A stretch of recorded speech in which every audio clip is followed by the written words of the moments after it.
The strongest sage saved humanity from the monster invasion and their terrifying king. Exhausted by the brutal battle, he perished.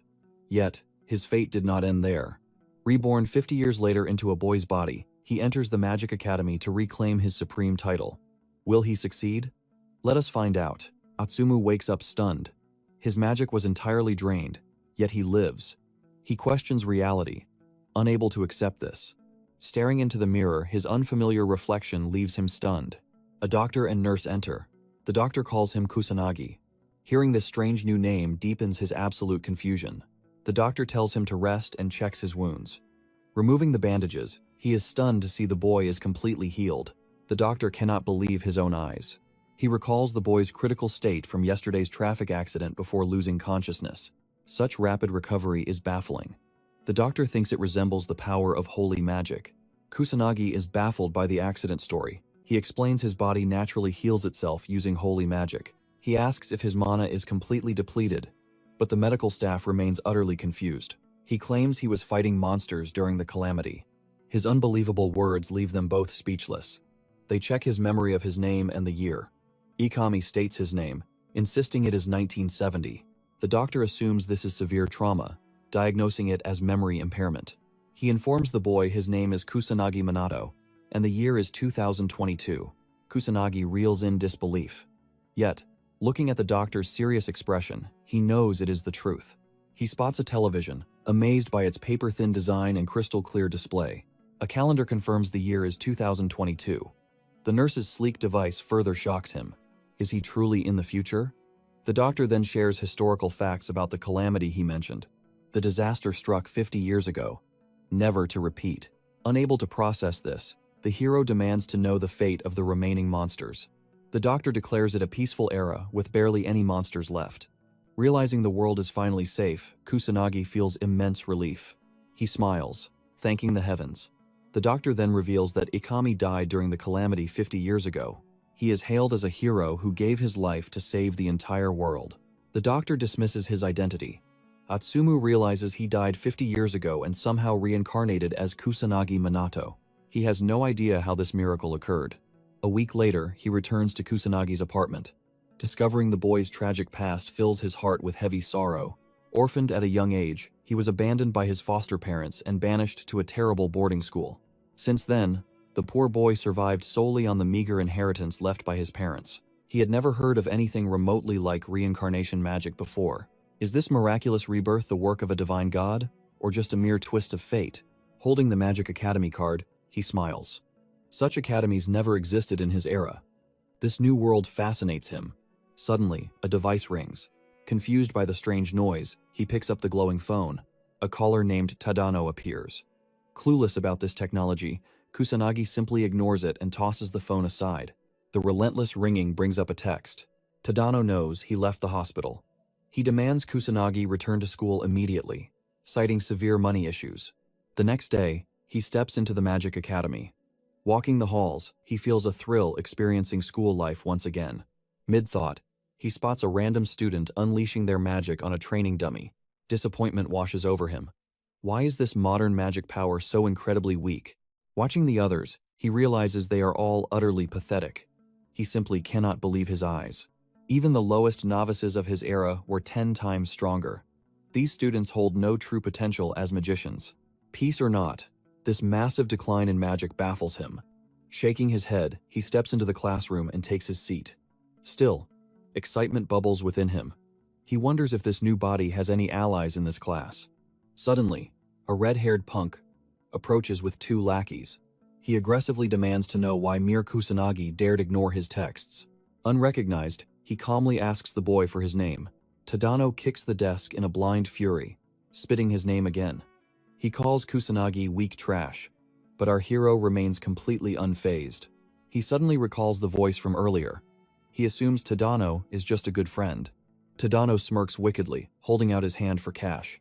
Thinking it's a friendly gesture, Kusanagi grasps it warmly, hoping for a strong bond. Boiling with rage, Tadano grabs his collar and demands cash.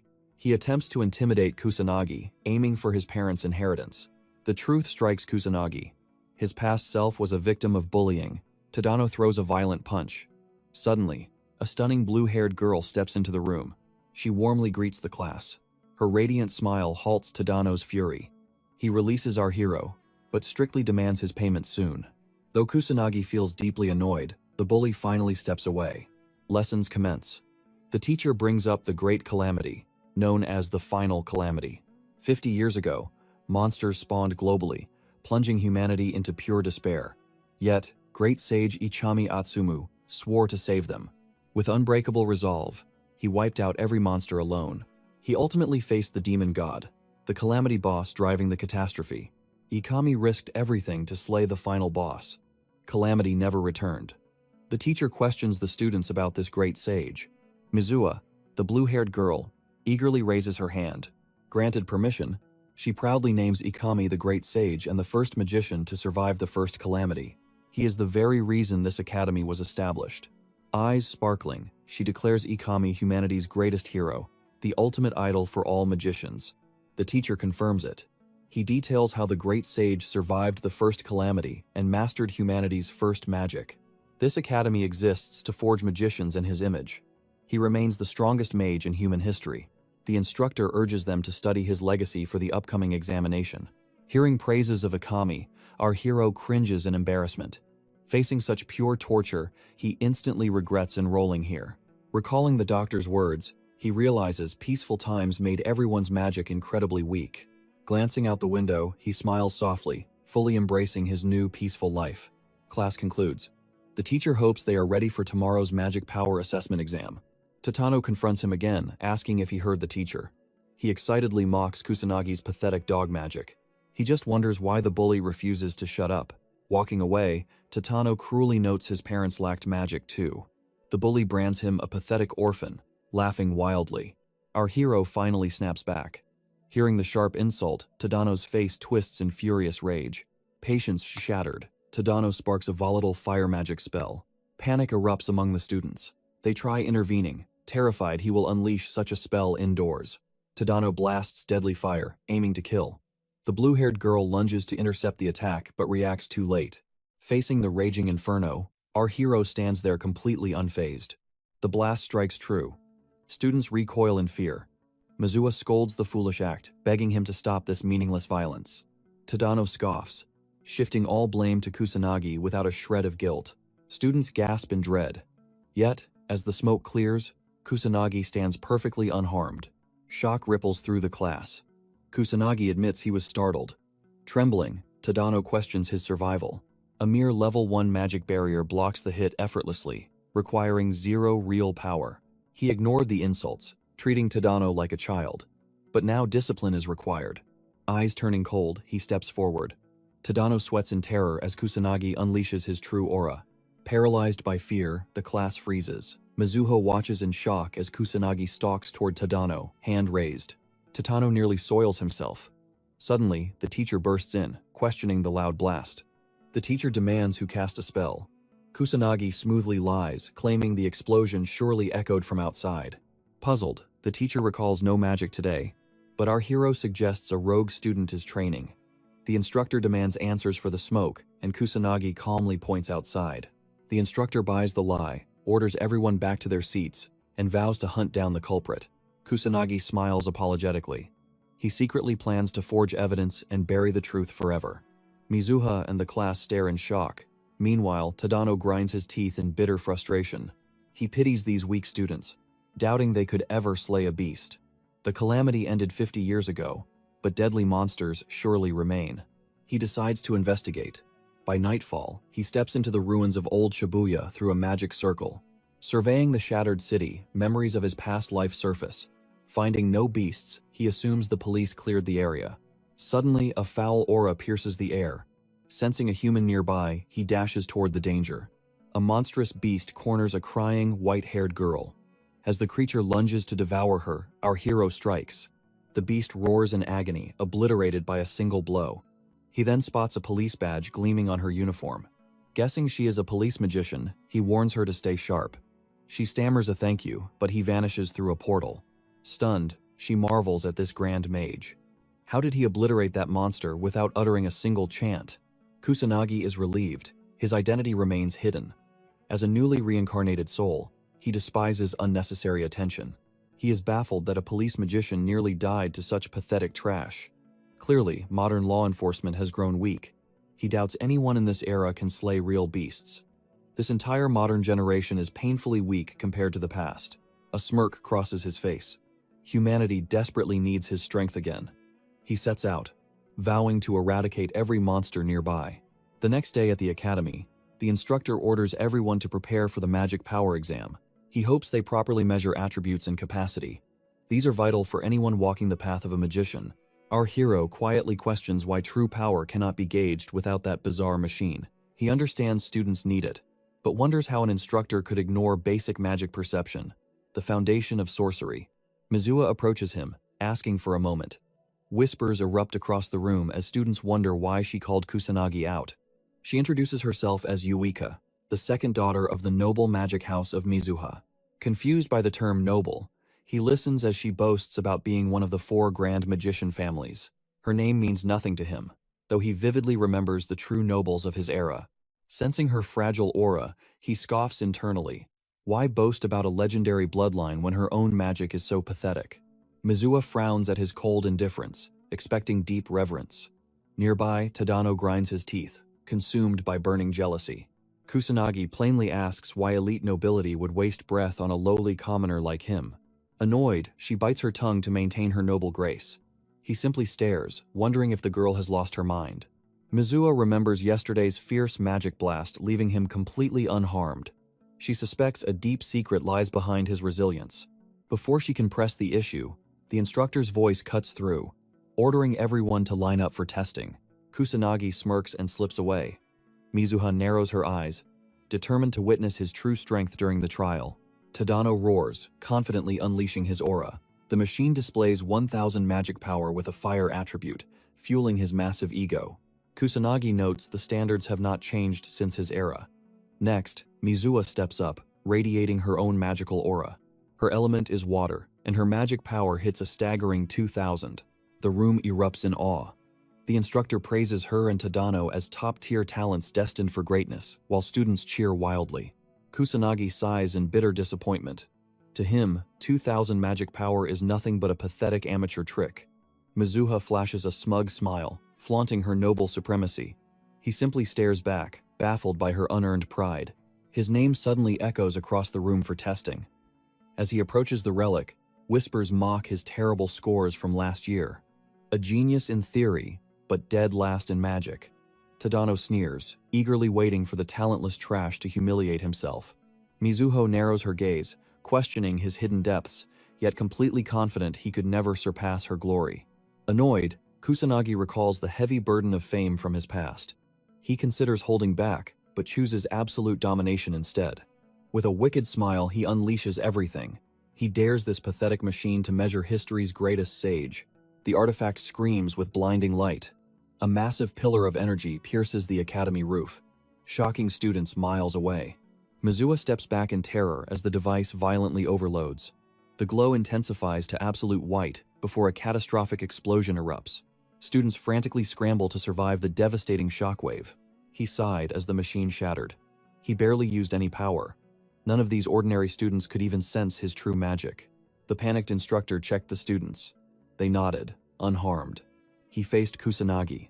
Amazed he survived the explosion's core purely by sheer luck. The teacher assumed the device simply malfunctioned. Without it, measuring Kusanagi's magic rank became impossible. The young man calmly asked why that even mattered. The teacher needed those scores to form combat squads. Now he had no idea where to place him. He begged Tadano to take Kusanagi. The bully smirked, sensing a perfect chance to torment him. Relieved, the teacher stepped back. Tadano approached his prey. A wicked grin twisted his face as he welcomed Kusanagi to combat class. The students arrived at Old Shibuya. This ruined city still harbored lingering beasts, a dark reminder of the Great Calamity. Elite mages and police forces patrolled these shattered streets daily, purging the shadow creatures within. Academy students were also drafted for these purges. The instructor calmed their nerves, promising the pros had already cleared out the real threats.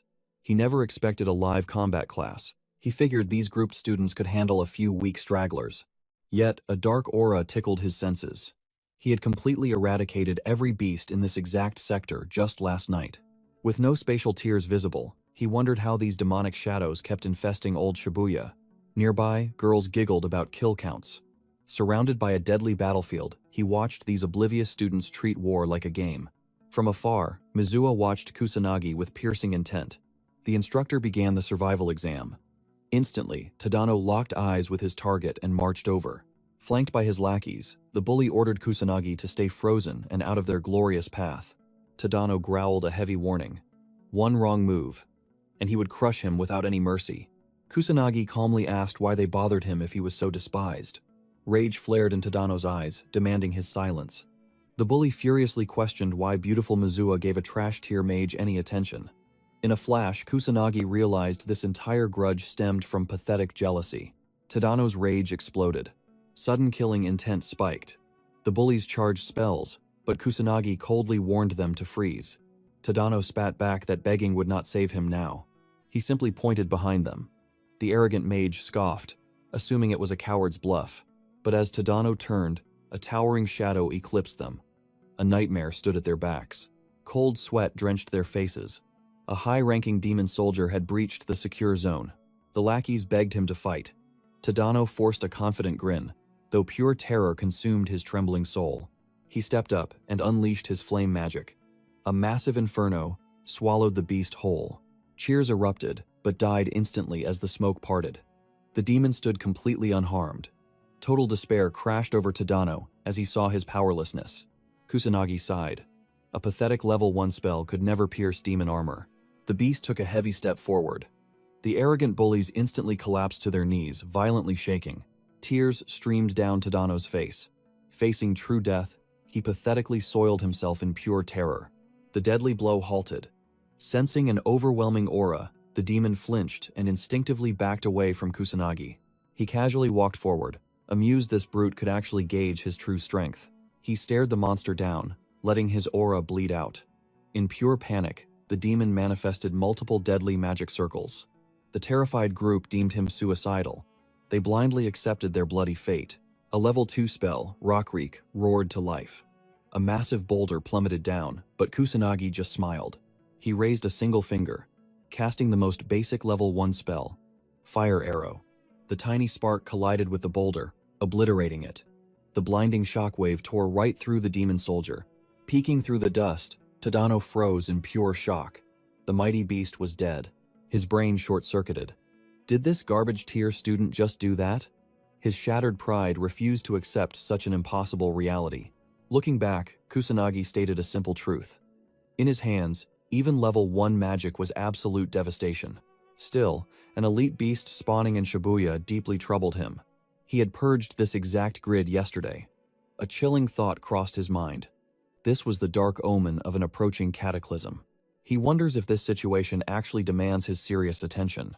Suddenly, brutal visions of his past life flash before his eyes. He remembers watching helplessly as his loved ones perished. Devastating sorrow crashes over him, and he clenches his fist tight. He resolves to save humanity, even if that dark fate repeats itself. Elsewhere, the bullies confess they saw Kusanagi slaughter the demon soldier. They question if this is really the same Kusanagi. Tadano smashes the wall in sheer frustration, his mind spiraling in furious confusion. Hiding in the shadows, Mizuha watches closely, stunned by these new revelations about Kusanagi. Unleashing a level 1 spell called Aqua Saucer, she effortlessly obliterates a low-tier beast. Her classmates erupt in awe and endless praise. She scoffs in annoyance, wondering why ordinary humans are so easily amazed. She smirks, crediting it all to her sheer genius. Suddenly, she spots Tadano's wandering gang. Leaving the remaining beasts to her team, Mizuha slips away. Anticipating Tadano tormenting the protagonist again, a cruel excitement fills her. Eager to witness the drama, she sprints toward the scene. She hides behind a concrete wall and carefully peeks out. Pure terror grips her as she spots a massive demon soldier. She knows they stand zero chance against such a nightmare. Swallowing her fear, her pride as a Mizuha family mage ignites. She steps up, absolutely confident her magic can turn the tide. She dashes toward the trembling group, screaming at them to run for their lives. Suddenly, a blazing inferno erupts before her eyes, engulfing the demon soldier. With just one strike, Kusanagi annihilates the monstrous threat.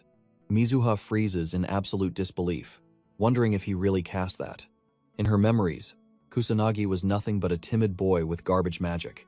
She simply cannot process that this is the same Kusanagi. She watched the whole clash, yet heard absolutely zero chanting. How could anyone obliterate a demon soldier using level 1 magic without whispering a single incantation? It shatters all her logic. Her mind completely rejects this utterly impossible reality. She knows a demon's true power is measured by the glowing crystals on its flesh. This absolute system dictates the dark hierarchy. Magical beasts sit at rank 6. Demon soldiers claim rank 5. Demon captains hold rank 4, while terrifying generals take rank 3. The legendary demon king rules at rank 2. Finally, the supreme demon god dominates at rank 1. These absolute power levels never change. Every modern mage knows defeating a demon soldier requires at least level 3 magic. She refuses to believe level 1 spells could pierce its hide. Suddenly, Kusanagi turns and walks right toward her. Knowing her cover is blown, she steps from the shadows to face him. He calmly calls her out for lurking around like a desperate spy. Flustered, she demands to know how he sensed her presence. He bluntly replies that missing a mage's aura would be pure idiocy, leaving her bewildered. A heavy sigh escapes him as he realizes modern mages truly cannot sense raw mana. Without another word, he turns his back. She desperately tries to halt him, but he ignores her completely. Demanding answers, Mizuha chases him into the alley, only to find empty air. Leaping high onto a rooftop, Kusanagi watches in mild annoyance as the girl frantically searches the streets below. Scanning the chaotic battlefield below, he confirms that not a single demon soldier remains breathing in the sector. However, a massive horde of magical beasts still roams free. Judging by Tadano's pathetic display earlier, he highly doubts the other students can survive this swarm. To prevent an absolute bloodbath, he decides to exterminate the lurking beasts himself.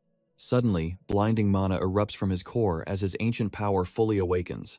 Expanding his aura across the ruined city, he summons twin magic circles and unleashes his level 2 spell called Barret. Countless radiant beams pierce the dark sky, raining down over all of Shibuya. Below, Tadano's crew stares up at the blazing heavens. They foolishly mistake the devastating strikes for shooting stars. But Mizuha senses the sheer mana, terrified by whoever cast such overwhelming magic all at once. Deep inside Shibuya, 2 trembling students are fully surrounded by savage magical beasts. Absolute despair crushes their souls as the monstrous horde closes in. Falling to their knees, they close their eyes and embrace their grim doom.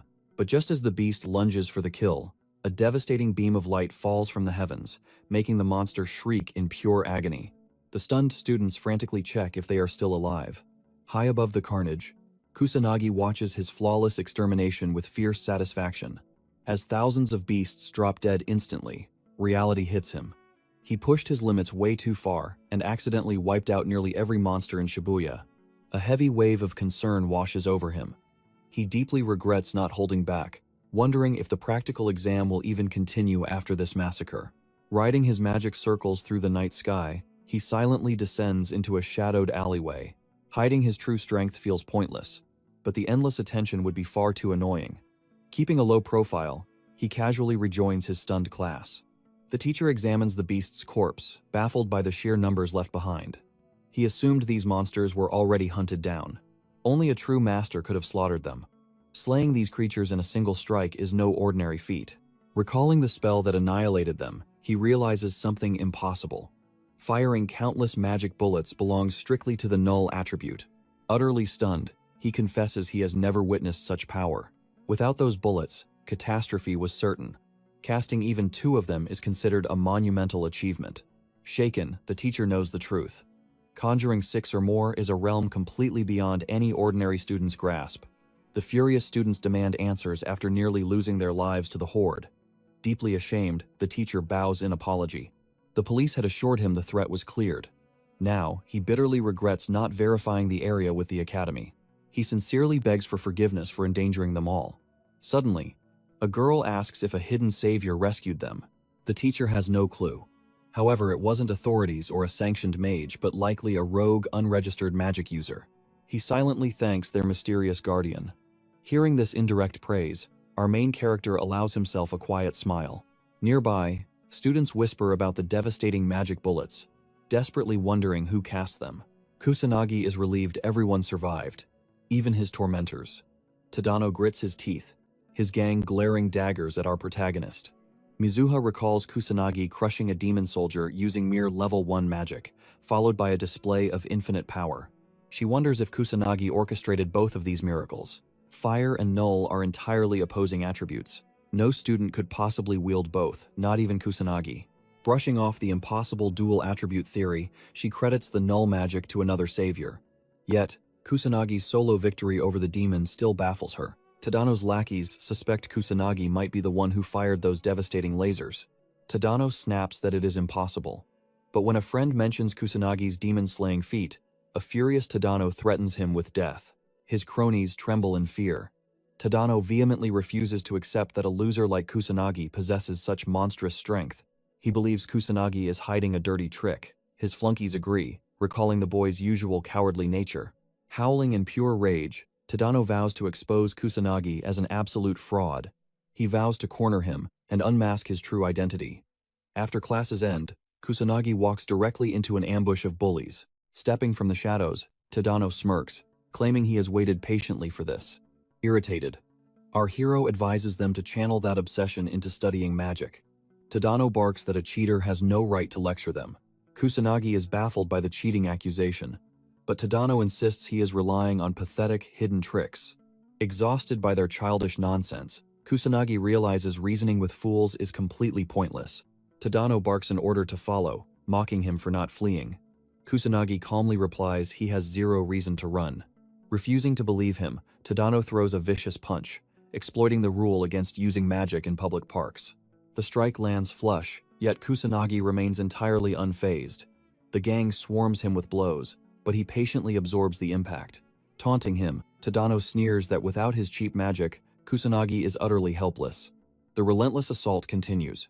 Tadano threatens to kill him even if he begs, leaving our protagonist deeply disappointed.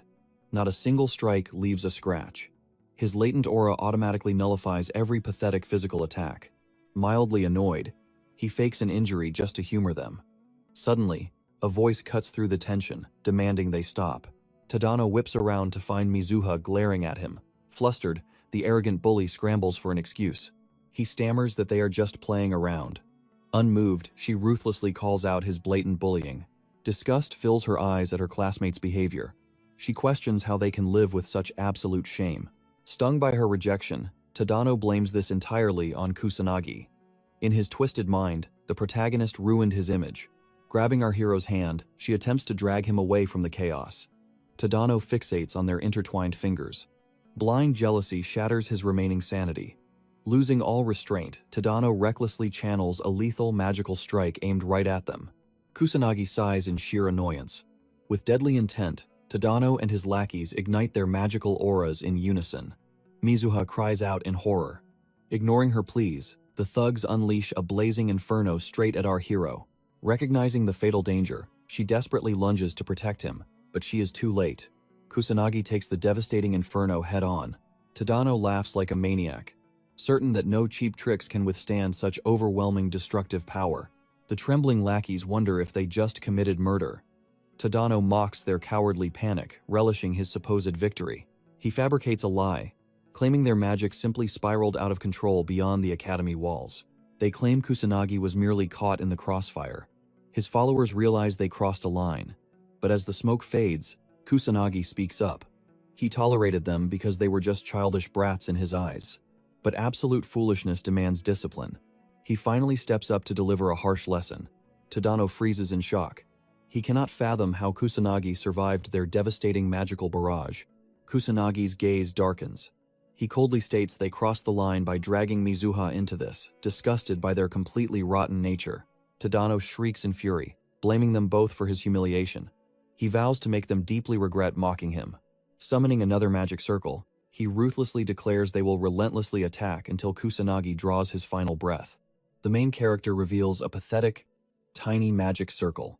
The arrogant bullies immediately burst into mocking laughter. Believing it is a pathetic bluff, they launch an all-out strike to completely destroy him. Yet, he calmly activates Magic Drain. Eerie green tendrils erupt from the tiny seal, instantly snaring the entire gang. Panic sets in, But their desperate struggles prove utterly useless. Their energy is completely drained, and the bullies quickly fall unconscious. Tadano and his followers completely stop moving. Kusanagi sighs in disappointment. He truly expected them to endure a little longer. He hopes this crushing defeat forces them to finally reflect. Meanwhile, a deeply bewildered Mizuha questions if she truly just witnessed magic. She stares in absolute shock at the unconscious gang, utterly baffled by how they were so easily defeated. Kusanagi turns to walk away, but Mizuha frantically stops him, demanding to know what just happened. She frantically questions his magical abilities, remembering he lacked even basic skills mere days ago. She asks who he truly is. The main character sighs in pure annoyance. He coldly brushes her off, advising her to stop asking such pointless questions. Mizuha's cheeks flush with color.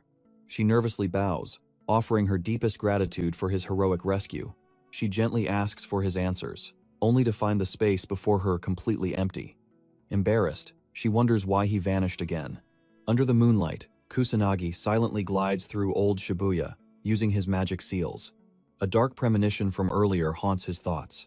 Driven by pure instinct, he returns to investigate the unfolding chaos.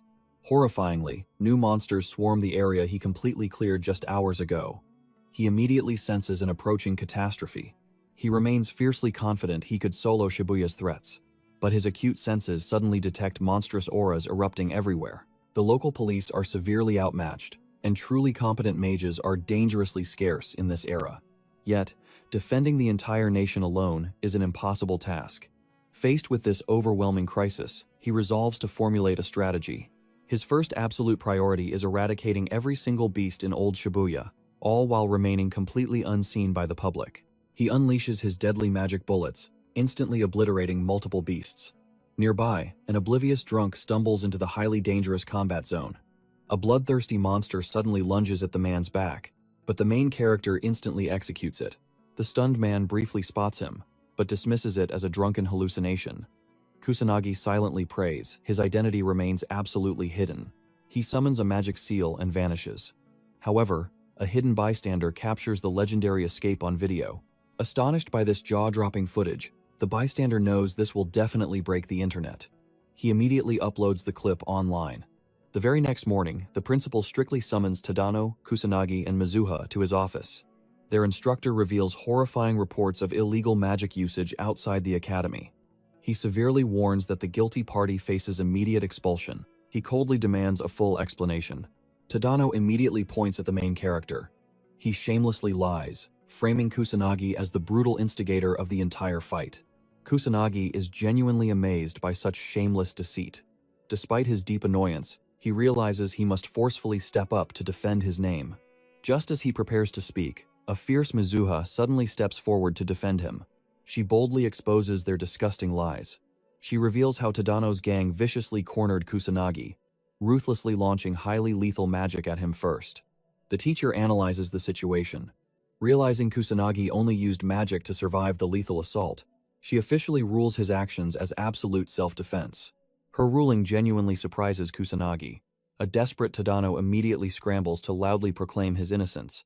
But Mizuha fiercely shuts him down, loudly exposing his deeply pathetic and cowardly actions. She condemns him for relentlessly tormenting Kusanagi, and then cowardly deflecting the absolute blame. She questions how he can live completely without shame. Boiling with pure rage, Tadano calls Kusanagi absolute trash who is unworthy of their prestigious academy. He fiercely defends his cruel actions as taking out the garbage. Mizuha glares back, bluntly stating that Tadano himself is the true garbage.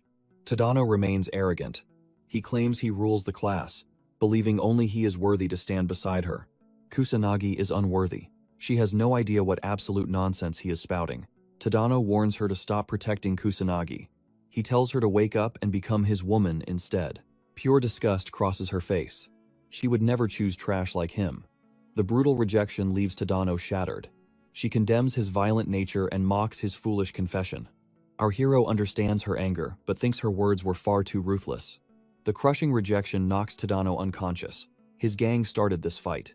Kusanagi merely defended himself against their magic strikes. The principle is clear. He rejects students who weaponize magic to harm others. He expels Tadano and his gang. Tadano's lackeys beg for mercy, claiming they only followed orders. The teacher finally sends Kusanagi and Mizuha back to class. They step out. Fury burns in Mizuha's eyes as she curses Tadano's awful behavior. Our hero wonders about their fate now they are expelled. Their magician path is forever ruined. Yet, she wonders why Kusanagi remained silently defenseless. He planned to speak, but she stole the spotlight. A memory flashes in his mind. She asks what is wrong. He admits he thought about every time she tried to save his life. From the fierce class brawl to the principal's office, he praises her kind heart for always standing by his side. Deep crimson paints her cheeks. Flustered, Mizuha tells him to be quiet and sprints to class to hide her burning face. Kusanagi smiles at her retreat. He knows the truth. The original Kusanagi died, and his soul reincarnated here. Did relentless bullying kill this body? Or was it truly just a tragic car accident? The truth remains hidden. Still, seeing those bullies punished brings him peace. He hopes for a brighter future and smiles. The principal briefs two seniors. He details the brutal clash where reckless students unleashed forbidden magic publicly. He confirms no one was hurt. The senior questions the summons. Why call them if the issue is already solved? The principal reveals a crucial detail. Yuika Mizuha was involved. The blue-haired senior understands and gives thanks. The principal asks her to send his deepest regards to her father. She tells him to rest easy. Her prestigious family plans to heavily invest in this academy. She exits with her friend. The principal falls into deep thought. Could Kusanagi possess monstrous strength to survive alone? A normal student would be crushed. He must hide some terrifying, mysterious power. Could Kusanagi surpass their elite ranks? The blue-haired senior coldly says no. His curiosity piques. He must meet this mysterious boy. She silently ponders if her little sister deserves expulsion based on his worth. She is Ruka Mizuha, a third-year elite. Her friend Katsuragi Ryuji is also a powerful third year. Peace returns, yet Kusanagi feels totally devoid of motivation. Whispers echo about a legendary black mage. He wonders if this connects to the powerful magic nobles he recently studied. He ignores it for now. The teacher arrives and calls Kusanagi outside for the crucial assessment test. Students who failed to register a score before are granted one final chance to be officially measured. Mizuha watches eagerly. She is thrilled to finally witness our hero's true power. Suddenly, her older sister Ruka and Katsuragi step onto the scene. Why would they appear out of nowhere? The teacher calls his turn. The moment of truth arrives. The magic assessment begins. A dangerous memory surfaces. He shattered the machine last time. He decides to carefully hold back. He releases his magic. Suddenly, a bizarre sensation strikes. Crushing fatigue hits, and he breathes heavily. The teacher asks if he is okay, checking the machine for his final results. Absolute shock freezes Mizuha and the teacher. His attribute is blank. His magic registers at a pathetic 100. A mocking grin spreads on Katsuragi. Mocking whispers erupt. Students brand his power the lowest in their batch. Without an attribute, they declare him completely useless. Katsuragi snorts in disbelief. The principal's tale must be a lie. There is no way this weakling defeated those fierce delinquents alone. Bitter disappointment hits Ruka.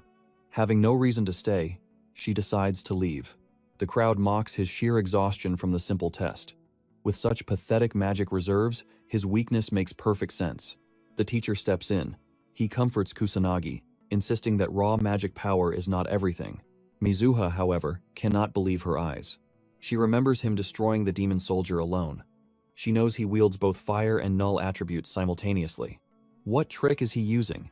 She has never heard of a mage manipulating their magical aura to conceal their true power. The protagonist exhales, satisfied with the flawless result. He manipulated his magic to forge the results, ignoring the physical toll. Confidence surges within him. He finally mastered this technique. Exiting the room, he spots Mizuha. She admits curiosity drew her to the assessment hall. She reiterates her simple curiosity. Suddenly, Ruka blocks their path in the academy hall. Kusanagi demands their identities. She introduces herself and Katsuragi. Recognizing her noble surname, he asks her purpose. Feigning zero interest in him, she approaches her younger sister instead. Mizuha grows deeply concerned. A disappointed Ruka notes her sister failed to defeat mere delinquents. Hearing Mizuha was saved by a mage with 100 magic power, she demands the truth. Mizuha's confirmation ignites her sister's fury. Ruka orders her to abandon the academy. Confused by this sudden cruelty, Mizuha hesitates. Ruka sharply reminds her of her flawless losing streak. In academics, sports, and magic craft, Mizua always suffers total defeat. Ruka declares her utterly unworthy of becoming a mage. She commands Mizua to drop out and embrace the mundane life of a normal school. Tears stream down Mizua's face in silent despair. Pressed for an answer, she anxiously voices her submission. Kusanagi steps in, calling Ruka arrogant. Her expression turns to ice as she demands he repeat it. He ruthlessly calls out her endless stream of toxic nonsense. She ignores her sister's voice completely. To him, she embodies nothing but pure, blinding arrogance. She fiercely defends this as a family matter, denying his right to interfere. He mocks her idea of a conversation. It is merely a dictator crushing her sister into absolute silence. Her anger flares, but he stands firm. Nobody holds the authority to destroy another's chosen destiny. He fearlessly labels her cruel for trying to crush her little sister's lifelong dream. Ruka smirks. Her incompetent sister lacks all magical talent and cannot land a single blow on her. A weeping Mizua accepts her sister's harsh verdict. All self-belief crumbles. Her self-proclaimed genius was a lie. She lacked the talent to defeat her sister even once. Kusanagi confidently claims she can defeat Ruka. His fearless smile stuns them. Ruka senses a challenge, so he requests time to properly prepare Mizua. Ruka grants them 2 weeks, proposing a 2-on-2 magic duel. Surprised yet agreeable, he dismisses it as nonsense. Smiling, he asks if Mizua is ready, halting her tears. A fiery determination awakens in Mizua as she accepts the duel. Pact sealed, he demands they never insult Mizua's dreams again upon his victory. Ruka swears her sister must leave the academy if she and Katsuragi win the duel. Promising no mercy, she tells them to face reality. Shortly after, Mizua and Kusanagi meet on the academy rooftop. Bowing deeply, she begs him to teach her the true essence of magic. To rapidly grow stronger, he finally understands this rooftop summons. Why learn from a trashy mage whose power level is merely 100? She sees past his lies, fully aware he conceals his true monstrous strength. She knows his power dwarfs hers. He realizes her absolute resolve will not shatter. She trusts he holds the secret to strength. He knows Ruka is a tyrant obsessed with absolute control. Control is in Ruka's blood. He intentionally provoked her, a dark secret he must hide from Mizua. Bowing low, she begs for salvation. Defeated by her earnest spirit, he agrees to train her. She asks again to confirm his words. He issues a stern warning. Obey every command, for this training offers no escape. She instantly accepts his harsh conditions. Rejecting her pleas felt impossible. Besides, the Shibuya monster swarm proved he also needed urgent preparations. Raising a mage could be a brilliant move. He decides to begin her training today, searching for a place to practice.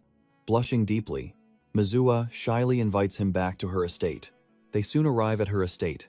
The massive mansion leaves him astonished, but she finds it perfectly normal since her father is a noble mage. Mizua suddenly realizes this is her first time inviting a boy back to her home. She hopes he did not find the invitation strange, as she holds absolutely no hidden motives. Kusanagi suggests they begin, but notices her drifting focus. Breaking her daydream, he calls her by the name Uika.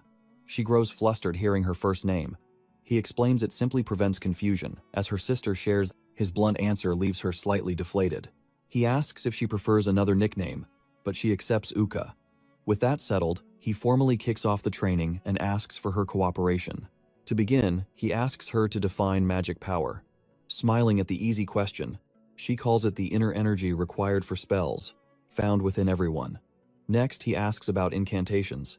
Uika confidently claims they act like automatic programs, instantly converting magic into a precise attack. He then asks if magic capacity can grow. She firmly denies this, believing potential is locked at birth and peaks at a certain age. Uka flashes a confident smile, swelling with pride over her seemingly flawless answers. He bluntly tells her every answer is wrong. Her face falls. Tearing up, she asks if he is calling her stupid. Feeling genuine guilt, he silently laments how ignorant modern mages have become. He is stunned by this massive decline in just 50 years. He explains that magic power exists far beyond her own body. It flows constantly throughout nature and their entire environment. Incantations merely serve as support for crafting spells. Furthermore, intentionally expanding one's magical capacity is completely possible. Struggling to believe him, she calls it all a lie. His claims directly defy the Academy's core teachings. Such truths would completely overturn the Magic Academy. Yet, He remains unfazed whether she believes him or not. He plans to teach her these 3 absolute truths during training. Ordering her to sit, he prepares to channel his magic into her body. He instructs her to speak up the moment she feels its flow. Sensing magic astonishes her. However, he bluntly warns that without feeling its presence, she can never grow stronger. He tells her to close her eyes and makes physical contact. Surging his magic forward, he realizes she remains completely numb to it. Pushing out denser aura, he wonders how she could miss such overwhelming power.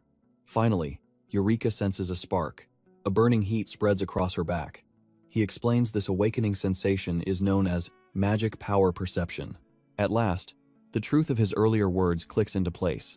He commands her to engrave this exact feeling into her soul. Detecting inner magic is the first step towards sensing the vast power hidden in nature.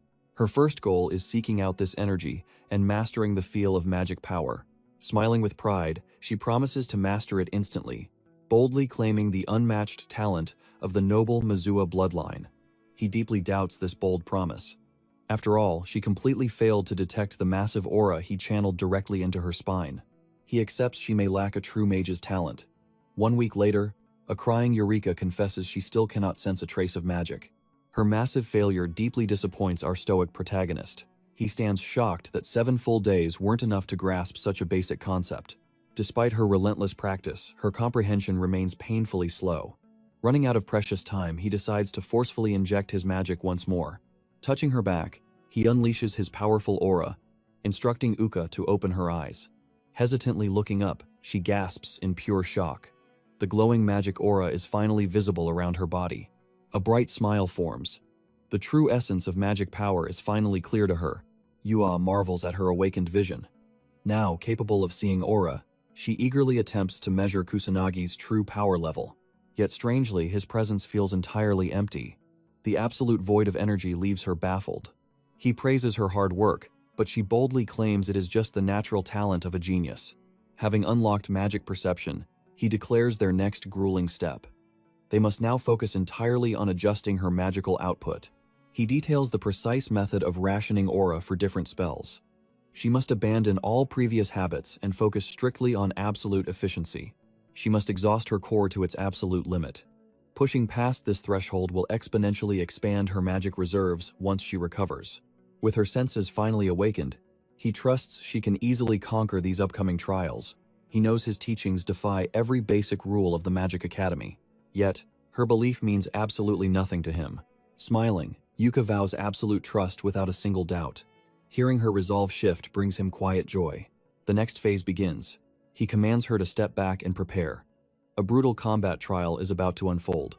She accepts without fear, eager to finally witness his true power. Yuka casts first-level aqua sorcery, unleashing water strikes. He deflects them flawlessly, leaving her stunned. Bewildered by his absolute defense, she realizes he cast a first-level non-attribute magic barrier. He coldly declares failing to shatter this fragile shield means certain doom against her sister. Driven by pure desperation, she fires deadly ice bullets. He warns her to move while striking. Standing completely still against a capable mage guarantees absolute defeat. Frustration fuels her relentless assault, but total exhaustion forces her surrender. He exposes the fatal error of wasting magic power without efficiency. Mastering the precise output of magical energy will finally unlock the art of chantless casting. Kusanagi demands her total focus. He hurls twin fire blasts at a dummy, demonstrating his superior casting methods. The brutal reality hits. Her magic force entirely pales against his might. He confirms her thoughts. Perfecting her mana control will completely erase the need for spoken incantations. The revelation strikes. Chanting is obsolete. He nods, stating her first trial is learning to drastically compress spells. Refining her magical output renders all verbal incantations utterly useless. Compressing her chants will grant her a massive tactical combat advantage, eliminating wasted breath and mana. This guarantees her magical prowess will reach unprecedented heights. He commands her back to her feet. Ignoring her pleas for rest, his freezing gaze demands she train as if death is looming. Paralyzed by sheer terror, she violently collapses. He casually declares this hellish routine is now daily. Her shattered mind registers absolutely nothing. Under the veil of night, he patrols Harajuku. Sinister monster auras brought him to these neon streets. Despite his endless crusade to eradicate every beast in the shadows, their numbers never drop. Suddenly, a beast ambushes a victim. Without hesitation, he lunges forward to save the kid. Arriving in a pure flash, he annihilates the vile creature with sheer ease. He checks on the kid. Instead of any gratitude, she just starts snapping pictures of him. Fleeing the flashing lights, he questions her bizarre lack of thanks. Modern society's deeply twisted priorities baffle him. Vowing to mask his face from now on, he vanishes into the night. Dawn breaks, and Uka's brutal training resumes. Exhaustion crushes her instantly. The fated duel draws perilously near. While her progress is decent, her power is still completely overshadowed by Ruka in every way. At this pitiful pace, victory is impossible. He casually offers her an easy out, telling her to surrender now. Fighting the pain, she rises. Her whole life has been a shadow of her sister. Defeat after crushing defeat had forced her into agonizing submission countless times before, but her burning resolve remains unbroken. He predicts her downfall, yet she violently demands an even harsher regime. Accepting her fiery resolve, he drops all restraints. A thrill of hope sparks as she poses. Their relentless clashes continue, forging her raw talent with hidden secrets. As twilight paints the sky, the hellish session renders Uka unconscious. Kusanagi quietly carries her home. Days of brutal torment pass. Finally, he declares Uika worthy of facing her sister. Overwhelming relief sends her down. Kusanagi praises her fierce willpower. A radiant smile breaks through her sheer exhaustion. The fateful day arrives. He asks if her heart is truly prepared to fight. Her confident nod answers him. Approaching the academy gates, a massive mob blocks their path. Vultures of the press swarm, confirming if this is the noble Mizuha Yuika. Flashing cameras demand statements about the imminent magic duel and the bitter sibling rivalry. Kusanagi stands baffled. She explains her massive family status makes this media frenzy inevitable before a sisterly duel. The massive hype over a simple student match shocks him. He figures the Mizuha family name carries heavy weight. They step into the training arena, greeted by a massive, roaring crowd. He finds it overwhelming. She explains student duels are rare, treated as grand events rather than mere challenges.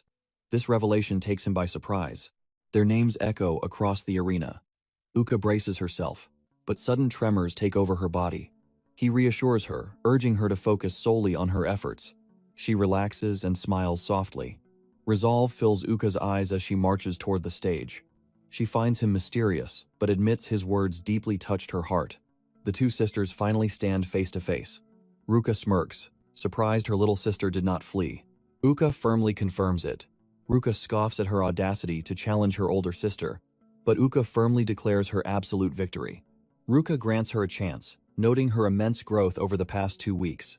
Uka knows her sister's overwhelming might.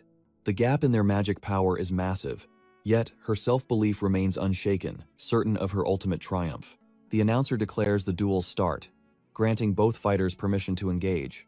Yuika instantly deploys her magic circle, attempting to shorten her chance. Ruka launches her assault. Kusanagi watches closely. He knows moving while firing magic spells is fundamental in combat. He figures Ruka at least understands these basic mage battle tactics. Conversely, Uka let nerves consume her. She abandoned the basics, standing completely frozen in combat. Faster chanting cannot save her lost advantage now. Both sisters violently clash with first-level water magic. Yuika fiercely withstands her older sister's strike. Ruka watches in shock, realizing her sibling grew stronger. Ruka admits her power surged in just 2 weeks. Uka beams with joy at her sister's rare praise. Ruka swiftly humbles her, demanding she stop smiling. It was merely an observation, not actual praise. Ruka escalates her magical output, unleashing a devastating strike. She casts a second-level water blitz. Yuka fails to block it. She is sent crashing down violently beside the protagonist. He watches her, acknowledging her improved enchanting skills boosted her odds. Yet, her older sister's sheer power remains unmatched. Ruka mocks his cruelty for refusing to help her up, especially after protecting her earlier. He states she needs no assistance. Ruka scoffs in confusion, until Uka shockingly forces herself back up to her feet. Ruka stares in utter disbelief. Surviving a level 2 blitz should have kept her down. Uka declares her absolute victory. Without magic craft, her entire existence holds no meaning. She would rather lose everything than abandon her magical arts. With burning resolve, Uka attacks again. Ruka fires back instantly. She fights desperately against her sister's might. But her drained magic core finally gives out, bringing her to her knees. The announcer declares Ruka the winner due to Yuika's magic depletion. Uka struggles to rise for one last strike, but her body refuses. Kusanagi calls it a raw battle of precise magical adjustment.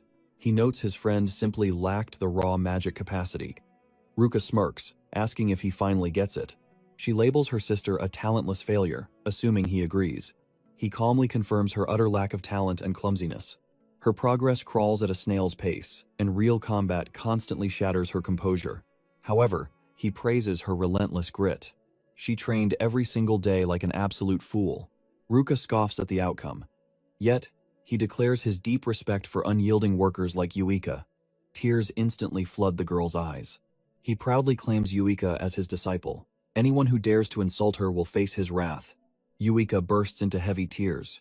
Ruka mocks his arrogance, questioning his bold words despite his pitiful 100 magic power. He makes his absolute vow.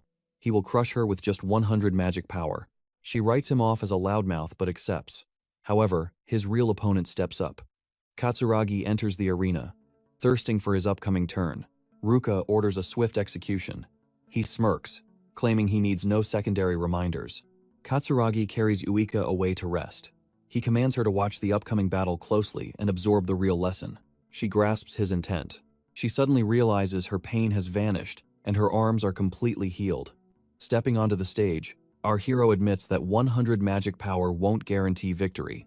Despite his earlier claims, he knows absolute concentration is required to win this fight.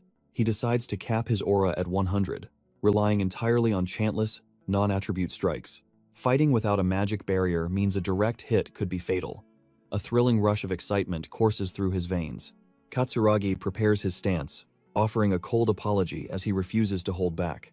Our hero fires back, warning Katsuragi to restrain himself instead.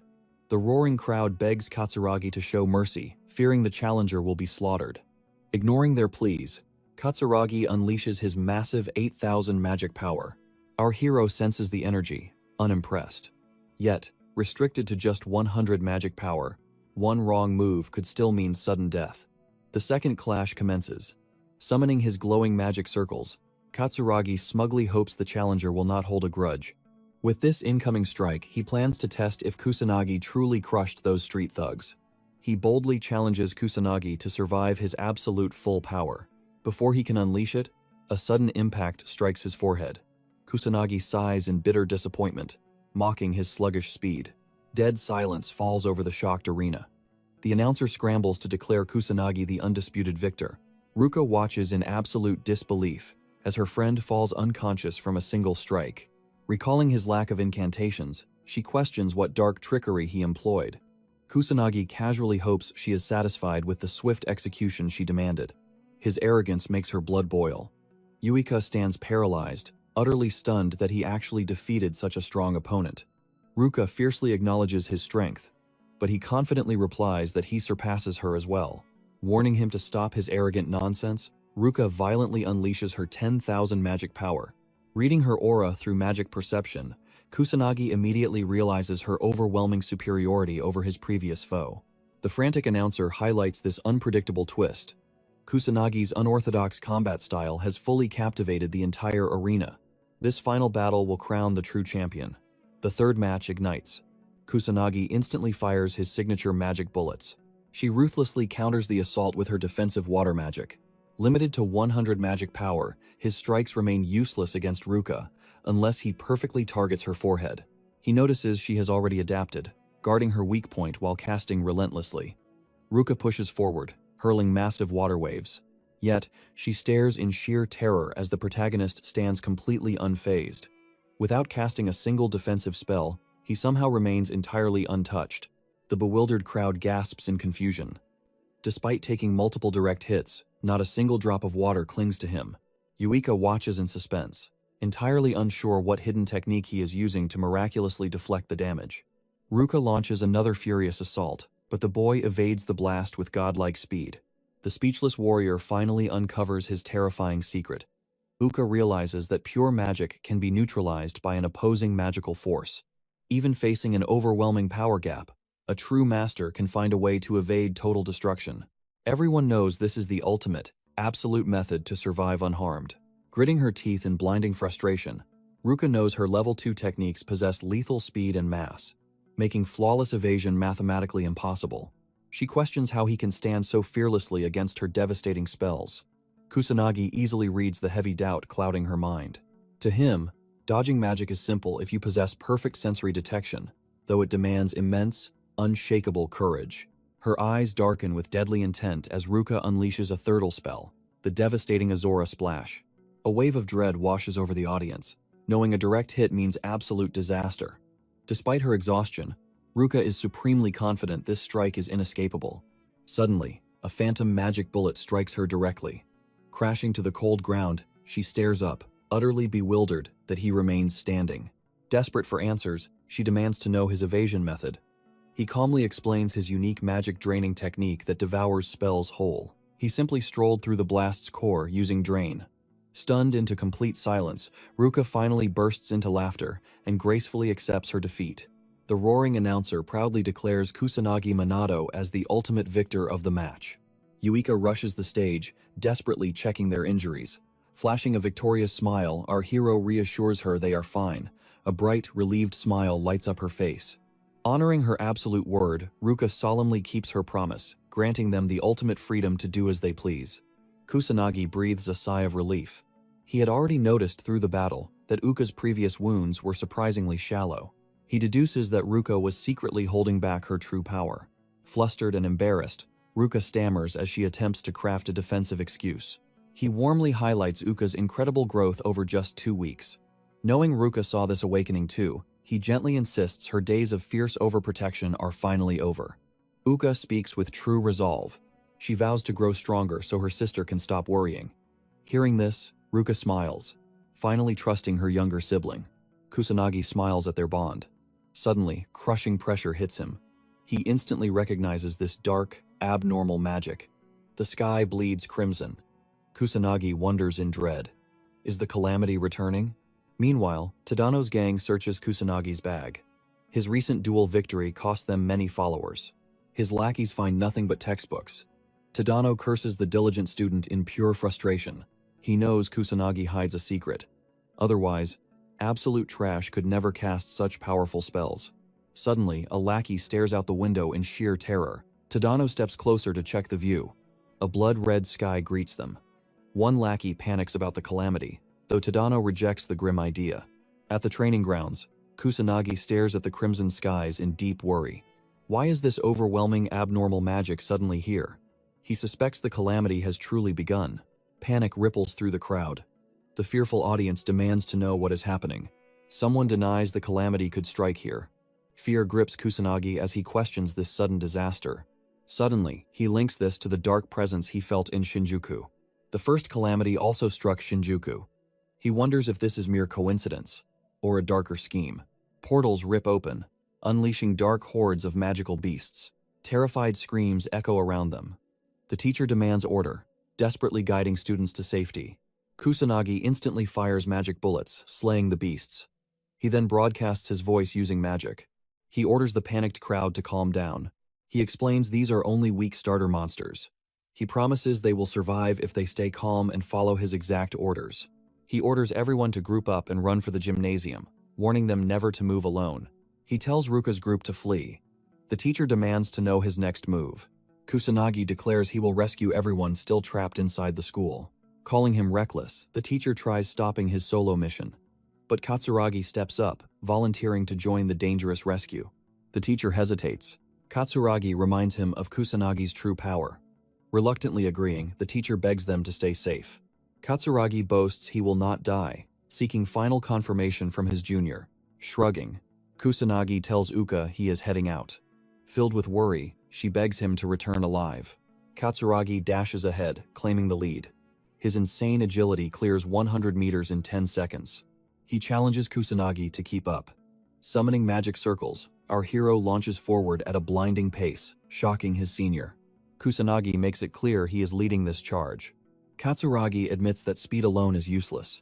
He resolves to observe Kusanagi closely to uncover his hidden power. Using his perception skill, Kusanagi detects 58 magic users inside the entire school building. However, Some students might possess zero magic power. To save them, he must sweep the entire school.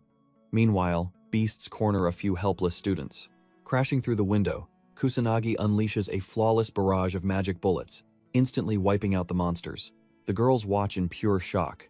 A beast ambushes him from behind, but he effortlessly obliterates it without a flinch. Katsuragi finally catches up, asking if he is hurt. Praying for a safe evacuation, Kusanagi dashes off.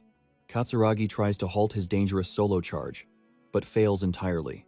His speed is simply too overwhelming. Katsuragi realizes his own lack of strength only makes him a burden right now. He remains stunned by how effortlessly the boy slaughtered those magical beasts. Just who is this monster? Elsewhere, Kusanagi blitzes through the halls searching for survivors. Though he could easily annihilate all monsters at once with a magic bullet storm, he must hunt them individually. A massive strike inside the school risks injuring innocent students.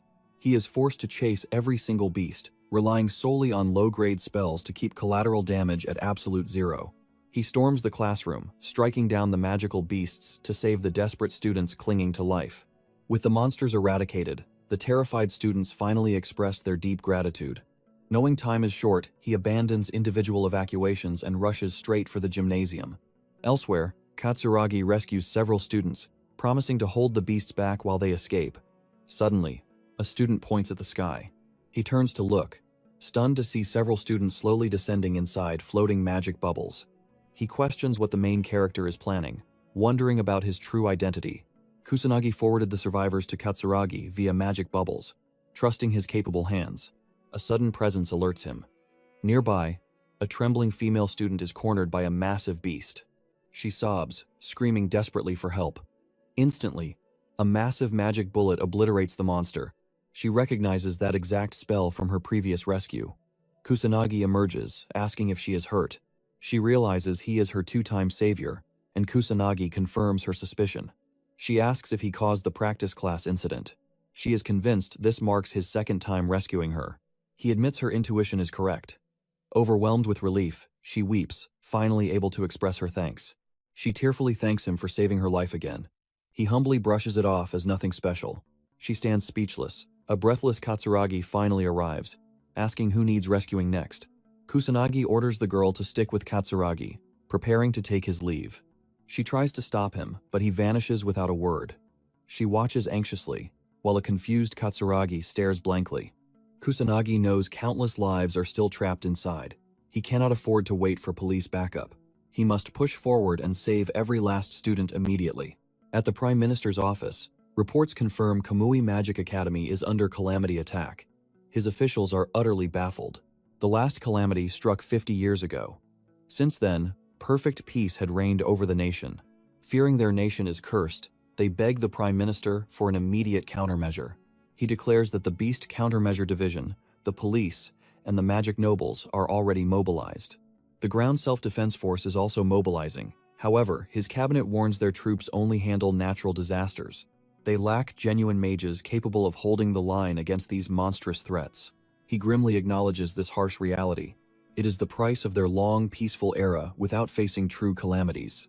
Their military budget was entirely drained by standard national defense and international affairs.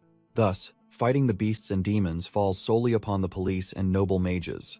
Frustration consumes him as the 50-year-old nightmare returns. Worse, this time, they do not have Ikumi Minato. Speeding down the highway, a young officer asks her senior if the calamity has truly returned. He confirms the terrifying truth.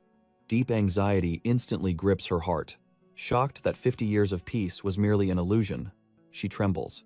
Her senior calmly reminds her this is their duty. He is Shido Shugo of the Metropolitan Police Department. Stealing her resolve, Sergeant Sonata Karen prepares for battle. Overhead, news helicopters finally reach the Magic Academy. A reporter broadcasts live, breaking the horrific news that the calamity has struck the academy. He reveals the grim reality. Monsters are swarming out, and the sky has bled completely red. A female anchor reports that magical beasts are spawning from thin air. Meanwhile, the terrified students are currently taking refuge inside the gymnasium. A teacher guides them, confidently claiming they can survive against mere magical beasts. With proper teamwork, victory is possible. The entire world watches the broadcast in suspense. Watching the screen, nearby children realize the nightmare is happening right next door. They immediately flee for their lives. Absolute panic erupts outside as desperate civilians scramble to escape.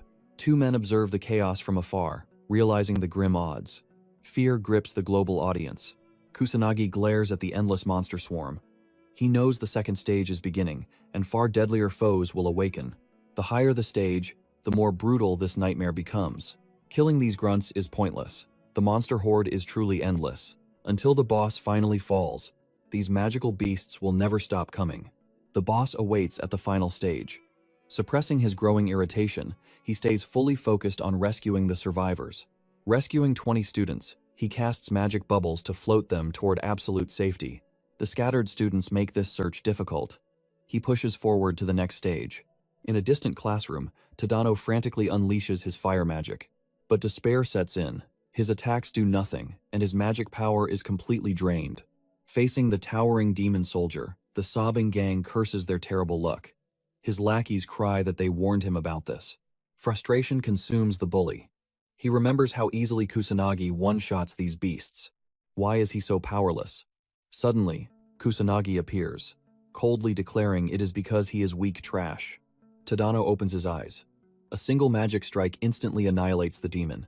Kusanagi steps into the room. As Kusanagi turns to leave, Tadano mutters in bitter frustration. It happened again. Saved by him. Twice. He begs Kusanagi to stop, asking why he would save such a miserable, pathetic bully. Kusanagi glances back. He reveals there is no profound reason at all. He saved them simply because he has the power to do it. Tadano freezes in pure confusion. Crushed by his own inferiority, Tadano lashes out, insulting him as a magicless wimp. He cannot fathom how this former loser obtained such overwhelming power out of nowhere. Kusanagi reveals the dark truth. The original boy died in a car crash. He was reborn. Rejecting this logic, Tadano demands to know how nearing death grants such insane strength. He dreamed of becoming a great mage, only to lose to someone he called trash. Kusanagi coldly calls him weak. True strength protects, while only the truly pathetic oppress those beneath them. Exposing his deep flaws, he calls Tadano garbage, blinded by a fake sense of superiority. Kusanagi lays out the brutal truth. A weakling like him could never even dream of winning a fight against him. Reality finally shatters Tadano's pride. Falling to his knees, he admits his powers stopped growing in junior high. He took his bitter frustration out on anyone weaker than himself. Yet in the end, his savior was Kusanagi, the very person he branded as useless. He just could not accept the truth. Admitting defeat to his lackeys, the broken bully bursts into endless tears. Meanwhile, Kusanagi clears the classroom. Suddenly, a massive demon soldier breaches the building to hunt him. He fires a magic bullet, but the agile beast easily evades the strike. Left with no choice, he unleashes his devastating fire magic. The beast burns effortlessly, but the demon numbers keep surging. The rising tide of enemies means only one thing: the boss is coming. He turns to the terrified students, calmly assuring them the threat is already neutralized. Elsewhere, an angry Katsuragi curses Kusanagi for dumping this burden on him. Blasting fire magic, he defends the students from approaching beasts. He tells a terrified girl to stay close. He swears to protect everyone with his life. His fierce vow calms the panic. The students begin cheering for their brave defender. Staring down an entire monster army, doubt creeps into Katsuragi's mind. Suddenly, Kusanagi emerges from the shadows, offering aid. Startled, Katsuragi yells at him to stop appearing like a ghost. Kusanagi orders him to evacuate the moment the monsters are cleared, but Katsuragi hesitates. Wiping out an army this massive is practically impossible. He suggests changing their escape route entirely. Ignoring him, Kusanagi unleashes his non-attribute magic. The entire demon horde is instantly obliterated with absolute zero effort. The crowd stands in stunned silence. Kusanagi simply reminds Katsuragi to guide the students to safety. Snapping back to reality, Katsuragi commands everyone to move. Fleeing, the students gaze in awe at the lingering magic bullets. A nervous smile crosses Katsuragi's face as he finally grasps Kusanagi's monstrous strength. As they safely depart, Kusanagi turns his back. He heads deeper into the school, hunting for any remaining survivors in the danger zone. The instructor rallies the students, urging them to hold the line and push the monstrous horde back. Uka's stamina wanes, but Ruka appears behind her, warning that she should retreat inside before becoming a burden. Yet Uka refuses to yield, declaring she will fight on because there is no time to rest. Katsuragi reaches the gymnasium with the rescued students. The instructor praises his efforts, ordering him to lead everyone inside. Katsuragi demands a status report. Ruka grimly admits they are barely holding the line. Yuika frantically asks about Kusanagi, but Katsuragi assures her that he is alive and fighting. Relief washes over her face. Katsuragi openly acknowledges Kusanagi's overwhelming strength. He believes they can survive this calamity with Kusanagi on their side, a sentiment Uka firmly shares. Suddenly, violent tremors rip through the ground. Panic erupts as the instructor orders an immediate evacuation. A massive monster army emerges from the choking dust. Spotting demon soldiers within the ranks, Katsuragi realizes victory is impossible against such numbers. They must flee at once. The vicious Stage 2 monsters charge at the fleeing students. Uka sprints for her life but is nearly devoured by a magical beast. A lethal strike saves her. The police have arrived. Shido commands his unit to eradicate the beasts. The officers lay down their lives to shield the civilians. Hope returns to the students, believing they are finally safe under police protection. Shido tells them not to worry as the police hold the line. He orders a systematic school evacuation. However, Uka steps forward, declaring their intent to fight. Shido insists they leave, but Uka firmly states they are not mere civilians. Ruka joins her, revealing they are mages. Grasping this, Shido urgently requests their backup. He commands them to launch rearguard attacks, admitting his forces are too thin and desperately need mage support. Frustration gnaws at him over the police's limitations. Nearby, Sonata casts healing magic upon the wounded students. The protagonist spots the police's arrival and decides to entrust the front line to them. He is surprised the police responded faster than the self-defense troops. It is absurd that the nation lacks countermeasures for a national disaster. Deeming it a harsh lesson for a complacent society, he presses forward to rescue the remaining students. News broadcasts confirm the police deployment, yet the monster threat is multiplying at an unprecedented rate. She wonders if police can contain the calamity, desperately hoping mage nobles arrive to resolve it. Watching the broadcast, several students buzz with excitement to see the nobles in action. An elderly couple mutters that their lifelong taxes guarantee the mage nobles will handle this crisis. The reporter prays for their swift arrival. Inside a lavish estate, Fuka Jin, head of the Fuka household, and a mage noble orders his butler to ignore the calamity. The butler seeks confirmation, but Jin scoffs, dismissing it as a small crisis that the police can easily resolve. When asked about his plans, the arrogant noble simply heads to bed. His butler bows, wishing him a peaceful night. Back at the school, Shido realizes the battlefield is spiraling out of control. He demands if the front gate can be secured against the magical beasts. The grim reply is, no, the numbers are too vast. Watching the beasts multiply, Shido questions if they can save civilians in time. The self-defense forces meant for the rear guard remain missing. Their only option is to summon the mage nobles, but something is wrong. He cannot reach them. They are supposed to be the ultimate shield, yet they are entirely useless. As mages and officers fight shoulder to shoulder, Shido's mind races through every record of past calamities. Did the heroes of 50 years ago face this same despair? He silently prays the boss remains hidden. Suddenly, monsters multiply as a huge purple beam pierces the sky. A demon captain appears, causing utter panic. Shido freezes in absolute horror. It is a demon captain, their supreme boss. Ruka recalls this legendary beast rarely surfaces now. Only mage nobles possess the power to defeat it. Realizing they need magic beyond level 5, Uka breaks down in tears. Pure panic sets in, as no one can wield such supreme magic. The demon captain summons multiple deadly magic circles. Uka freezes in sheer terror. Ruka pours all her mana to deflect the blast, but her power falls short. She throws herself in front of Uka as a human shield.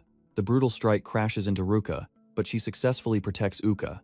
The younger girl watches in pure horror as her sister takes the devastating blow. Students flee in terror, but Uka remains. She frantically tries saving Ruka. Shido and his squad fall helplessly to the horde, begging for aid. Katsuragi unleashes his full power, yet the demon captain stands unfazed. Accepting their grim fate, the police surrender all hope. But Yuka refuses to yield, screaming the protagonist's name to the heavens. The captain advances, but an irritated voice echoes out.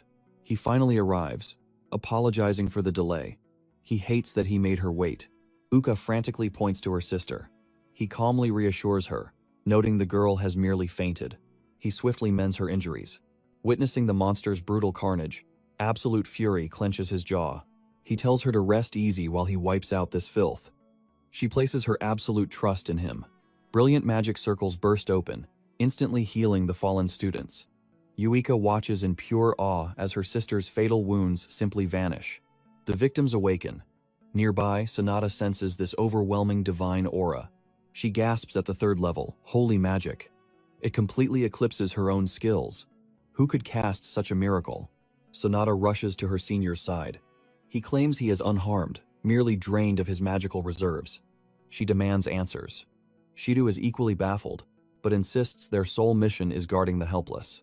Sonata weeps and blocks his path, calling his plan utter madness. His resolve remains unbroken. If he retreats, everyone dies. Sonata grabs him again, screaming that victory is impossible when their forces are wiped out. She cries that their entire police force has been crushed.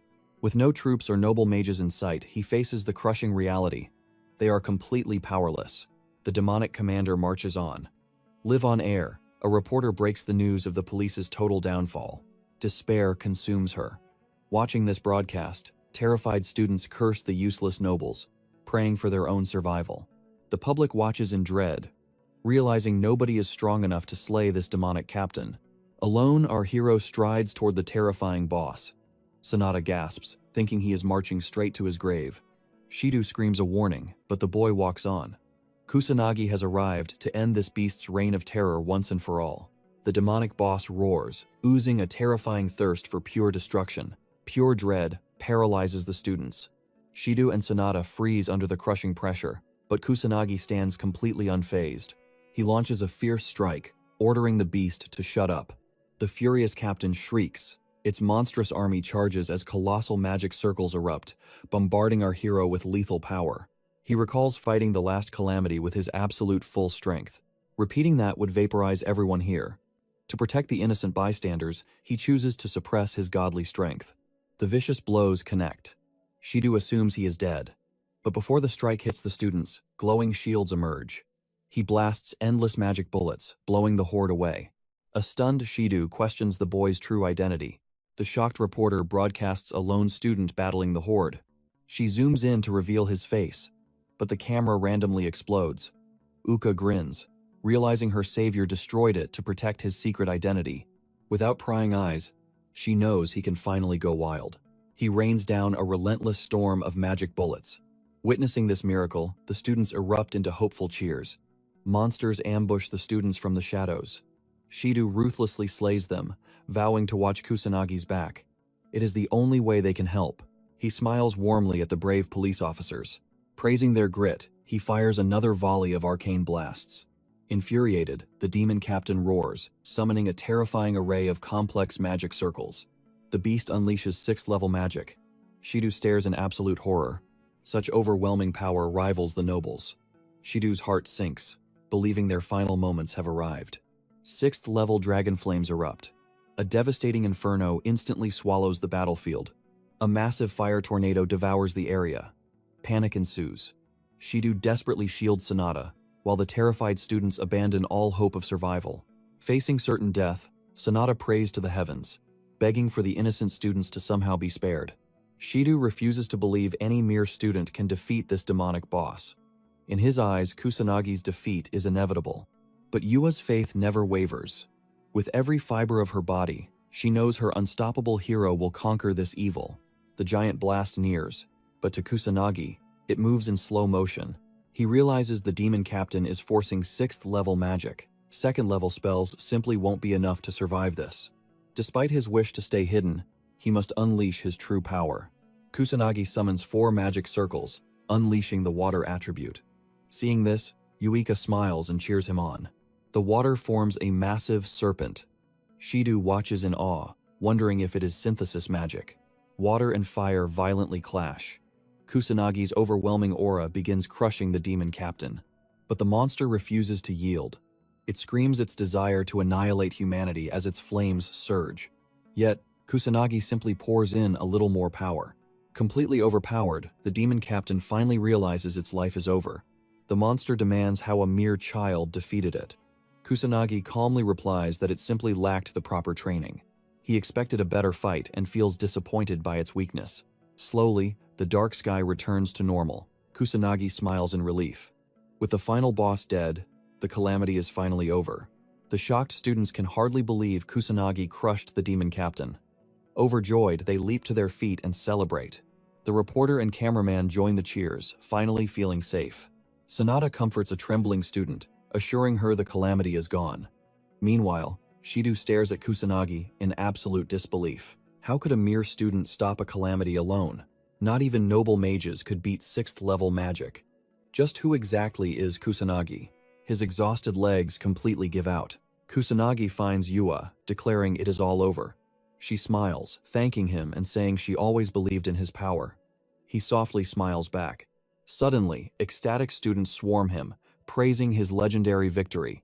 They shower him with gratitude. But an irritated Kusanagi demands space. Just like his past life, he regrets standing out and dreads an annoying future. Yue notices his annoyance. Then an announcement echoes out. The Kamui Magic Academy calamity is over. However, the school refuses to reveal the solo hero who crushed the boss. While several were injured, 0 casualties were reported. Kusanagi's classmates eagerly show him the news. He feels annoyed, but they believe it is only natural for their mighty savior. Promoted to S class, Kusanagi leaves his old classmates feeling distant. They realize they can never speak to him casually again. Female students eagerly ask about the secret behind his strength. They assume he inherited great noble mage blood. Nearby, an S-class student watches Kusanagi's visible annoyance at the unwanted fame. He doubts such an overpowered student actually exists. Kusanagi's classmates fiercely defend his solo victory over the demon captain. Yet, the S-class student remains skeptical, feeling something is entirely wrong here. Seizing the chance, Kusanagi slips out of class, sighing in deep relief. Yue finds him, mischievously asking if fame is too hard. He hates the teasing, but she just keeps on talking. She calls it natural for the mighty savior who protected the whole academy. Kusanagi recalls Yuika also reached S-class for her heroic efforts during the calamity. Strangely, she does not seem thrilled at all. When asked, she claims happiness only because a certain someone is also in S-class. Suddenly remembering Ruka, Kusanagi asks about her well-being. Yuka smiles, noting that the two of them are talking much more now. Kusanagi finds this comforting, and Yuika shares his joy. Filled with deep gratitude, she warmly thanks him for everything. Out of nowhere, Kusanagi lightly taps her head. Blushing hard, she shyly asks what is wrong. He gently explains he hates endless thanks. Once is enough. Hearing this, Yuka beams with a bright smile. Meanwhile, an official ends a tense global teleconference. Gaining global support for the next calamity seems impossible. Every nation is already drowning in endless defensive plans. Someone brings up the student who soloed the boss. The others dismiss it as an anomaly, noting even the police force was entirely annihilated. Assuming the reports are wildly exaggerated, they expect foreign nations to remain deeply skeptical. He commands his men to recall the noble mages to prepare for the next disaster. Up on the school roof, Ruka and Katsuragi confront Kusanagi and Yuika. A tense, silent stare-down ensues.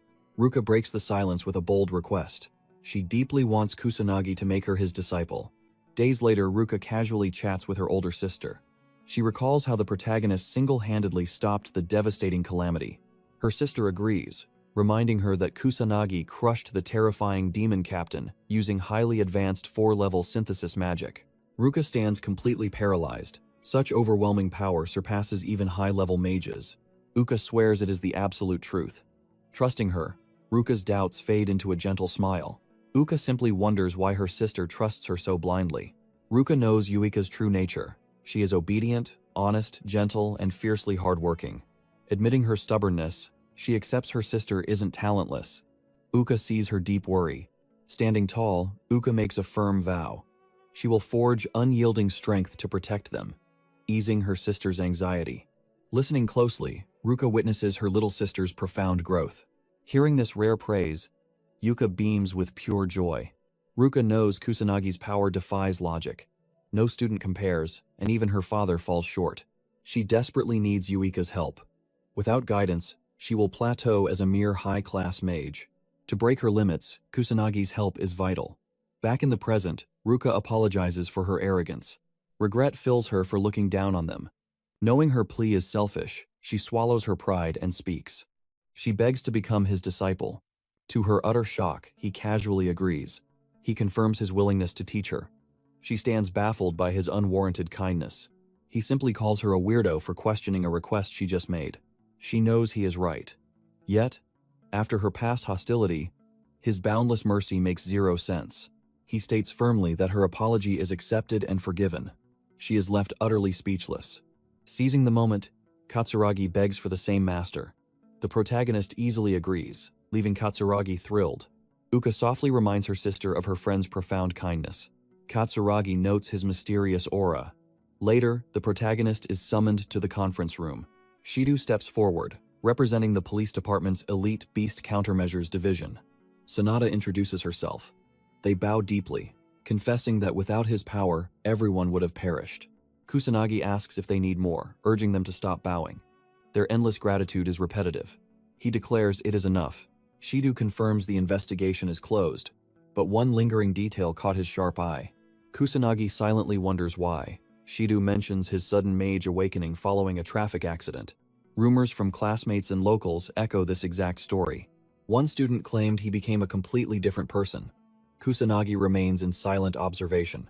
Shido notes the drastic personality shift and the explosive surge in his magical power. Power immense enough to effortlessly crush a demon captain. Yuika demands his true intentions. Pivoting, Shido asks about a mysterious figure called the Black Magician. Our boy claims total ignorance. Shido plays a video, showing the Black Magician slaughtering beasts while protecting civilians. A cloaked phantom operating at night. Shido seems shocked he missed this viral clip. The accusation hangs heavy. Yuika furiously demands why Kusanagi is targeted with this. Smiling sharply, Shido notes their identical traits. The age, height, and exact physical build. The Black Magician boasts overwhelming combat prowess. No ordinary student could mirror such legendary feats. More suspiciously, this vigilante's crusade perfectly aligned with his discharge from the hospital. Using unsanctioned magic is a strict crime. Usually, the academy handles students caught casting without permits. However, this massive public spectacle leaves police with zero choice but to intervene. They are forced to step in. Shido warns that mere expulsion won't suffice. Confessing now could drastically reduce his sentence. Shido asks one final time if he is the Black Magician. Stone-faced, Kusanagi delivers a cold, absolute denial. Shido smiles in apparent relief. Thanking him for his time, the detective finally takes his leave.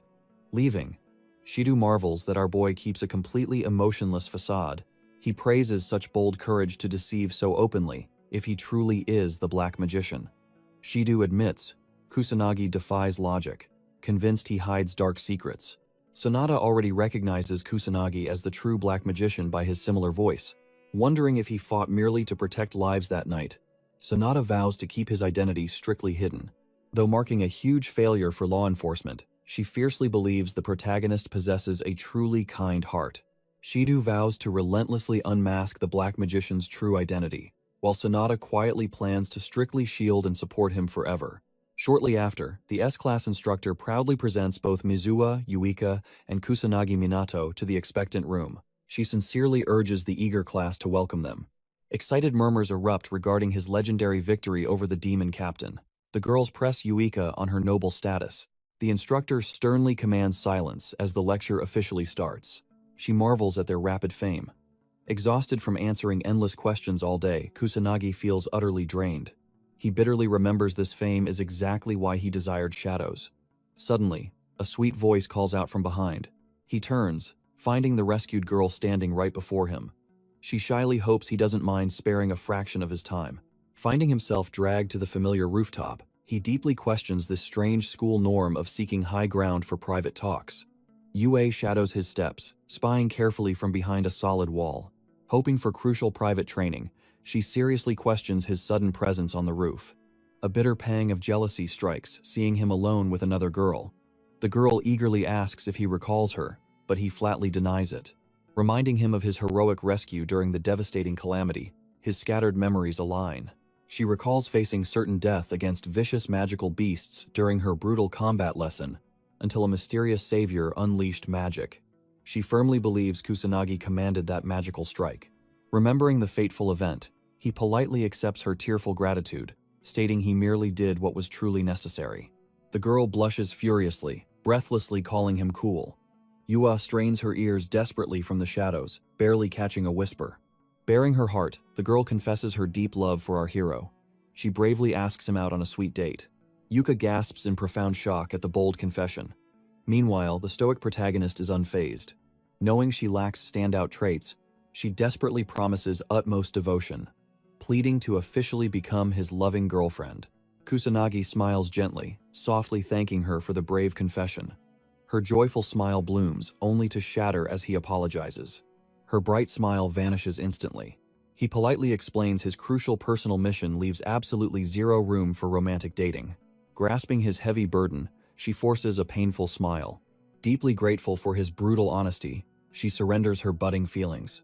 The heartbroken girl flees the lonely rooftop in tears. Kusanagi sharply commands Yuka to step out of the shadows. Caught red-handed, she nervously emerges with an awkward grin. Stunned, she truly thought she hid her mana perfectly. He ruthlessly mocks her dreadful mana control, bluntly stating it spills wildly everywhere. This marks the second time he directly caught her lurking nearby. He openly questions her strange peeping habits. Uka stammers defensively, claiming bad timing with zero intention to secretly eavesdrop. She demands why he ruthlessly rejected such beauty. Kusanagi strictly reaffirms his total disinterest in dating anyone at this time. Her shock visibly deepens as he claims a massive mental age gap, despite sharing the exact same school year. Yuika feels an undeniable spark of joy, learning he firmly desires to remain completely single. She stands utterly confused by the deep relief washing over her at his strict romantic boundaries. She gazes up with deep concern. Kusanagi sternly orders her to train that disastrously poor mana control before it fails entirely. He demands rigorous training. Fully aware, she fiercely vows to crush her limits, desperate to surpass her current strength, and absolutely determined to earn his ultimate acknowledgement someday. As night arrives, the protagonist enters another monster-infested zone. Their rapidly multiplying numbers hint an impending, devastating calamity might emerge. A girl screams in total terror. A corrupt man illegally wields magic to harass her. He cruelly mocks her pointless cries in the empty streets. Kusanagi swiftly strikes from the shadows, fiercely proving the arrogant man wrong. The thug gasps in absolute shock, but our hero strikes mercilessly, heavily punching his stomach. Explosive magic violently flares, knocking the criminal out cold. He critically notes the fallen amateur mage possesses tragic combat skills. He figures his foe rarely faces true mages. The rescued girl thanks him, asking if he is the infamous Black Mage. Annoyed, he ignores her words and vanishes into the night. Kusanagi suddenly realizes he is the mysterious Black Mage everyone talks about. He has no idea how his reputation spread so wildly. Dining with friends the following day, he brings up this Black Mage. He recalls Shidu mentioning a rogue night-dwelling spellcaster. Surrounded by endless rumors, his curiosity is finally sparked. Katsuragi assumes this Black Mage went viral on the internet. With pure innocence, Kusanagi asks what exactly the internet is. He innocently asks if it resembles a fishing net. The absurd question leaves his friends stunned, questioning his sanity. In this modern age, being completely oblivious to the web seems utterly impossible to them. They knew he lived a deeply sheltered life, but this absolute ignorance surpasses their wildest expectations. Uka explains it is a massive global information network. With humanity sharing endless knowledge, rumors of the Black Mage spread instantly. Packed with endless visual recordings, this digital realm holds answers to absolutely everything. Kusanagi finally grasps the concept. Katsuragi then points out that boundless knowledge rests inside his smartphone. He urges Kusanagi to draw his device and launch any random application. A massive grin lights up Kusanagi's face as he finally boots up a modern search engine. They praise his success. Calling it simple, he is soon reminded by Ruka about their promised combat training. Eager for power, she asks when they start. Grateful for their modern guidance, Kusanagi agrees to mentor them right after classes. He vows to push their limits and train them well. An ominous chill runs down Yuika's spine. Soon enough, the brutal training session leaves all three collapsed on the ground. Utterly disappointed, Kusanagi notes they have barely warmed up. He demands they fight as if death is approaching. Forcing themselves up, they refuse to surrender. Pleased by their resolve, he commands them to strike with absolute lethal intent. Igniting magic circles, they execute his exact orders. Meanwhile, near the towering Tokyo skyline, pedestrians recall how peaceful the world was mere moments ago. Gazing at a blood-red sky, sheer terror consumes them. A colossal legion of monstrous beasts, demonic soldiers, and ruthless captains materializes. Back at training, his 3 exhausted disciples collapse once again. He taunts their broken spirits. Refusing defeat, Ruka and Katsuragi launch a desperate, synchronized assault to prove their worth. Summoning a barrier, he retaliates with blinding magic bullets, effortlessly crushing their assault. Enduring the impact, Uka vanishes into his blind spot for a desperate sneak attack. Dodging with godlike reflexes, he blasts Yuika away with the exact same strike. Satisfied, Kusanagi finally calls for a brief rest. Utterly exhausted, they sigh in relief to catch their breath. As Uika gulps down water, Katsuragi calls his overwhelming power completely unfair.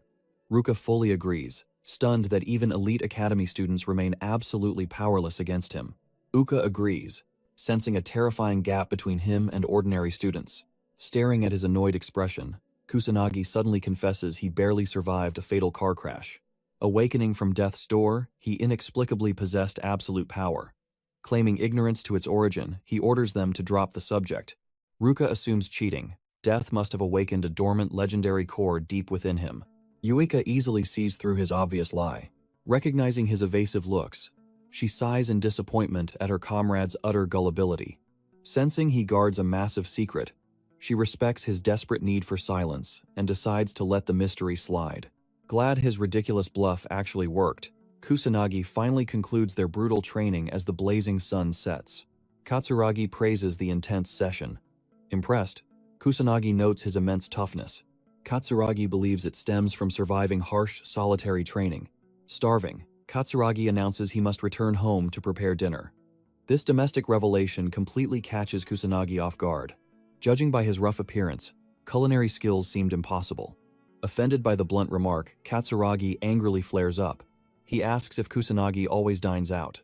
Hearing the boy survives solely on instant noodles leaves Katsuragi absolutely stunned.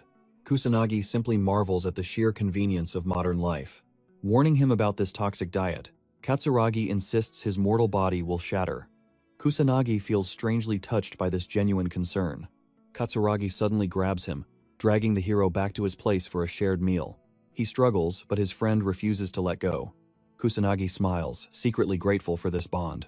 Arriving at the apartment, the hero gets swarmed by children, while Katsuragi prepares a feast. Returning from the kitchen with apologies, he catches the hero entertaining them with spells. The hero brushes off his concern, effortlessly conjuring magic bubbles for the children. Katsuragi scolds him, warning against casting spells indoors, completely stunned that magic could be used for playtime. A child pats the scolded hero. Katsuragi watches in disbelief at his unexpected babysitting skills. Tragic memories of his past life flash by. He gently calls the children precious. Katsuragi teases his old man attitude, prompting the hero to snap at him to shut up. Soon, he finds himself smiling while reading them a story. They all give thanks before devouring the delicious meal. Taking a bite, the hero is utterly stunned by the incredible flavor. Tears blur his vision, unable to recall his last proper meal. He deeply regrets neglecting his own life for endless warfare. Kusanagi asks about his family. Katsuragi quietly reveals he has no father. With his mother working late nights, the burden of household chores and child-rearing falls solely on him. He even squeezes in part-time work. Kusanagi is stunned by this grueling routine, but his friend proudly loves his family. The hero nods, realizing his friend is a fierce warrior who actually thrives on intense challenges. Exhausted, they all crash together. Katsuragi apologizes for making him stay over just to please the clingy children. He waves it off, truly enjoying this peaceful change of pace. Relieved, Katsuragi bows in deep gratitude. The hero is confused, but his friend quickly clarifies he is actually talking about Ruka. Her bright smiles lately are entirely thanks to Kusanagi's warm presence. Suspecting romance, the hero bluntly asks if he harbors feelings for Ruka. Katsuragi firmly denies any affection. He claims they are just two outcasts who never fit in with others, drawing them together as comrades. Kusanagi relates deeply to this. Morning breaks, and the two warriors stroll toward the academy. Uka angrily demands why they are late. Katsuragi blames the hero for oversleeping like a log. Discovering their secret sleepover, a jealous Yuika immediately interrogates them about hidden training sessions. Kusanagi marvels at how natural this gathering feels, secretly cherishing the bond. Suddenly, Shido and Sanada block their path, begging for a moment. The hero's eyes narrow in pure annoyance. Shido apologizes for intruding again, but his grim tone signals a dire emergency. Sonata reports a terrifying spatial breach. Monsters are swarming Tokyo Tower. She suspects a direct tie to the recent calamity. They desperately plead for his power. He tries to reject the mission, claiming to be just a mere student. Shido fiercely rejects that excuse, knowing this young man possesses the godlike strength to shatter calamities entirely solo. Dropping his pride, Shido confesses the police are utterly outmatched. They desperately need his overwhelming might. Kusanagi questions leaking classified intel, but Shido violently shakes his head. They are trapped with zero options left. He bows down, officially begging the hero to slaughter the monsters. Kusanagi accepts. He wanted to stay hidden, but the chaotic situation keeps escalating out of control. Shido promises massive rewards and full academy clearance. Hearing this, Yua and the gang boldly step up to join the fray. Ruka volunteers for rearguard support, and Katsuragi fiercely backs her up. Shido praises their courage but coldly denies them. A battlefield like this is absolute suicide. Ruka protests, but Shido bluntly declares their academy rankings mean absolutely nothing in a genuine, blood-soaked war zone. He asks if anyone rivals Kusanagi's godlike power. A heavy, shameful silence crushes the group. Shido orders them safely back to school, turning only to Kusanagi to lead the vanguard. The hero smirks, challenging them to catch up to his level one day. Their eyes ignite with fierce, unshakable determination. Inside the police base, the hero joins a serious tactical conference. A commander reveals a nightmare. Hundreds of monstrous beasts are swarming Tokyo Tower. They must strike fast before innocent blood floods the streets. He boldly reveals their secret weapon, a legendary student who single-handedly crushed the disaster at the Magic Academy. The commander orders him to rise. Our hero complies, but cynical whispers immediately erupt behind his back. A veteran scoffs, unable to fathom why a mere child stands among them.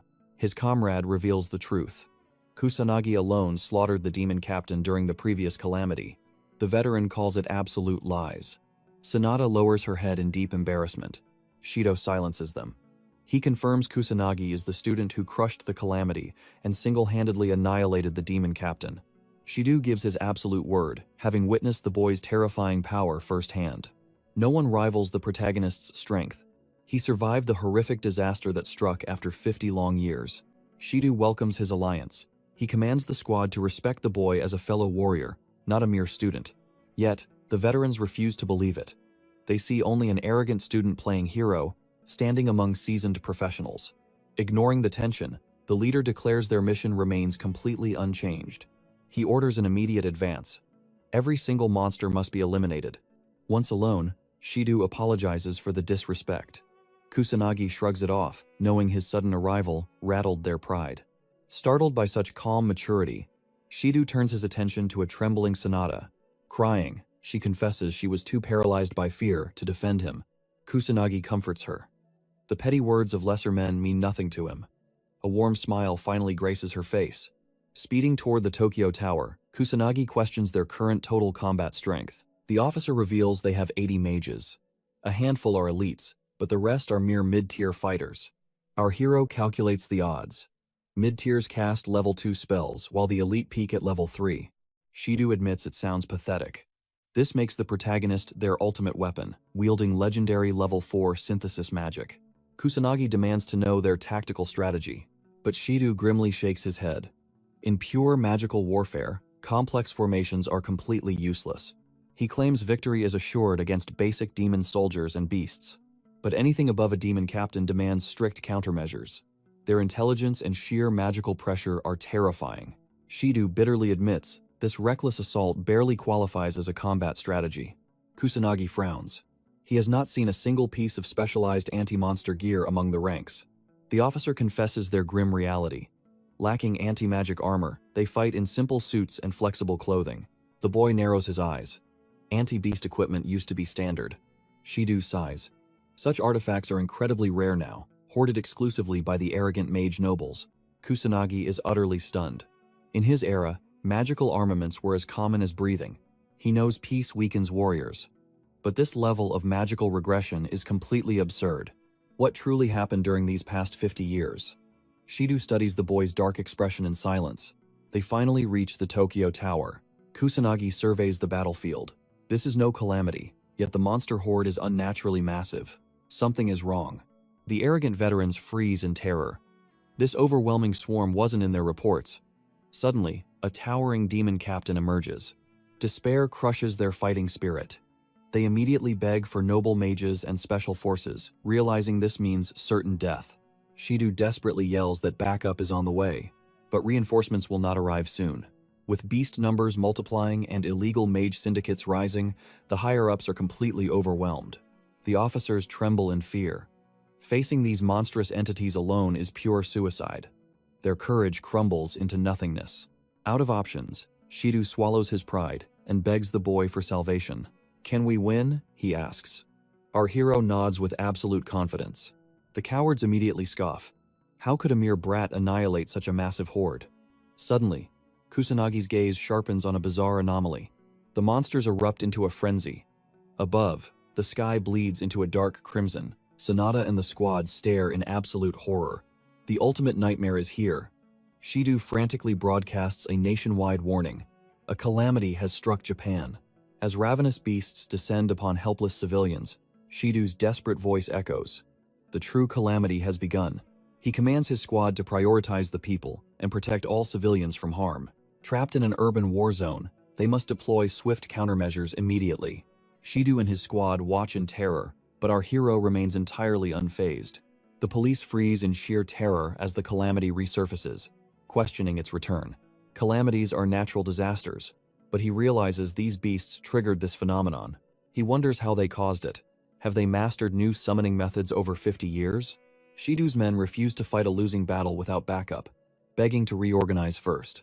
The calamity advances, driving monsters toward the populated city while the police bicker. Some argue they must intercept the beasts to protect innocent lives at all costs. Others call it a suicide mission, firmly convinced they cannot win. Someone mocks their cowardice, sparking rage. He shouts that defeating this beast horde is impossible. Kusanagi leaps from the rooftop, boldly declaring their absolute victory. With a fearless smirk, he deploys magic circles and charges the horde. He lands amidst the beasts. The horde swarms him as police scream for him to flee before he dies. Kusanagi casts third-level magic, Wind Cutter, leaving everyone utterly speechless. The beasts perish instantly, but demon soldiers launch multiple attacks. His shields leave him unscathed. Seeing his barrier's absolute defense, he shields bystanders from the calamity. Shidu watches in awe as he slaughters more beasts. He cannot fathom a mage wielding multiple magic attributes simultaneously. He realizes only Kusanagi possesses such talent. Shidu orders an advance, and Sonata provides backup. The officers tremble in absolute fear, but refusing to flee, their fighting spirit ignites. They charge in, clashing with monsters and surprising our protagonist. Suddenly, a fierce demon captain steps from the horde. Despair grips an officer. Only a legendary class mage could ever defeat such a monstrosity. Summoning his water serpent, Kusanagi claims the demon captain, leaving the grunts to the squad. In mere seconds, he obliterates the captain. The shocked squad finally acknowledges his power. Shidu commands the squad to keep fighting until the boss arrives. They will handle the rest, letting Kusanagi destroy any stronger foes. Amidst the raging monster battlefield, he recalls the devastating global disaster from 60 years ago, the very first calamity. Since then, endless calamities ravaged the globe. He refuses to let the nightmare of 60 years ago repeat, stopping it from spreading worldwide. Grateful to be present, he vows to shatter this calamity and save humanity from extinction. A demon soldier ambushes Sonata, but our hero intervenes and executes the beast instantly. The rescue mirrors that fateful night. He checks on her, and a grateful Sonata struggles up. Realizing the parallel to their past, panic sets in.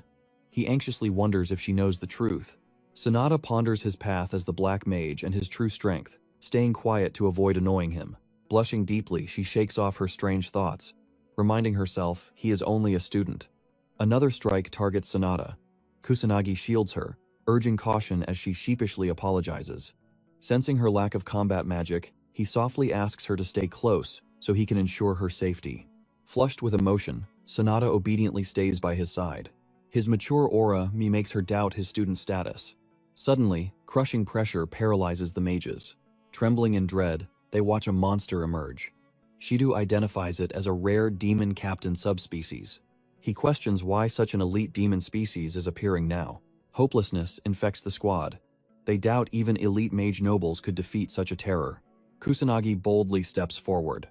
The police beg him to retreat, terrified that even he cannot defeat it. Unfazed, Kusanagi promises victory. His confidence calms their hearts as Sanada prays for his triumph. Shido realizes his power rivals the elite mage nobles. Thus, he might actually defeat the fearsome subspecies. The beast finally stands face to face with our hero. Thrilled to see his true power, Shido commands the squad. He orders everyone to fight relentlessly until the boss dies. Kusanagi confronts the new demon captain. The beast instantly strikes, blasting fire magic at him. The police watch in sheer disbelief. The beast shatters everything around them using mere level 1 magic. Yet, our hero emerges without a scratch. The baffled beast asks what he is, but Kusanagi says he is just a student. He summons his majestic water serpent again. Driven by bloodlust, the demon captain unleashes a colossal fire serpent. Seeing the level 6 magic, the police lose all hope. Kusanagi realizes the grim truth. Dodging or blocking the strike could easily engulf his vulnerable allies in the blazing inferno. He calculates his next move. Suddenly, the beasts swarm him. The baffled police watch as Sanada screams a desperate warning. Yet, he remains entirely unfazed despite the barrage of heavy strikes. He obliterates the demon captain's fire serpent using his water attribute. His non-attribute shields flawlessly block the beasts. Water cascades down. Our hero sighs in sheer disappointment, realizing the battle is already over. Shido's jaw drops at this sheer display of power. A stunned Sanada cannot comprehend it. Still in shock, Shido holds his head. He simply cannot process the unimaginable spectacle before his eyes. Only a mage noble wields level 6 magic. It rivals remote activation. A bewildered Sanada asks if Kusanagi truly achieved this. However, Shido reveals an even more terrifying truth he witnessed. Our hero cast a second type of magic simultaneously while fighting the fearsome demon captain. Casting 2 spells normally needs a buffer period, but Kusanagi launched them at once. Controlling even one magic type is hard. Wielding 2 simultaneously makes him stronger than the mage nobles. Shido grins, thrilled that everything went as expected. He firmly believes he has found his ultimate goal, the new Ichami Minato. Our hero coldly tells the demon captain to follow him. This battlefield is far too cramped for their impending clash. The demon captain takes flight using level 1 aerial magic. Relocating, the beast admits its shock at his mastery over aerial spells. The beast assumes Kusanagi relocated simply to isolate it from its massive, monstrous army. The boy calmly clarifies that the awful cooperation of the other beasts never fazed him. His eyes turn icy. He reveals they relocated solely so he can stop holding back. Enraged, the demon captain charges forward to strike. But our boy gracefully evades every strike. He easily uses his bare arms to block a few brutal blows. Seizing the moment, the beast unleashes deadly fire magic. It lands a direct hit, instantly slamming Kusanagi brutally into the shattered ground. As smoke clears, Kusanagi stands unfazed, leaving the demon captain entirely shocked. He advances for a counterattack. He knows the beast chose hand-to-hand combat because its magic proved entirely worthless. Calling its efforts completely useless, he asserts it cannot land a strike, then punches its head with bone-crushing force. The monster goes flying back. It barely saves itself by summoning a magic circle. It scoffs, doubting a mere human's punch could do anything. But suddenly, violent tremors tear through its body. The beast cannot comprehend this overwhelming strength. Enraged, it questions his identity. Kusanagi smirks, revealing magic is not his only weapon. He decides to unveil a devastating original technique he forged himself. He grins and unleashes his aura.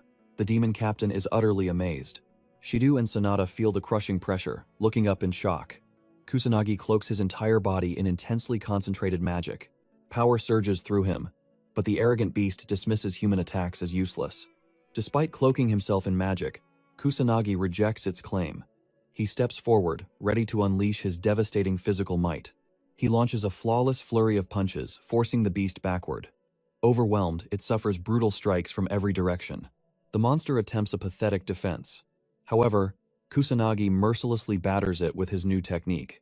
Watching intently, Shido realizes the boy is completely overpowering a literal monster in hand-to-hand combat. He wonders how this is even possible. Human strikes should be weak, yet Kusanagi is slowly crushing the beast with his bare fists. Injured, the demon captain cannot comprehend how a mere human strike could ever push it to such a pathetic, broken state. Kusanagi knows standard weapons are useless against beasts. However, infusing immense magical power into those physical strikes makes them devastatingly lethal. Cloaking the body in pure magic power while striking is the ultimate fusion of martial arts and magic craft. He named it magic martial arts. The demon captain refuses to believe a mere human just surpassed his strength. Refusing to accept defeat, the beast lunges straight at Kusanagi. He dodges effortlessly. Without hesitation, he drives a devastating punch right through the creature's stomach. The demon captain calls him a monster for this overwhelming power. The remaining beasts realize their leader has fallen. The sky clears up, and the calamity finally ends. The relieved police forces realize a single boy did it all. Shido orders the officers to hunt the surviving beasts and keep their guards up. Kusanagi slowly descends with a smile, leaving the cleanup to the police. He realizes it has been ages since he used magic martial arts, making his control rusty. Touching down, he notices a large crowd of officers waiting for him. Shido thanks him for his hard work, praising him for single-handedly slaying the demon captain to stop the calamity. Deeply grateful for his help, the entire police department gives Kusanagi a respectful salute. Ever since that incident, devastating calamities have continuously erupted across the globe. But thanks to the police and the noble mages cooperating, these new threats were slowly stopped as well. The endless disasters fueled public anxiety, sparking hatred toward the government for its lack of preparation. Disappointment grew toward the mages expected to protect people. But amidst the rising panic, rumors spread that the Black Mage was still on their side. Hope shifted to the Black Mage, leaving the entire world wondering about his true identity. Back at the academy, Kusanagi grows irritated. His entire class found out he stopped the second calamity too. They call him amazing, endlessly showering him with praise. They ask if he truly fought a demon captain subspecies during the crisis. Deeply bothered, he just hopes it all ends. Uka notices his exhausted expression. Soon, the teacher begins discussing the recent global calamities. She warns everyone to stay fully prepared since they are not just students, but official mages too. There is no telling when they might be summoned. She points toward Kusanagi, calling him highly experienced. Suddenly, Sanada arrives with a squad of officers. She excuses the class while the teacher anxiously asks what is wrong. Flashing her badge, Sanada assures the teacher she came with the headmaster's permission. She calls for Kusanagi, requesting his help once more. He is stunned to see how far the police have fallen. He wonders why they never care about their image. Annoyed by the gawking students, he decides to simply walk away. He asks Sanada to explain the situation. She tells him not to overthink it, promising high rewards and credit for his efforts. She explains that beasts keep spawning globally due to the calamities. Worse, illegal mages from weird organizations have suddenly become highly active. Realizing they are severely lacking in manpower, Kusanagi notes they came straight to him. Sanada feels terrible for constantly seeking his help, but she admits they have no other choice, as he is the strongest. Kusanagi pulls out his phone, advising her to just call next time. Sanada apologizes and nods in understanding. She gladly registers his contact information. He asks what his next mission entails. She instructs him to eliminate all beasts in Harajuku. He understands the mission. Sanada offers him a ride in her car, but he knows driving will take too long. Summoning his magic circles, he departs the school alone. The officers stand amazed by his blinding speed. In Harajuku, the sky bleeds red above two terrified children. The older brother desperately shields his sibling from harm. A magical beast emerges. The kids try to flee, but the little one suddenly trips and falls. Just as they are about to be eaten, Kusanagi drops in and obliterates the beast instantly. The kids calm down as he praises their bravery. Handing back their toy Ikami figurine, he gives a warm smile to ease their fears. He leaves the children with the police and rushes to clear the area. The children bow in deep gratitude as he flies away, the little brother smiling in pure awe. Kusanagi finds fighting in Harajuku far harder than at the academy, or the destroyed Shibuya. With obstacles and panicked people everywhere, using magic bullets risks hurting civilians running for their lives. He can sense beasts, but normal humans with zero magic are hard to detect. His only option to save everyone is patrolling the area on foot. The police finally arrive to hunt the monsters, leaving civilian rescues to the army and the firefighters. Finding Kusanagi, they call out. Remembering him from the disaster, our hero descends, guessing the officer is back up. Glad for the help, he asks for a status update. The officer admits half the citizens remain trapped. The east side cut off. Firing a few bullets, Kusanagi heads east. The officer warns of illegal mages hiding in that sector, but knows warnings mean nothing to the strongest. Awad officers watch him effortlessly slaughter beasts, questioning his identity. To them, he appears as a divine savior in this dark era. A level 6 burst stream obliterates a demon captain. Kusanagi is shocked to see such a high-tier foe outside a calamity. This never happened 50 years ago. As the monster horde multiplies, he senses their power violently escalating. The chaos grows so severe that even he feels the overwhelming pressure. A strategy is vital before utter ruin strikes. Rescuing 2 more citizens, he passes them to the fire crews. Weighing his tactics, he hesitates.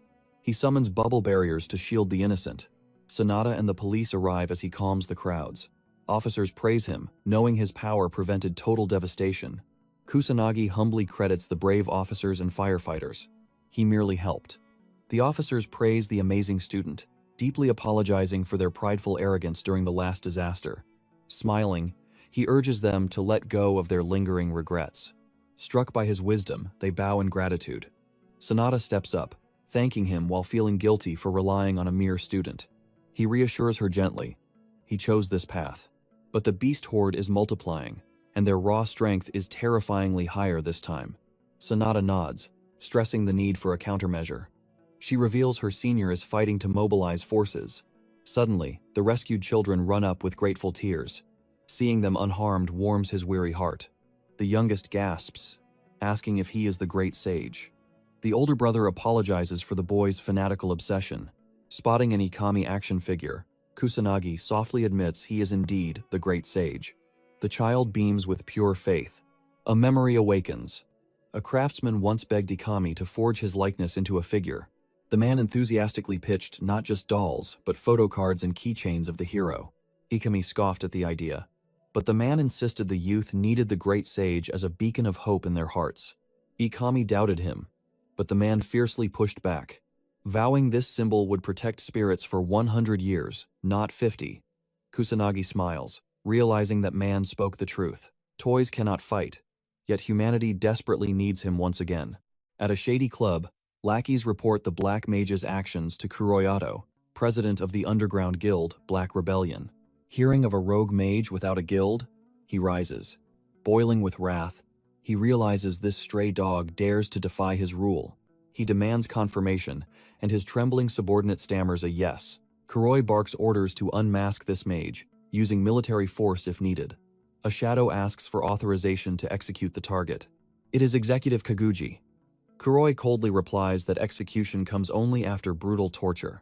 Kaga's face twists into a wicked grin. Meanwhile, Ruka questions Kusanagi about his mana limit. Uka echoes this burning curiosity, guessing his aura hits 100,000 or 500,000. Yuika finds it possible.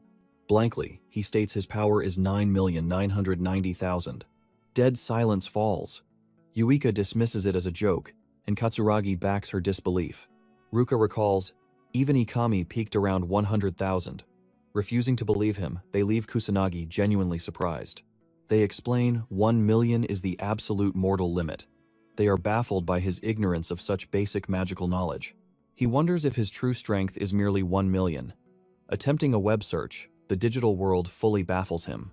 Chuckling, he admits total defeat against smartphones. Deeming it a waste of energy, he completely yields. Shidu's call breaks the peace. The hero answers, and Shidu humbly apologizes for the intrusion, begging for his time. Kusanagi casually agrees. The officer then nervously asks if his comrades are nearby. Confirming they are present, Shidu begs him to activate speakerphone. The ancient sage stares at the device, utterly lost. Yuika activates it for him. The officer gravely explains that the swarm of beasts and disasters is rapidly multiplying. He formed an elite anti-monster unit, calling it the Special Magic Team. He offered the captain seat to our hero. Uka watched in pure awe at this rare chance. To her, it was a legendary rank. Mages would gladly die for it. She assumed he would accept immediately. But shockingly, Kusanagi firmly declined. Uka demanded answers in pure frustration. The officer begged for a chance to explain. Amused by Uka's anger, our hero agreed to listen. Shidu revealed the grim truth. The police were drowning in crises they could not fight alone. The beasts were evolving fast. The police could no longer match their brutal power. He trusted the boy to understand. Kusanagi knew the truth. Modern mages had pathetically low magic levels. Where were the noble families now? Shido explained that the Mizua, Homer, and Kai heads were trapped overseas. Only Fuka remained, yet he was suspiciously unavailable. Kusanagi realized he had never met Yuika's parents. She confirmed they were still away at those same meetings. Shido outlined the squad's roster, elite police officers alongside a select few academy students. He drafted Yuika, Ruka, and Katsuragi into the unit. He promised to shield them from all the tedious politics and paperwork. Their only mission: awaken their true power and guide the police mages to victory. They would earn heavy rewards and crucial school credits, securing their future paths. Desperation filling his voice, Shido begged our hero to take command. He prayed for a yes.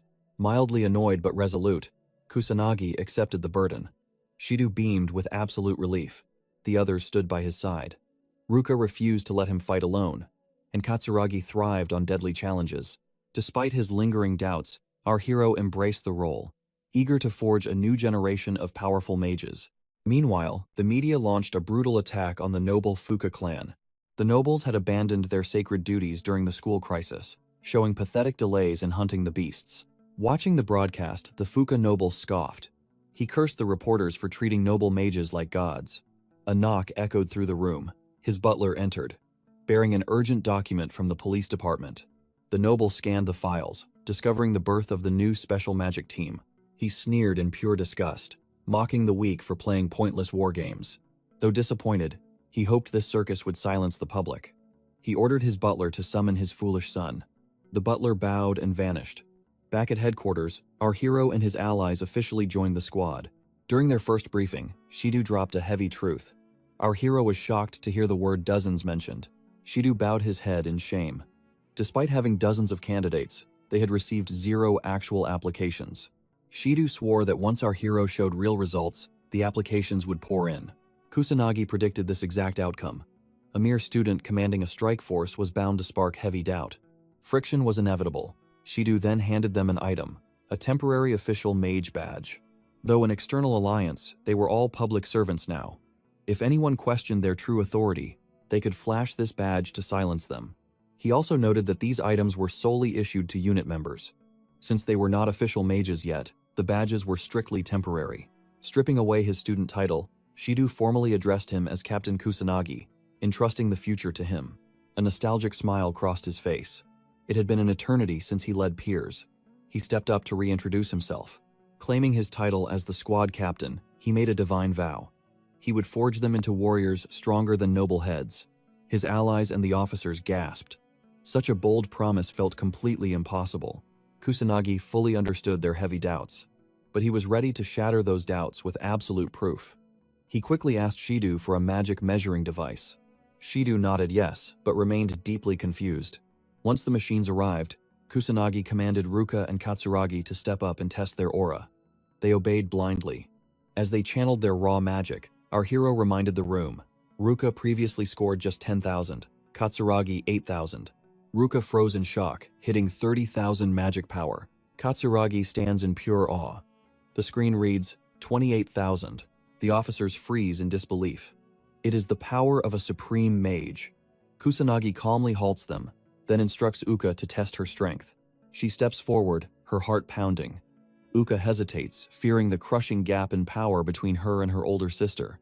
Despite her endless blood, sweat, and tears, she still feels like a talentless, ordinary girl. Panic grips her heart.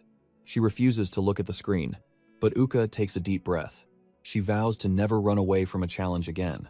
Casting her fears aside, she unleashes her magic into the device.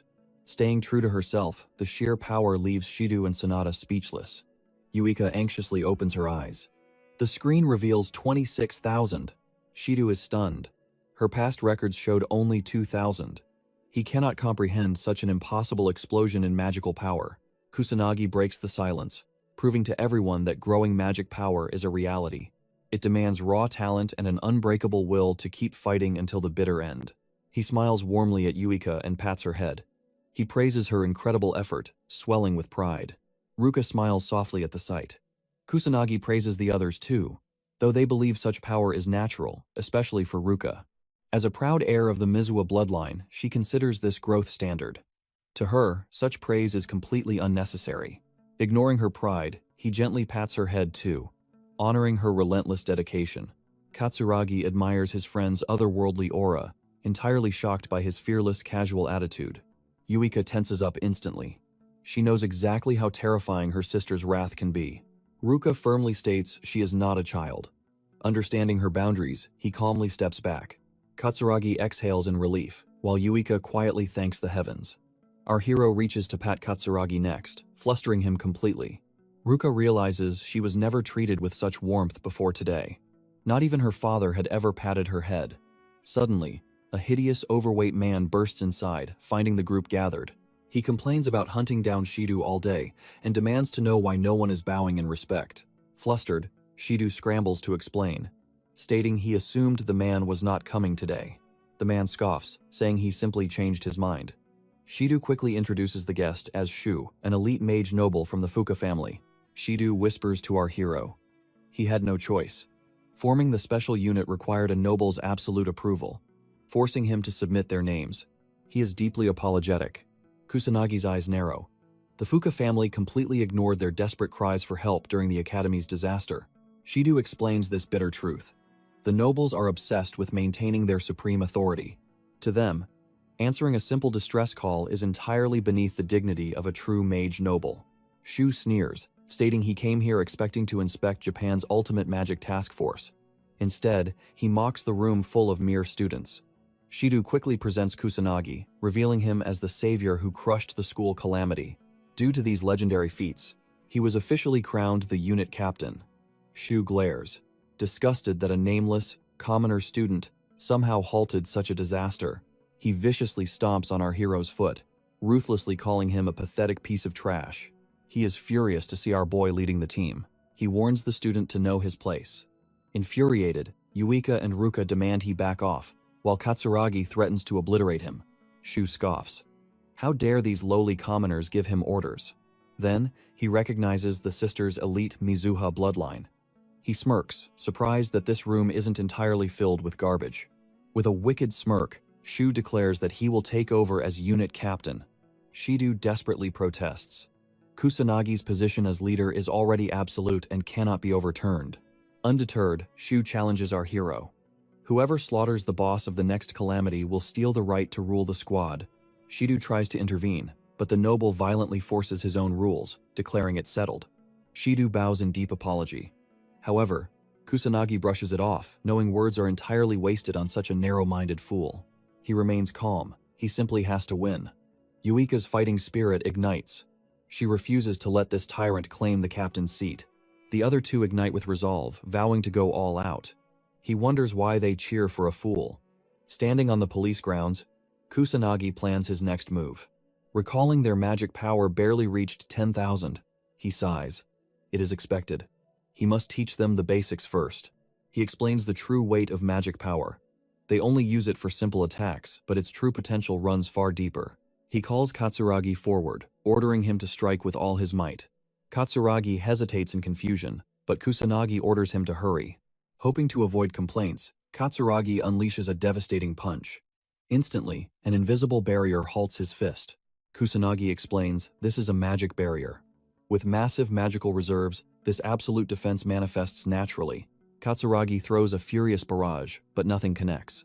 Immense magic power flows subconsciously. He reveals this supreme state is known as automatic power. Exhausted, Katsuragi realizes his attacks are utterly useless. Kusanagi demands the squad remember one crucial rule. Expanding their magic capacity must be their ultimate goal, as mages. He channels his own aura into each officer. He forces them to truly feel the weight of raw magic power. The grueling training begins as they push their limits. Yet, Kusanagi knows raw strength requires proper gear. He asks about anti-monster weapons. Shido's grim reaction proves securing such gear is currently impossible. Shido promises to secure something if he can just buy some time. Knowing true craftsmen do not exist in this era, Kusanagi decides to forge the gear himself. Despite lacking experience, his confidence remains unshaken. He searches his drawer for any usable materials. He uncovers a cheap but pristine ring. Its flawless condition hints at a hidden potential. It is a start, but far from enough. Kusanagi begins hunting for a suitable shop to gather more supplies. Suddenly, his phone rings. The caller ID displays Ruka. She rarely calls him. He answers the phone, but is met with an eerie silence. She quietly declares he is the only one worthy to lead the squad. Confused, he asks if this is meant to encourage him.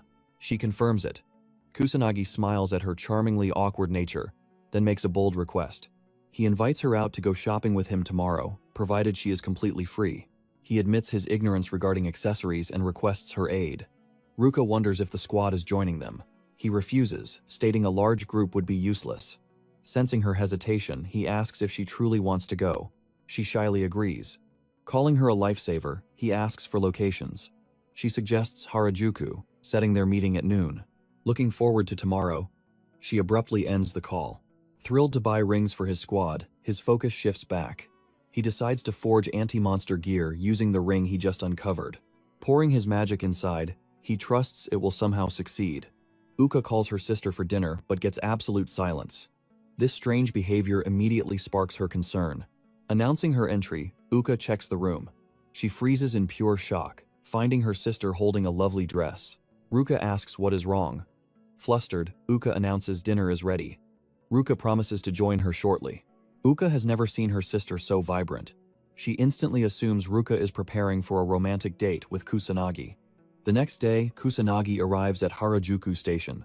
Hidden behind a wall, Uka stalks him from the shadows. Feeling massive guilt for spying on their date, she secretly apologizes in her heart. Ruka finally appears in a stunning dress, instantly stealing everyone's gaze. She asks if he waited long. He smiles, claiming he had just arrived. Jealous bystanders assume he is her boyfriend. Meanwhile, a stunned Uka finally realizes her sister and Kusanagi are actually on a date. Ruka asks what he needs. Kusanagi simply replies he wants a ring. She asks if it is a gift. He agrees, but casually adds he needs several. This shocking revelation leaves Ruka stunned. She asks if he has that many partners. He nods, completely missing the point as she reminds him, Japan forbids polygamy. He assures her he knows the law. Flustered, Ruka advises buying cheaper rings if he intends to purchase in bulk. She recalls the perfect store, taking the lead. They hop between shops while a disguised Uka closely shadows their every move. Hours pass in frustration. Ruka admits finding sturdy, cheap, yet simple rings is a massive challenge. Kusanagi sighed in frustration. Every time they found a good ring, something was missing. He checked another piece, quickly noticing its heavy price tag. Watching from afar, Yuika sipped her juice in silent wonder.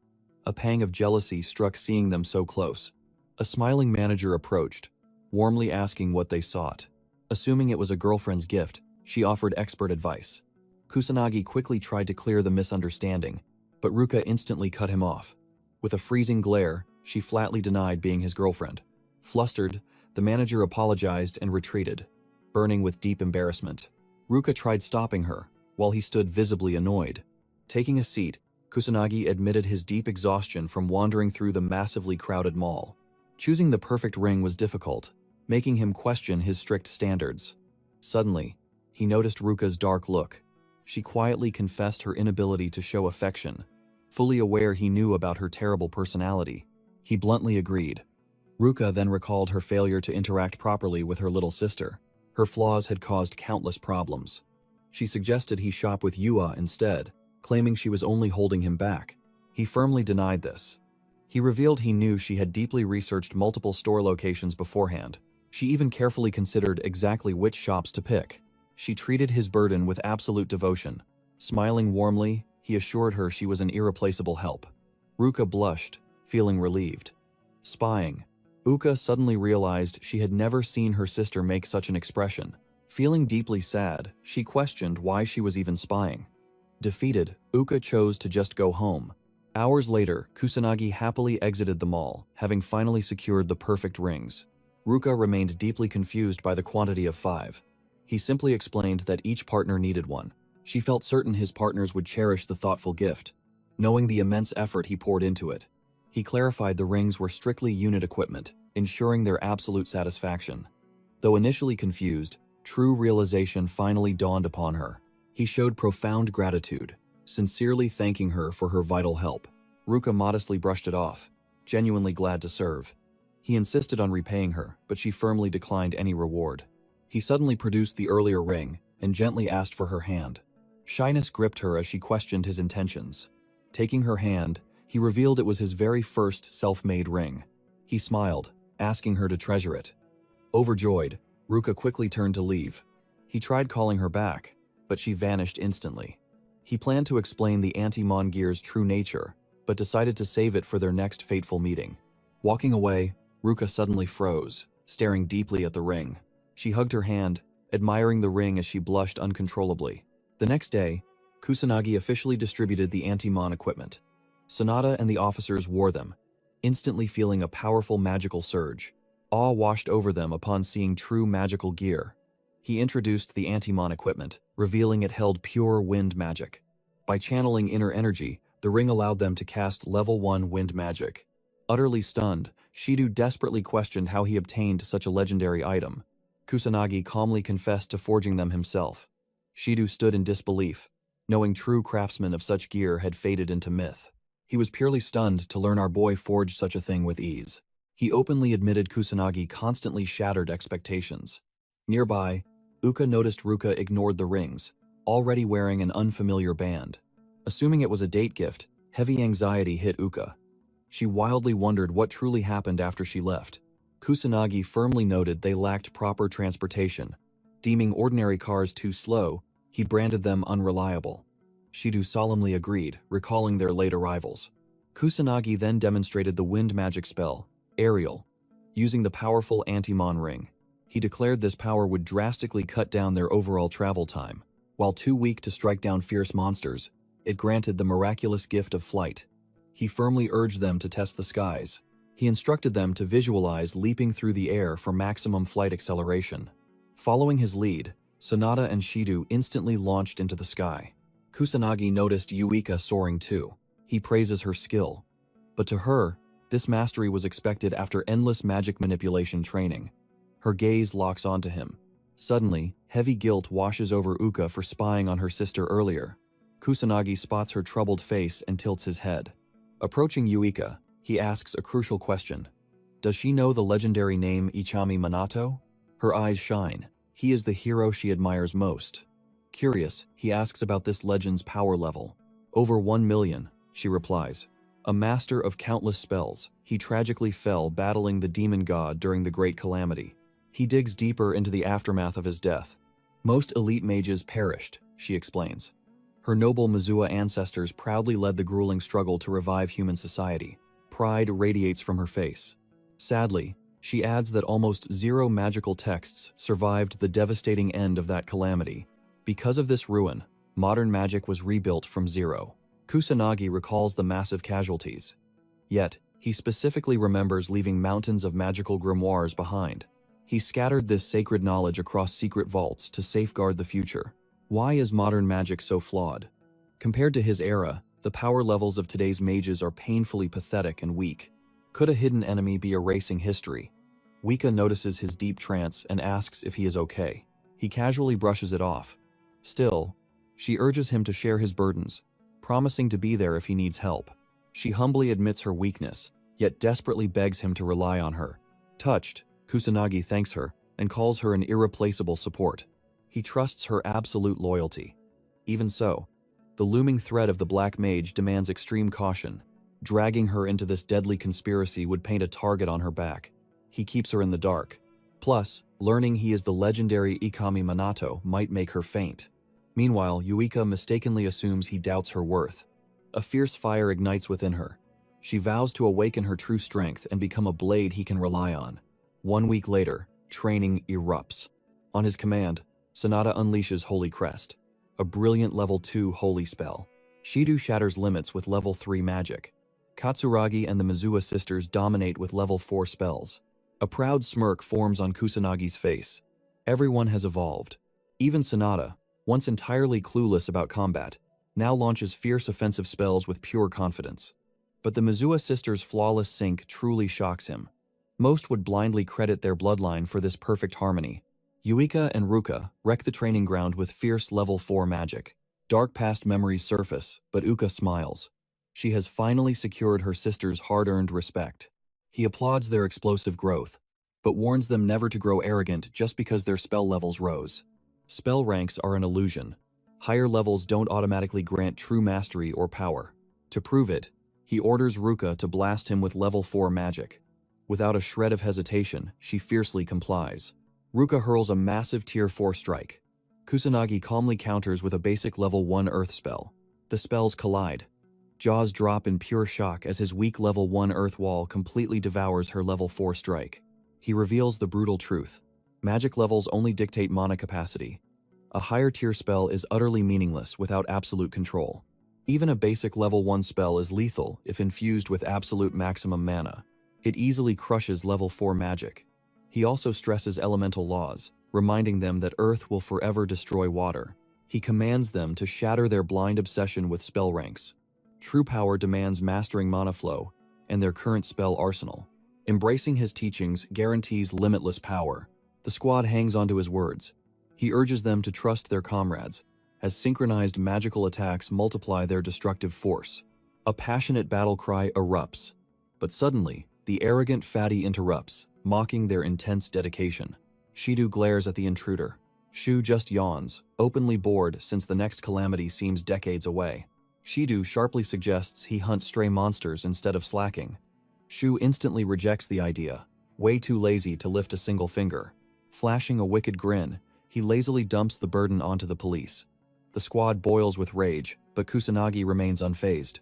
Shu foolishly wishes for the calamity's return. Suddenly, the sky bleeds crimson. Yua gasps, sensing a terrifying shift. The nightmare descends. Shu grasps the truth and grins. He coldly reminds them of the prize. Whoever slaughters the boss first will seize total command of the elite special unit. He declares the challenge open. Kusanagi's squad ignites with fury. They refuse to lose to a repulsive, arrogant fool like Shu. Shu and his men trigger their gear, launching into the sky with wind magic. He smirks, branding them all losers. Yuika shouts it is unfair, but Kusanagi stays calm. They can use the exact same tactic. He orders the squad to gear up and equip their headsets. Taking flight, Kusanagi warns his team. This is their very first battle as a squad. They must remain highly cautious. The unit advances. Shu blitzes past a car on the road. He calls it slow and laughs coldly. Katsuragi admits he is fast. Yuika is stunned. How can someone so massive move with such terrifying speed? Kusanagi knows they are elite wind magic experts. Keeping pace will push his squad to their absolute limits. He knows he could easily blitz past them all, but destroying their teamwork is meaningless. Seeing the citizens safe, he restrains his true legendary speed. Shu taunts them mercilessly. He mocks their pride as a special squad, laughing since they cannot even surpass his shadow. He continues to hurl insults. Uka sees his arrogant smirk. Without hearing him, she feels the blatant disrespect in his eyes. Shu spots survivors and announces his grand arrival. Warning them of the calamity, his crew begins slaughtering the encroaching monstrous beasts. Lethal wind magic blasts erupt, slaying a beast. Desperate civilians beg Shu for a safe shelter. He completely ignores their cries, ruthlessly firing devastating wind spells straight at the monstrous horde. His reckless magic almost strikes the innocent. Suddenly, Kusanagi drops in, deploying a massive barrier to save their lives. With a cold, dead-eyed glare, he asks Shu what he is trying to achieve. Pure terror paralyzes the noble brat and his entire crew. Shu panics in sheer confusion, completely frozen, unable to even twitch a single arm. The squad arrives to check if the survivors are unharmed. Furious, Yuika demands to know what that reckless stunt was. Enraged, she commands him to keep ordinary civilians out of his battle. The paralyzing pressure lifts. Shu regains control, sweating as he wonders if Kusanagi secretly cursed his body. He arrogantly shakes it off as nothing. He blames the civilians for blocking the path of a supreme noble mage like himself. Disgusted, Yuika fiercely dares him to repeat those exact words. Instead, Shu blasts into the sky with his crew, dumping the commoner's safety entirely onto Kusanagi. He only wants to defeat the boss. Watching him flee, Kusanagi knows he could easily crush the arrogant noble in mere seconds.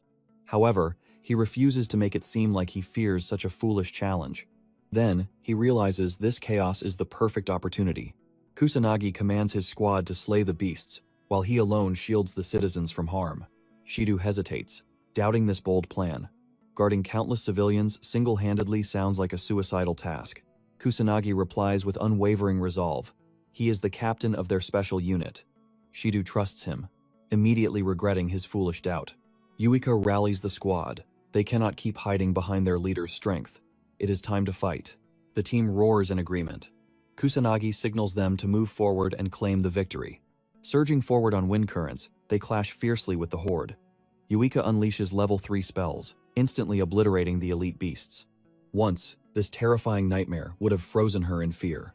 Now, she watches in pure awe as she slaughters demonic soldiers with absolute ease. Yuika has finally grown powerful. Kusanagi reads the shifting magical currents. Humans and demonic beasts are tangled in pure chaos. Countless innocent lives remain trapped in a deadly situation. He knows the immense difficulty, yet feels zero fear. He is Kusanagi Minato, and he will conquer it. Surging forward on the wind, he races to save them. Meanwhile, Shu blindly blasts magic, treating commoners like mere collateral damage. Ruka and the squad hold a flawless formation, determined not to fall behind the noble. A sinister magical pressure suddenly suffocates Uka. Looking back, she finds a terrifying demon towering behind her. Blinded by sheer delusion, Shu charges straight at the monster.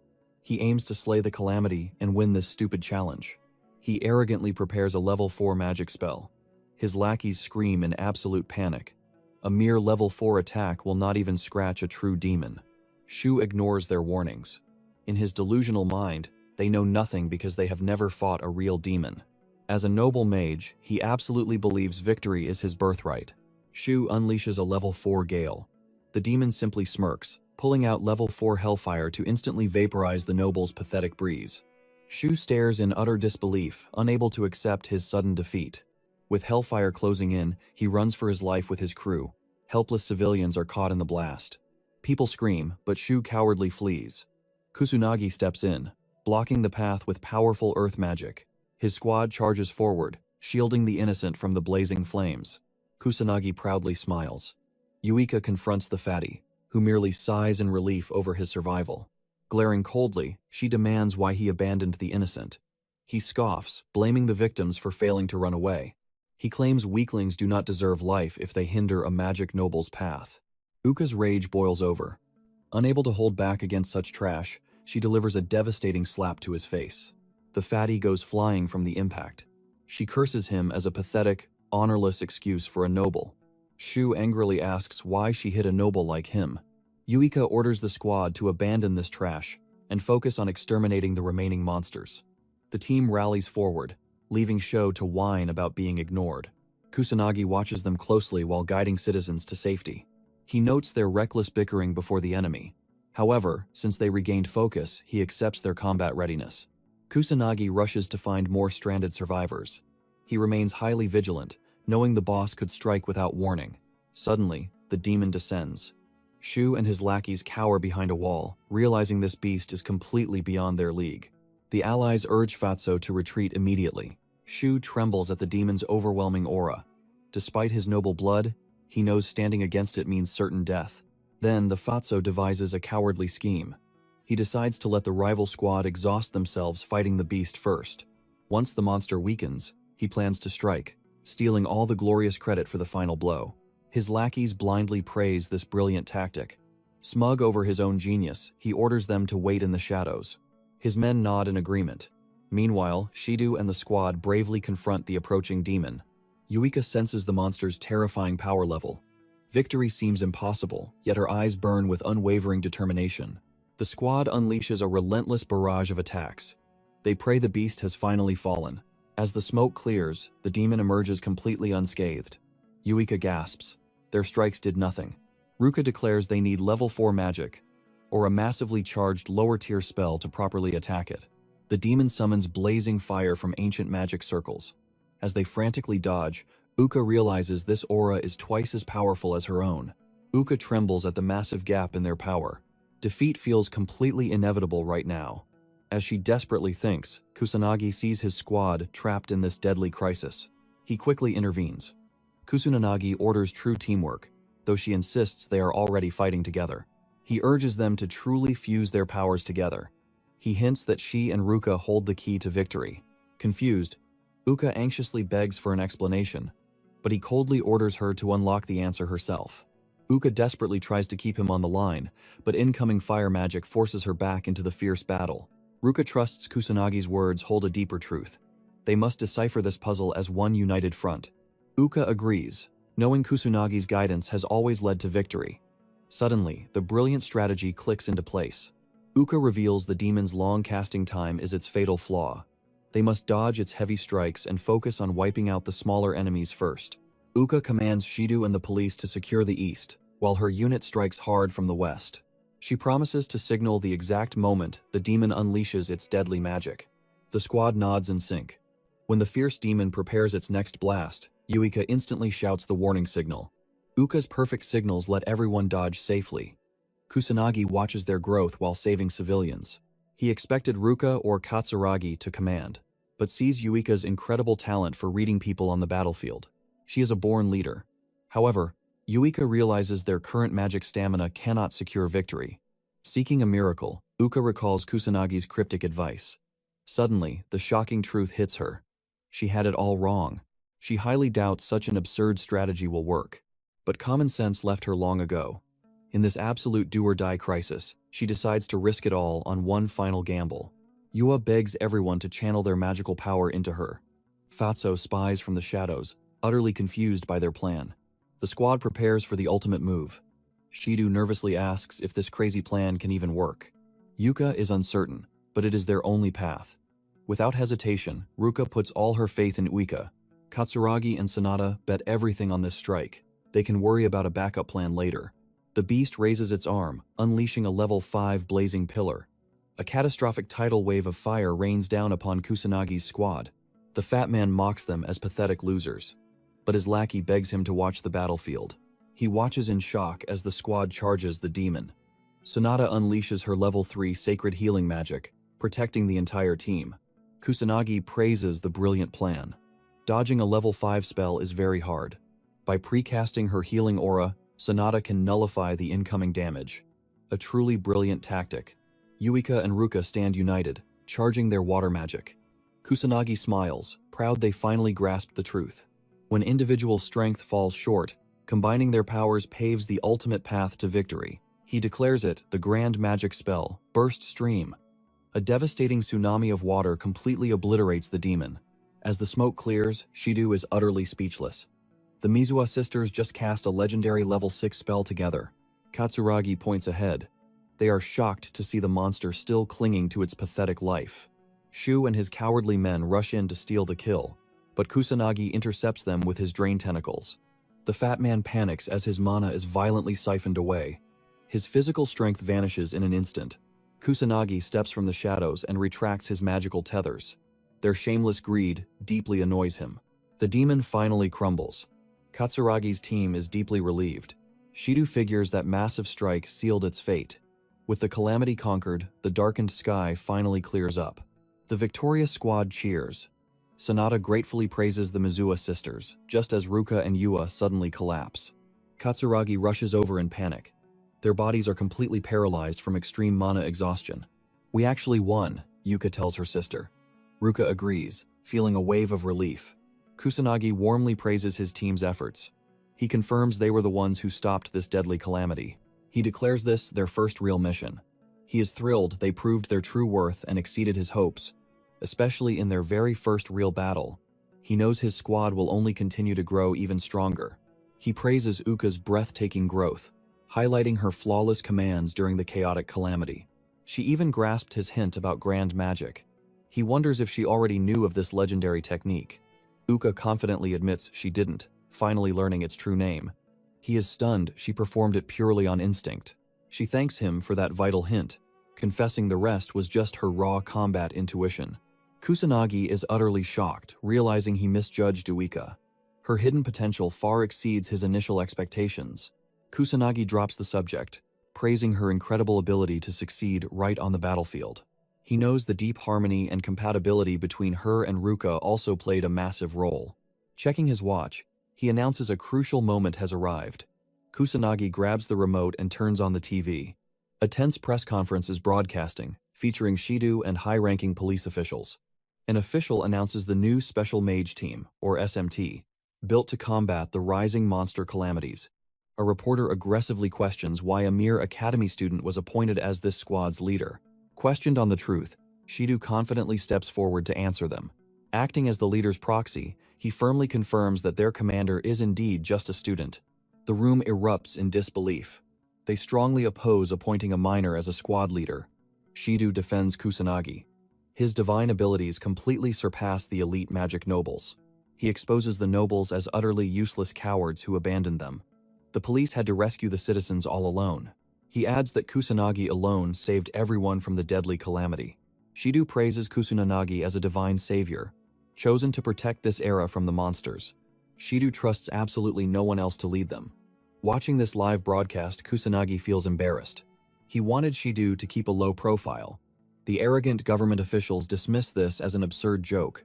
Bypassing the magic nobles to secretly form a new squad is deemed a massive insult. This threatens the noble mage's status. Yet, they admit the nobles were utterly useless during the recent calamity. The Fuka clan's dreadful reputation is fully known. Even with clan leaders abroad, responding to the calamity is still their absolute duty. They are abandoning their posts. The police chief clarifies they trusted the noble mages. The special squad was never meant to undermine their families.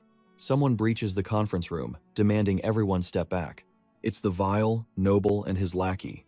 Calling the current leader an incompetent failure, he claims a magic noble like himself deserves to rule. He angrily condemns them for holding a press conference without his presence. His minions blindly echo his arrogant claims. Shido is baffled by this sudden arrival. Despite losing the challenge, Shu and his minions pretend that defeat never even happened. Shu boldly denies any such promises.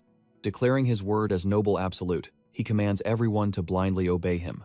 A reporter steps forward to ask a question. He arrogantly grants her permission to speak. She publicly exposes that he abandoned the civilians during the recent catastrophic calamity. Instead, he dragged innocent lives into his battles. When questioned, a panicked Shu desperately denies the accusations, but the press ruthlessly calls out his lies, holding undeniable proof of his wicked crimes. The officials question if a noble mage truly committed such vile acts. Deeming it completely unacceptable, they prioritize the citizens. This time, his corrupt actions will not be forgiven. Terrified, the noble orders everyone to shut up. Refusing to admit fault, he blames the innocent civilians for blocking a magic noble. He calls them mere peasants and demands absolute silence. Shido states, "The magic noble's corruption is already known." He emphasizes the need for true heroes like Kusanagi, who will lead the nation and shield people from monsters. Heroes who fight with zero selfish intentions. He believes Kusanagi is perfect to lead their squad. Pointing at the vile noble, Shido declares they no longer need corrupt, selfish mages who abandon their own citizens. The press firmly sides with Shido, while the police chief watches with growing concern. The disgraced noble storms out in frustration, swearing a bitter revenge to make them regret their insolent words. Kusanagi smiles awkwardly at the noble's exit, surprised that Shido did not hold back at all today. Yua reveals internet footage of the calamity, showing that the corrupt noble is facing massive public backlash for his vile actions. Kusanagi dreads the internet, seeing how terrifyingly fast information spreads. Uka suddenly gasps in shock. An anxious Kusanagi asks what is wrong. Yua grimly reveals that all their faces were caught on camera. Kusanagi groans in frustration. Hiding his true identity will be absolutely impossible now. He desperately wanted to stay in the shadows, but now realizes his path has just become infinitely more complicated. Days later, at the meeting room, Kusanagi is stunned to find a massive crowd gathering outside. As he wonders why, Shido explains the higher-ups are suddenly granting easy approvals, and volunteer numbers have miraculously skyrocketed. Shido smiles anxiously, believing this is happening due to the viral internet exposure and the explosive recent press conference. Shido deeply apologizes for his ruthless words at the press conference. Aware of his mistake, he desperately wants to make amends to Kusanagi. Our hero hoped to train more people, but never wanted to stand out this much. Yua sneaks up and grabs his arm. She tells him to get used to the fame, as the world can never ignore someone with his extraordinary talent. He sighs at the trouble, hoping he can somehow dodge any further attention. At night, within a hidden lair, a man bound to a chair faces a grim interrogation. A cold blade presses against his throat. The captor demands the absolute truth or his life. The red-haired victim trembles in pure terror. Interrogated about the Black Mage, he desperately swears he has already confessed all he knows. He claims the Black Mage is just a young kid wielding devastating magic. The ruthless captor slashes the victim, threatening him with certain death if he holds back. Trembling in agony, the man begs for his life. Panic sparks one final memory. He stammers that police are constantly scouring the Magic Academy for clues. Rumors claim the elusive Black Mage might actually be a student. He swears on his life he knows nothing else. The cold kidnapper believes him, but sighs in utter disappointment. The victim foolishly hopes for freedom. The mysterious captor promises release, only to end his life, granting him freedom from the mortal realm instead. The victim's life bleeds away. Splashed with blood, the four-eyed man erupts in fury. Cursing the filth, he aggressively scrubs his skin clean. Learning the Black Mage might be a student, a wicked grin forms. He craves the sweet, terrifying sound of a child's screams. He prays the Black Mage awaits him. Meanwhile, Kusanagi descends on Shinjuku, his identity safely masked. Striking down a beast, our hero scans the area. He spots youths tightly gripping a camera. A kid films the fresh corpse. They both declare this carnage the undeniable work of the Black Mage. One groans in sheer anger. Furious he missed recording Kusanagi's strike. Our hero hoped the massive hype surrounding the Black Mage had finally died down. He is dead wrong. Crowds scour the quiet streets for him, and even the cops have joined the hunt. Still, he is glad the police face disasters properly now, unlike his past reincarnation days. Perhaps they no longer need the Black Mage. Suddenly, Kusanagi spots danger below. Thugs corner a victim, demanding 10 million yen. They violently order him to sell his organs to pay. He cries he only borrowed 200,000. But they spark magic, claiming it as brutal loan interest. They move to violently strike him down, but suddenly, Kusanagi drops in, shielding the victim. The terrified man uses this opening to escape. Furious, they mock his heroics and attack. Kusanagi meets them with pure pain, instantly crushing their arrogance. Broken and battered, they beg for mercy. The thugs swear they will never fight back again. He wonders why cops ignore illegal mages. Suddenly, the thugs realize they face the Black Mage. Panicked whispers erupt. One reveals the dark underground syndicates are actively hunting him. Trembling on rival turf, they freeze as Kusanagi demands answers about this shady organization. Paralyzed by dread, they play dumb. The punks beg for their lives, denying absolutely everything. Swearing absolute silence, they beg. Testing them, he offers their lives in exchange for total truth. They quickly agree. One exposes the Black Rebellion, a shadow syndicate of secretly hidden mages. He confesses their grip on crimes, from money laundering to puppeteering the Yakuza and Mafia gangs. They orchestrate all this dark chaos. They reveal the rebellion corrupts both media and politics, granting them absolute untamed power. With a nervous grin, they admit a hidden rebellion branch operates right in this area. They came seeking a spot in the gang. He strikes them down, exiting the grim, shadowy alleyway. Kusanagi recalls Sonata warning him about the rapid surge in dark underworld crimes. Now, the Black Rebellion is exposed as the true mastermind. A thrill of battle sparks within him. He leaves the monster crisis to his student life, choosing to violently purge the underworld as the Black Mage. He sets his lethal sights on the nearest target, the Kabukicho Shadow Branch. Arriving, he finds crowds lost in illicit trades. The modern red light district's vibrant chaos shocks him. Pushing past annoyance, Kusanagi advances, expanding his aura to sense hidden magic. Surrounded by humans, picking out syndicate members proves to be a very tricky task. He resolves to begin his hunt by capturing the active criminals lurking in the shadows. Finding drug peddlers in an alley, they draw weapons. Our hero crushes them effortlessly, fiercely demanding answers. He learns absolutely nothing useful, but leaves them for the cops. Crushing more thugs, he learns the syndicate gathers at the Western, begging for mercy. The bleeding informant swears by his words and prays to escape alive. Kusanagi strikes him down and leaves, trusting this dark intel holds true. At the Western bar, a purple-haired beauty claims a seat. The bartender asks for her exact order. Sliding him cash, she seeks hidden truths. He pockets the bills, waiting for her words. The girl demands the Black Rebellion's exact lair. He bluntly calls her question foolish, sparking alarm. With a dark gaze, he warns her to ask about her own grim fate instead. The purple-haired girl realizes it is a deadly trap. She glances back as thugs rise. One thug knew someone was investigating, but never expected a beautiful woman. She realizes trusting false intel was a huge mistake. The thugs attack, but their leader orders her taken alive. Cornered, the desperate girl fights back to survive.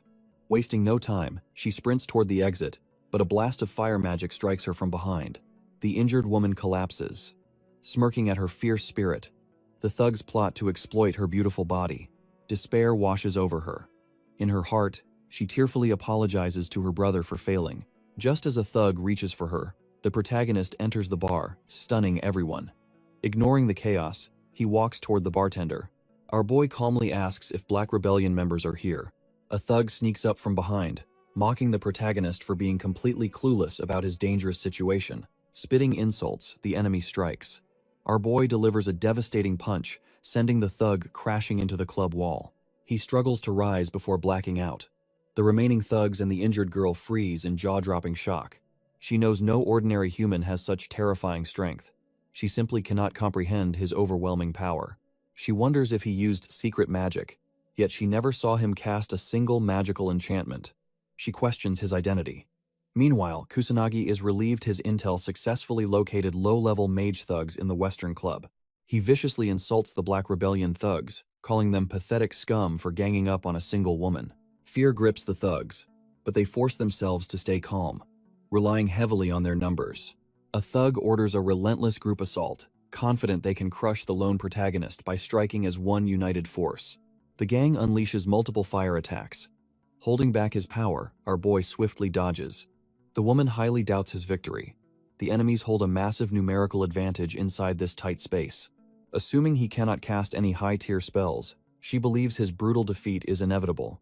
Screaming, she warns the protagonist to flee. Losing patience right before the strike, he swiftly dodges and closes the gap. He steps forward to throw devastating strikes. Our boy mercilessly crushes them one by one, knocking everyone cold in seconds. The woman is left entirely speechless. His movements are so blazingly fast her eyes cannot follow. She marvels, wondering if he utilized a secret magic. A battered thug bursts into tears, begging for his identity. Demanding answers, Kusanagi coldly reveals himself as the Black Mage destined to destroy the Black Rebellion. He knocks out the final guy and approaches the girl. Still reeling from his lightning-fast massacre, she wonders if she is looking at an elite or legendary mage. As Kusanagi approaches, she realizes he looks exactly like a high school student. She finds his eyes strikingly intense. Concerned, he asks if she is all right, glad she remains unhurt. Wearing a confused expression, she says she is fine. He marches toward the bartender hiding nearby. Kusanagi demands intel on the Black Rebellion. Trembling with fear, the bartender refuses, terrified the gang will hunt him down. Our boy lands a devastating punch, shattering the table to terrify the bartender. He sternly demands intel again, making it chillingly clear this is his final warning. Paralyzed by sheer terror, the bartender finally agrees to reveal everything to survive. He confesses the Black Rebellion's base sits in Tokyo, with hidden sprawling branches beyond Kabuki-cho. Rumors say the Kabuki-cho branch head is a terrifying figure no one should ever cross. The gang leader is a powerful underworld mage. Dark whispers claim he secretly controls Japan from the shadows. Kusanagi asks about the branch, but the frantic bartender swears he knows nothing else. He explains low-level grunts only receive trash jobs, entirely unaware of branch locations. Disappointed, the protagonist is back to square one. He resolves to hunt down more illegal mages to extract the missing branch intel. As he turns to leave, the woman stops him, expressing heartfelt gratitude for his rescue. She shudders, imagining the unspeakable horrors she would have faced. Calmly, he says not to worry, claiming he was merely passing by. However, he bluntly states it is her own fault for recklessly wandering into such a highly dangerous trap. She calls him harsh. He casually agrees, but notes he only gives harsh truths to adults. Realizing he hunts the Black Rebellion, her curiosity piques. She wonders what he will do once he finally corners the notorious gang. His eyes cold, he vows total destruction. His sheer intensity leaves her breathless. Erasing the entire syndicate? It sounds impossible for one man alone. Since she lacks the strength to fight alone, the woman boldly asks the boy to join forces. As a seasoned detective, she possesses deep underworld ties and priceless intel. Yet, she severely lacks his devastating combat power. Seeing the Black Mage firsthand, his strength vastly eclipses every dark rumor. Teaming up might grant her justice.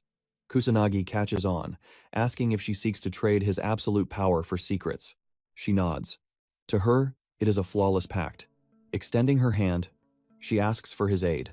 He desperately needs intel, but questions if she can truly be trusted. He accepts the risk. He can always abandon her if the mission goes south. Their hands meet. The Dark Alliance is officially forged. She introduces herself as Leona. He simply claims the title of Black Mage, prompting her to ask for a simpler name. He lets her choose, so she dubs him Chrono. Chrono accepts. He asks why those thugs hunted her down. She reveals her mission to expose the Black Rebellion. He calls her reckless. She claims they share a fate, but he firmly states his power guarantees his survival. She admits her own fatal flaws. But with everyone terrified of the Black Rebellion, she had no other choice. Leona reveals rogue mages now rule Kabuki-cho. With authorities fighting calamities, these scum face no justice. Kusanagi recalls Sonata saying this. He realizes the heavy burden she carries. Trembling, Leona confesses that rogue mages brutally attacked her little brother. Orphaned young, she raised him entirely alone, sacrificing everything to give him a decent life. She knew her lack of attention made him lonely, yet the sweet boy never complained. Then, the nightmare struck when invaders breached their home. He witnessed their crimes, so they tried to silence him. Her face darkens. He asks if the boy survived. She reveals his grave wounds left him trapped in an endless coma. He knows not even sacred magic can break a coma. In despair, she admits doctors cannot predict his awakening. Her brother is only 9 years old. He deserved a normal life. The monsters behind this tragedy were Black Rebellion lackeys. She arrested the culprits, but her wrath demands the total annihilation of their entire gang. He asks if this is mere vengeance. She firmly denies it, vowing to end this cycle so no one else suffers her pain. Lacking the sheer force herself, she believes his overwhelming power can crush the Black Rebellion. Kusanagi senses her truth, but wonders if this tragic tale is meant to secure his absolute loyalty. He praises her fierce grit, smirking because he actually likes desperate women. He warns her not to be a burden. She assures him her vast intel network has already traced multiple enemy hideouts. Her massive list potentially links the gang to the Yakuza or a ruthless mafia, hence her extreme caution. Without hesitation, he demands the exact coordinates of their bases. She asks for his strategy. He simply vows to pay them a deadly visit. She warns of the lethal danger, doubting even his monstrous strength can guarantee survival. He brushes off her fears, claiming his legendary Black Mage status. She hands over the intel and joins the raid. He warns of imminent death, but her resolve remains utterly unshakable. He asks who will protect her brother if she falls. She coldly claims life insurance will cover his future. He scoffs at the money, sternly warning her that family bonds are worth far more than gold. She doubts a powerhouse like him could ever grasp true helplessness. She vents her bitter rage at living honestly, only to be trampled by pathetic syndicate scum. Cornered and desperate, ordinary victims simply lack the raw power to strike back. Why must her innocent brother suffer? Tears fall in silence. He steps forward. She questions his intent. He demands their hideouts, swearing the gang will pay for their crimes. Her tears dry. She shares the intel, doubting they can reach every spot on foot. He tells her to relax, grasping her waist from behind. Hold tight, he warns. She blushes fiercely. Elsewhere, a curious thug approaches a window. A lackey asks what is wrong. Glass shatters.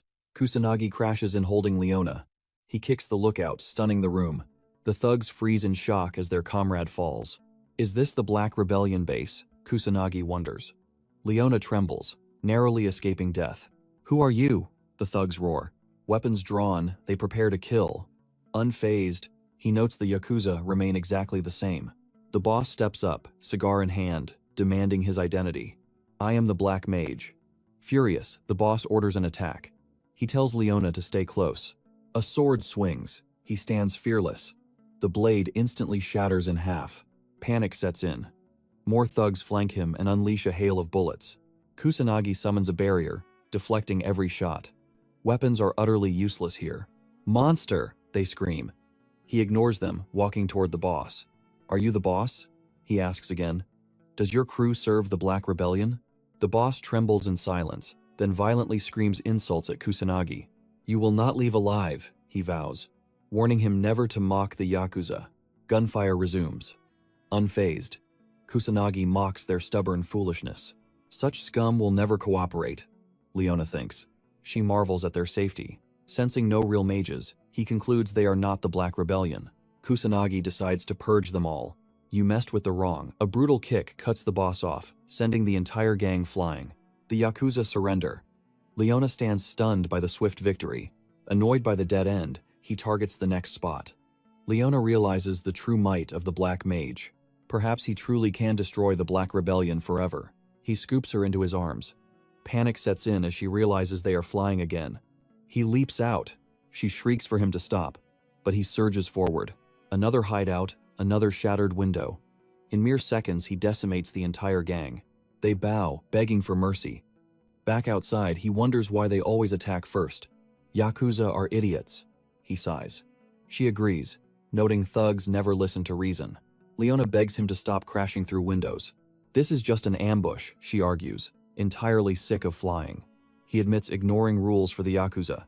Called illogical, he agrees to play nice this time. At the next hideout, they politely knock. A bald thug answers, demanding their identity.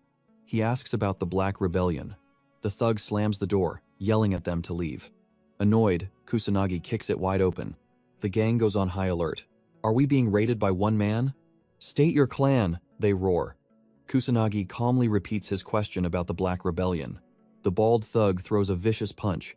Denied a peaceful chat, Kusanagi strikes back, crushing him. The remaining thugs stand paralyzed.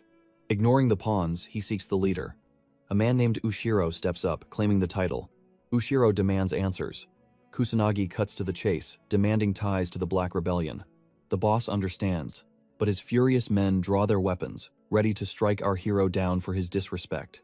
Ushiro commands them to halt. They protest, but he sternly warns them that a monster like Kusanagi is far beyond their level.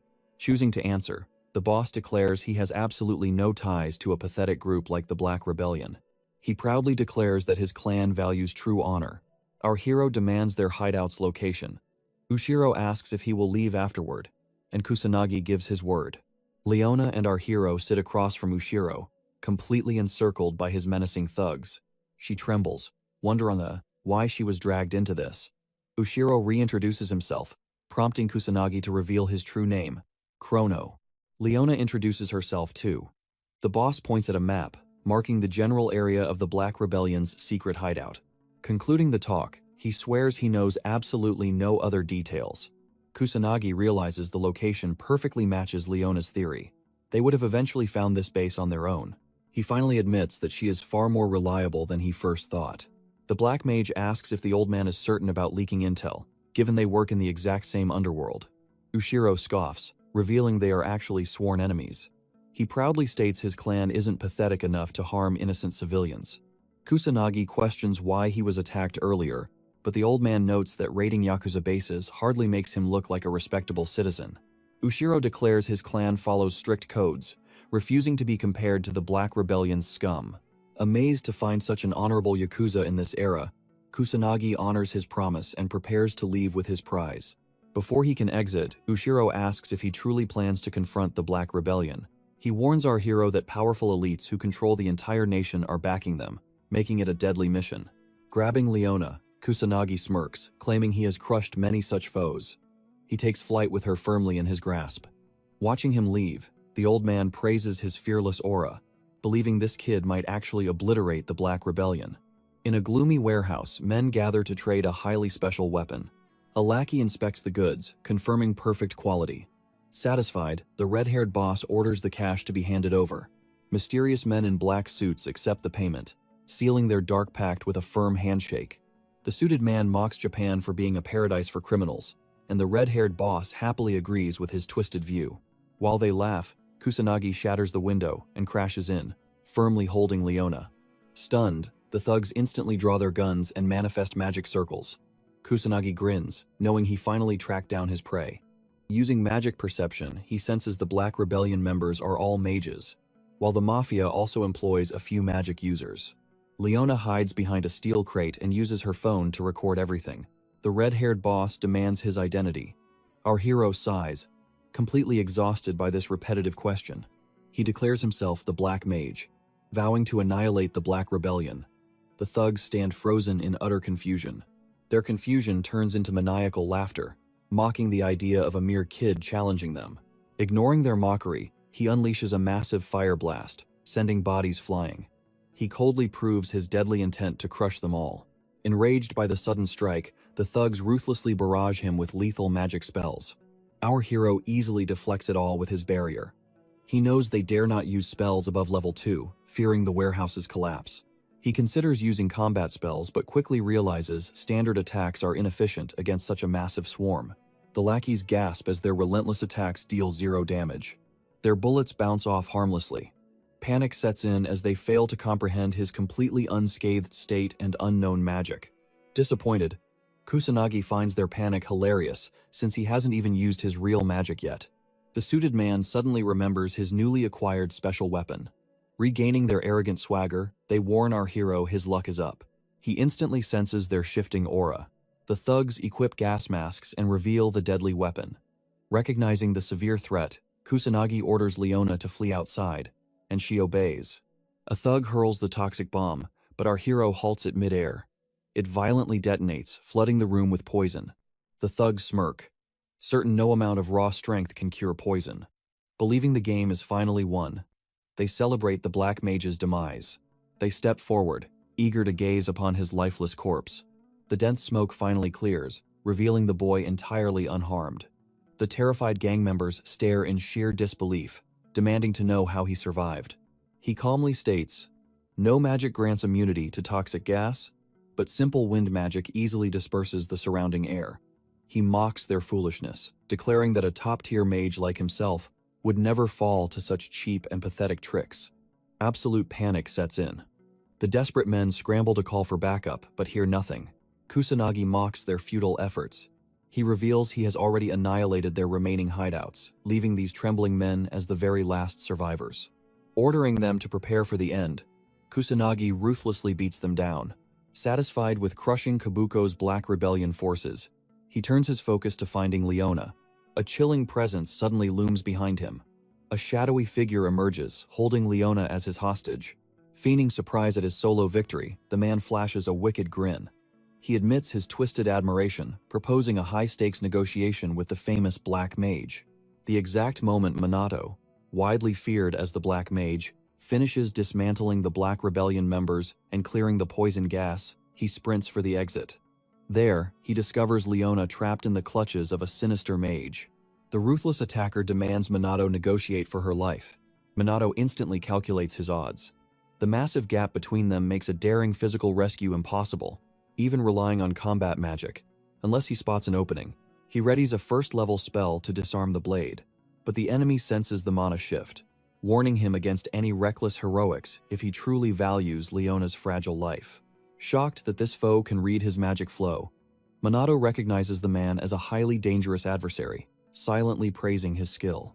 Through careful observation, Minato deduces that the enemy is suppressing his true aura, yet estimates his magic level rests around 40,000, making him a high-tier mage. A tearful Leona desperately apologizes to Minato, addressing him as Chrono, but he firmly promises to rescue her. Enraged by their side conversation, the assailant threatens to slaughter Leona if Minato continues mocking him. Following a tense exchange, Minato de-escalates the deadly standoff, promising no sudden attacks. Smirking in satisfaction, the armed man introduces himself as Kagashuji, the commanding head of the Black Rebellion's Kabuki-cho branch. He reveals his ultimate mission: investigate the Black Mage, to either recruit or execute him. Kaga openly boasts about brutally torturing anyone linked to the Black Mage, expressing deep disappointment that his legendary target is merely a child trying to destroy the Black Rebellion's local underground branch. In sheer frustration, Kaga tightens his lethal grip, accidentally drawing blood from Leona's neck. Noticing his fatal mistake, he coldly apologizes.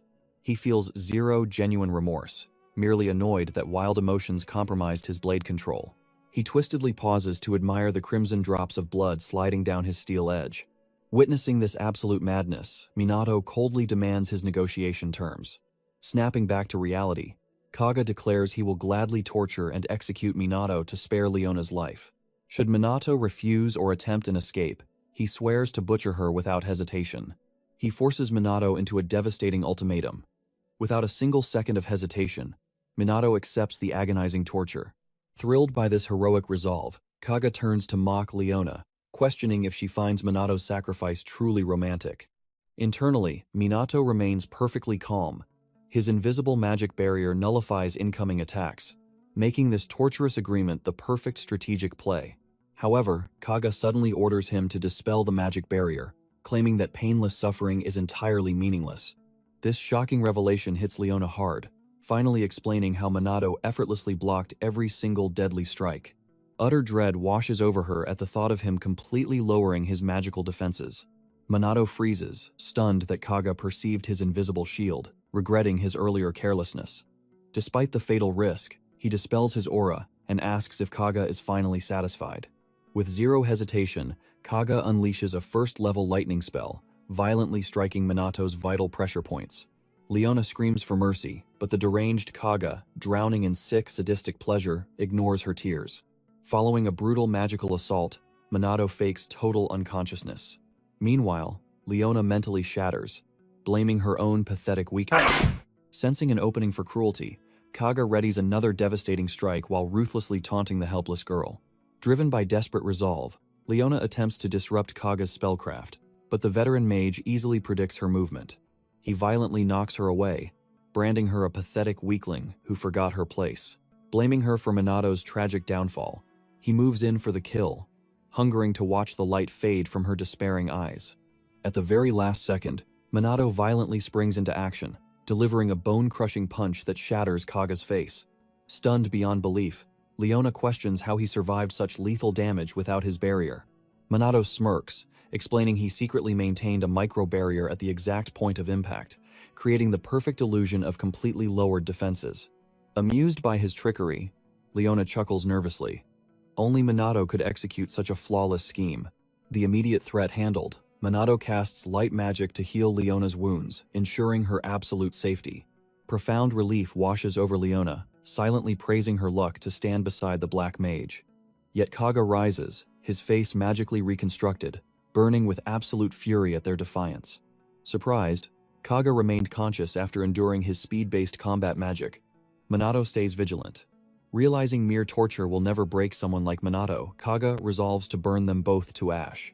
Kaga channels a massive fire strike, letting Minato finally gauge the true depth of his enemy's power. He realizes Kaga held his true strength back all along, watching his magic intensity rapidly skyrocket. The spell sigils align perfectly. Kaga unleashes a level 4 fire and lightning compound strike, Fire Spark, surging directly at Minato and Leona. Seconds before impact, Leona panics, certain Chrono cannot block such devastation. Yet Minato remains entirely calm, deploying his magic barrier only as the flames draw perilously near. To Leona's sheer shock, a first-level defense spell effortlessly nullifies a fourth-level strike, leaving her completely stunned. Watching Minato easily extinguish the flames, profound relief washes over her by his side. The more she watches him, the deeper her curiosity grows regarding the Black Mage's true identity. His fire strike crushed, Kaga erupts into manic laughter, praising Minato's overwhelming strength. He admits fire magic would never defeat someone like him, yet he still hides a few dark tricks. Still entirely confused, Leona asks Minato why Kaga's magic lingers, as it should have completely faded by now. Minato explains, Kaga wields sustainable magic, constantly replenishing his spell's core to maintain its deadly form. He compares it to his own wind-based flight magic. Frustrated by the lecture, Leona snaps that time is running out. Right as she warns him the barrier could soon shatter, she sees it standing flawlessly intact. Minato assures her that, like Kaga, he commands sustainable magic. They have absolutely nothing to fear. Kaga panics at this revelation. Sensing his wavering focus, Leona boldly commands him to surrender while he still can. Kaga fakes fear before dropping the act, violently resuming his assault. Acknowledging Minato's power, he unleashes his hidden trick, intensifying his sustainable fire spell completely around Minato's barrier. Suddenly, weakness strikes Leona. Her body feels heavy, and she gasps for breath. Kaga gloats that his encircling flames have incinerated all trapped oxygen. Without breathable air, they will swiftly suffocate. With temperatures rapidly surging, even Minato's barrier must eventually fall. He forces a grim choice: suffocate inside or burn outside. Totally unimpressed, Minato merely yawns. Infuriated, Kaga screams, questioning if he grasps this deadly reality. Minato calmly states he understands the situation far better than he does. Kaga mocks that despite Minato's powers, Leona stands on death's absolute edge. He declares there is zero hope to save her now. Instantly, Leona's strength surges back entirely. Stunned by this impossible shift, a completely shocked Kaga watches in sheer disbelief. Minato explains that while flames consume the atmosphere, Kaga foolishly forgot that magic itself constantly permeates the air. Enraged, Kaga demands to know the truth. Minato details the bond between barriers and atmospheric mana. He manipulates the wind, utterly suffocating the flames with pure air. Witnessing his grand plan shatter, Kaga panics in defeat. Before he faints, Minato steps up, strictly denying him the mercy of unconsciousness. Mocking Kaga's love of torture, he casts a spell, banishing him to the dark zone. Kia finds himself trapped in absolute nothingness. No sound echoes, no light shines, only endless and heavy darkness. Panicked, he screams out, but absolute silence answers. Meanwhile, Minato rejoins Leona, who reveals someone has already reported this warehouse to the local police. Wasting zero time, Minato lifts her and blasts off, ignoring her loud protests as they escape, before authorities finally arrive. Reaching a safe vantage point, Leona finally processes the truth. The Kabuki-cho Black Rebellion branch is entirely destroyed. Already looking ahead, Minato discusses purging the next district. Calling him Chrono, Leona nervously asks to become his true ally.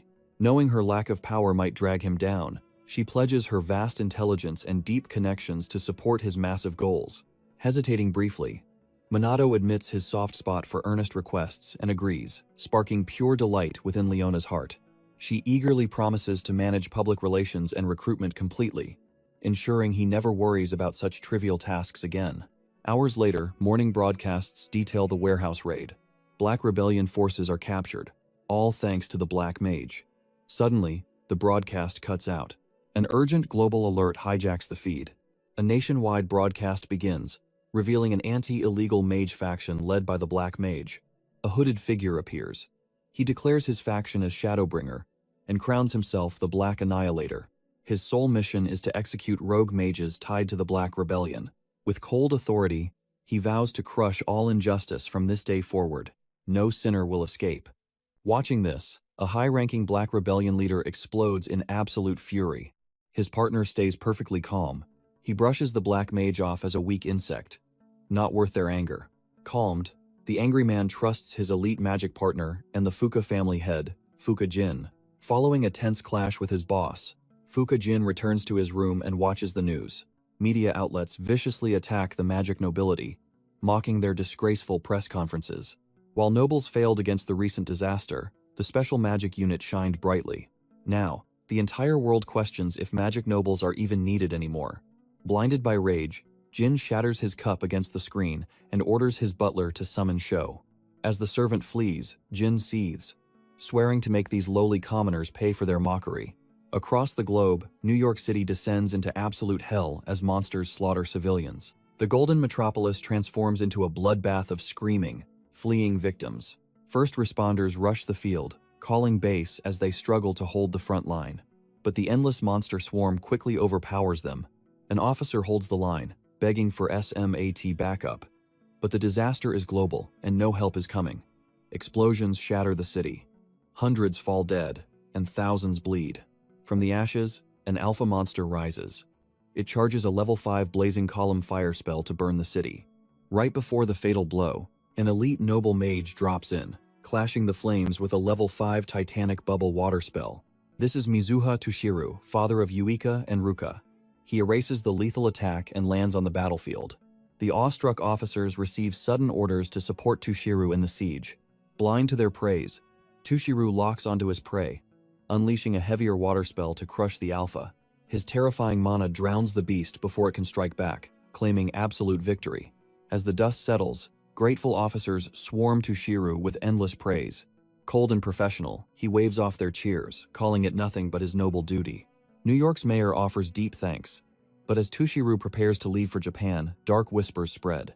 Cynics mock the low-tier Japanese noble for acting arrogant, insulting his fallen nation. Hearing their poison, Tushiru simply walks away. His mind shifts to the heavy burdens back home. His daughters, in the special magic unit, and Japan's fading glory. Far away, Yuika, Ruka, and their friend gasp for air on the training grounds.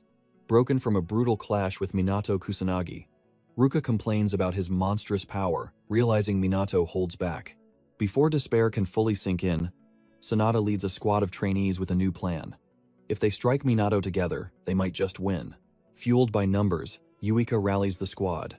Surely, Minato cannot survive an assault from over 100 mages. But fate is cruel. Minato hears everything, materializing like a ghost behind them. He calmly asks to test their theory. Paralyzed by terror, Ruka panics, claiming it was just a joke.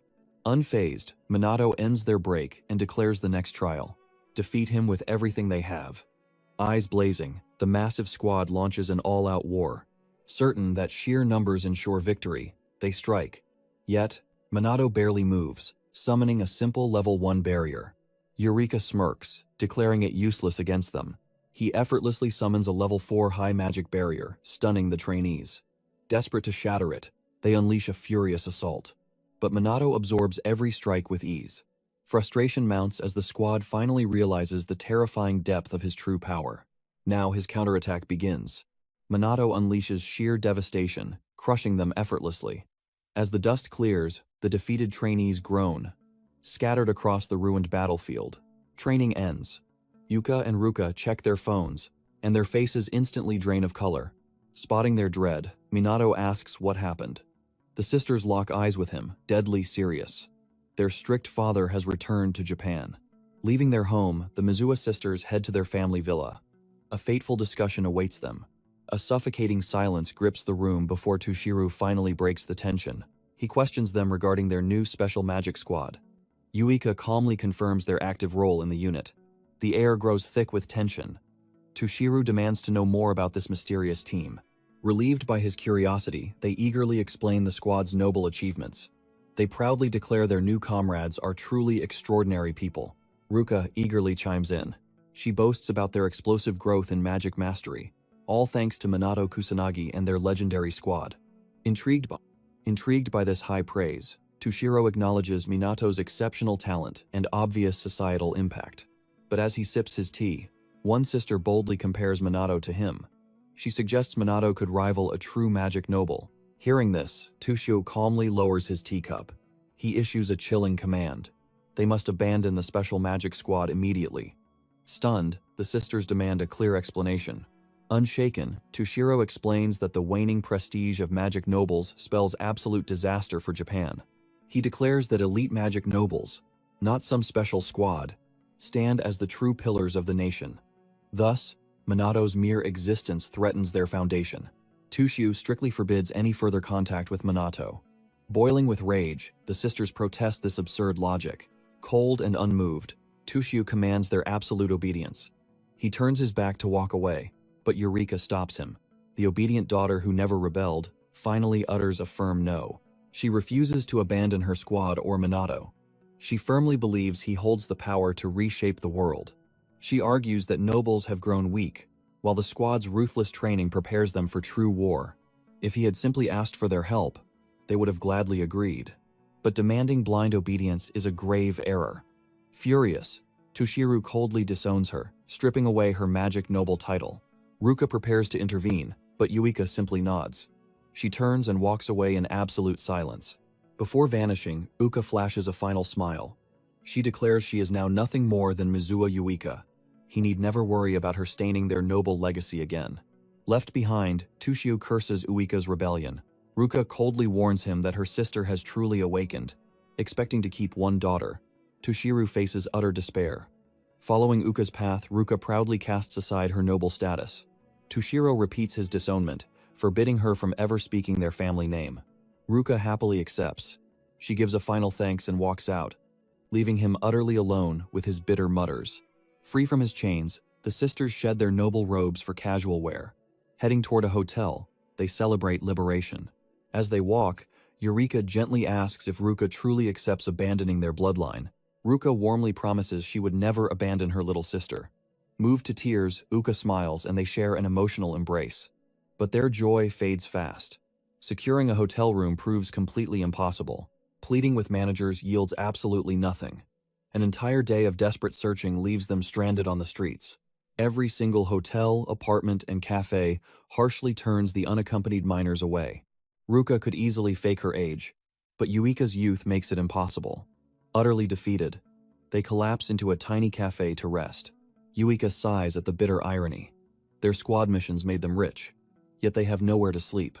Suddenly, two drunk thugs approach their table. They brazenly hit on Uka right before her sister's eyes.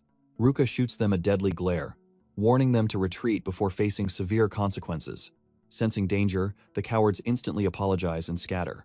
With them gone, Uka grins broadly, suggesting they enjoy their time stranded outside. When Ruka brings up their shelter crisis, Uka insists they can solve that puzzle later.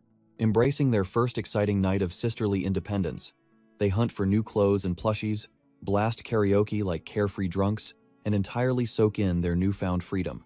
At dusk, harsh reality returns. Yet Uka warmly thanks Ruka for making this evening so incredibly special. With Ruka beside her, she admits the world feels far less scary.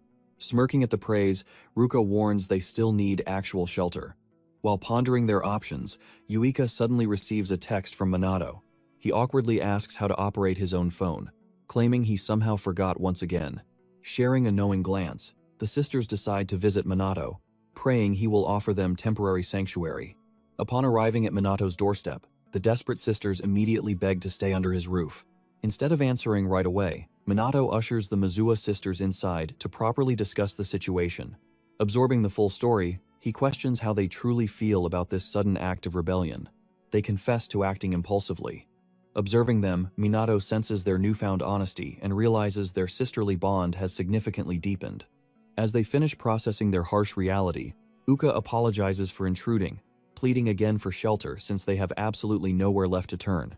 Minato silently weighs the heavy risks of taking them in.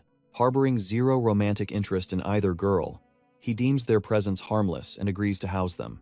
Before they can celebrate, he strictly warns that his cramped apartment lacks their usual high-class luxury. Surprisingly, the girls care little about status. Instead, they bounce around, chatting excitedly like joyful children. Watching them, Minato casually notes their quick adaptability, a remark that unexpectedly leaves both girls deeply flustered. Suddenly, they drift into wild fantasies about sharing a home with the strong, incredibly cool Kusanagi Minato. Ruka's imagination skyrockets, her heart pounding with strange, unfamiliar emotions, until she forces herself to breathe. Ignoring their blushing faces, Minato casually asks if they intend to wash up before sleeping. They instantly panic, treating him like a complete pervert. Unfazed, Minato simply repeats the question, finally earning a sensible reply. Yuka heads in first, leaving Minato and Ruka entirely alone in the quiet room.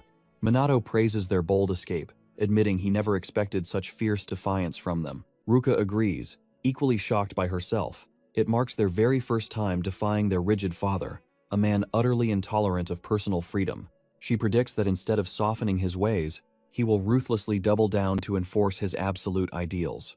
Minato warns that Tushiru already despises their unit, making his future retaliation completely unpredictable. Before Ruka replies, Uka emerges in cute nightwear, urging her sister to go next. Ruka quickly excuses herself, enjoying a deeply refreshing soak. Left alone, Uka tells Minato how truly surreal his home feels. Unfazed, Minato calmly reassures her that despite being a first-time host, he feels zero anxiety. Uka sincerely thanks him for the rescue, though Minato humbly brushes it off as nothing special. She softly chuckles. When questioned, she notes he always acts perfectly normal, regardless of how chaotic things get. Minato fiercely vows that as long as they serve in his squad, they are comrades he will never ever abandon. Yuika's heart races wildly at his vow. Before she can process it, Ruka emerges, looking incredibly elegant in her sleepwear. Minato rises for his turn, leaving the stunned sisters in total silence to process the evening's intense magic.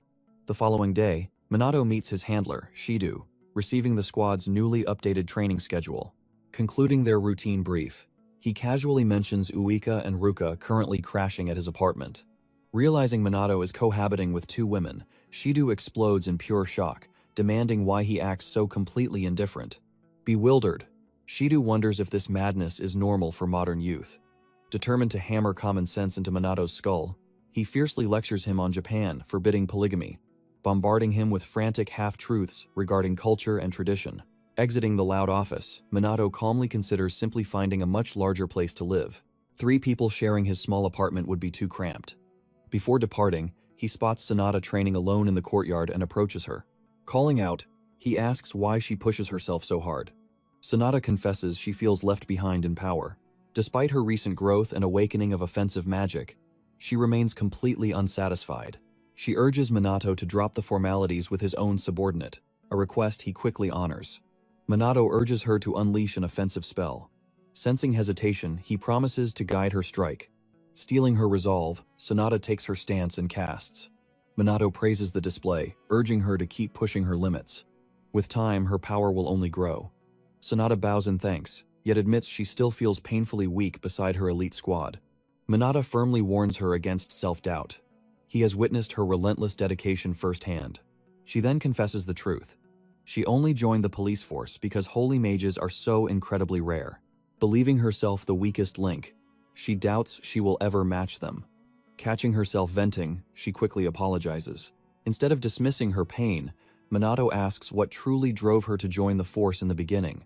Sonata reveals her grandmother was a legendary holy mage, a hero who saved countless lives during past calamities. Inspired by her heroic legacy, she joined the ranks, hoping to follow those brave footsteps. Yet shadows of doubt remain. She claims to lack true ambition, believing herself entirely worthless compared to others. Minato instantly shatters her illusion. He lists her undeniable strengths, her healing, her combat magic, and her fiery resolve. The reason she chose this path means nothing, he declares. What truly matters is the destiny she forges now.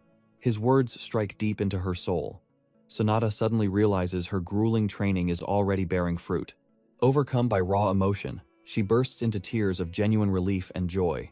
Composing herself, she apologizes for acting so pathetic. Minato simply waves it off, declaring that age means absolutely nothing here. To Sonata, Minato becomes a true hero, a beacon banishing her shadows.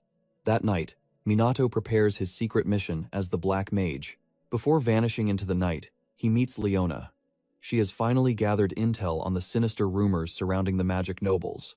Impressed by her swift work, Minato commands Leona to reveal her findings.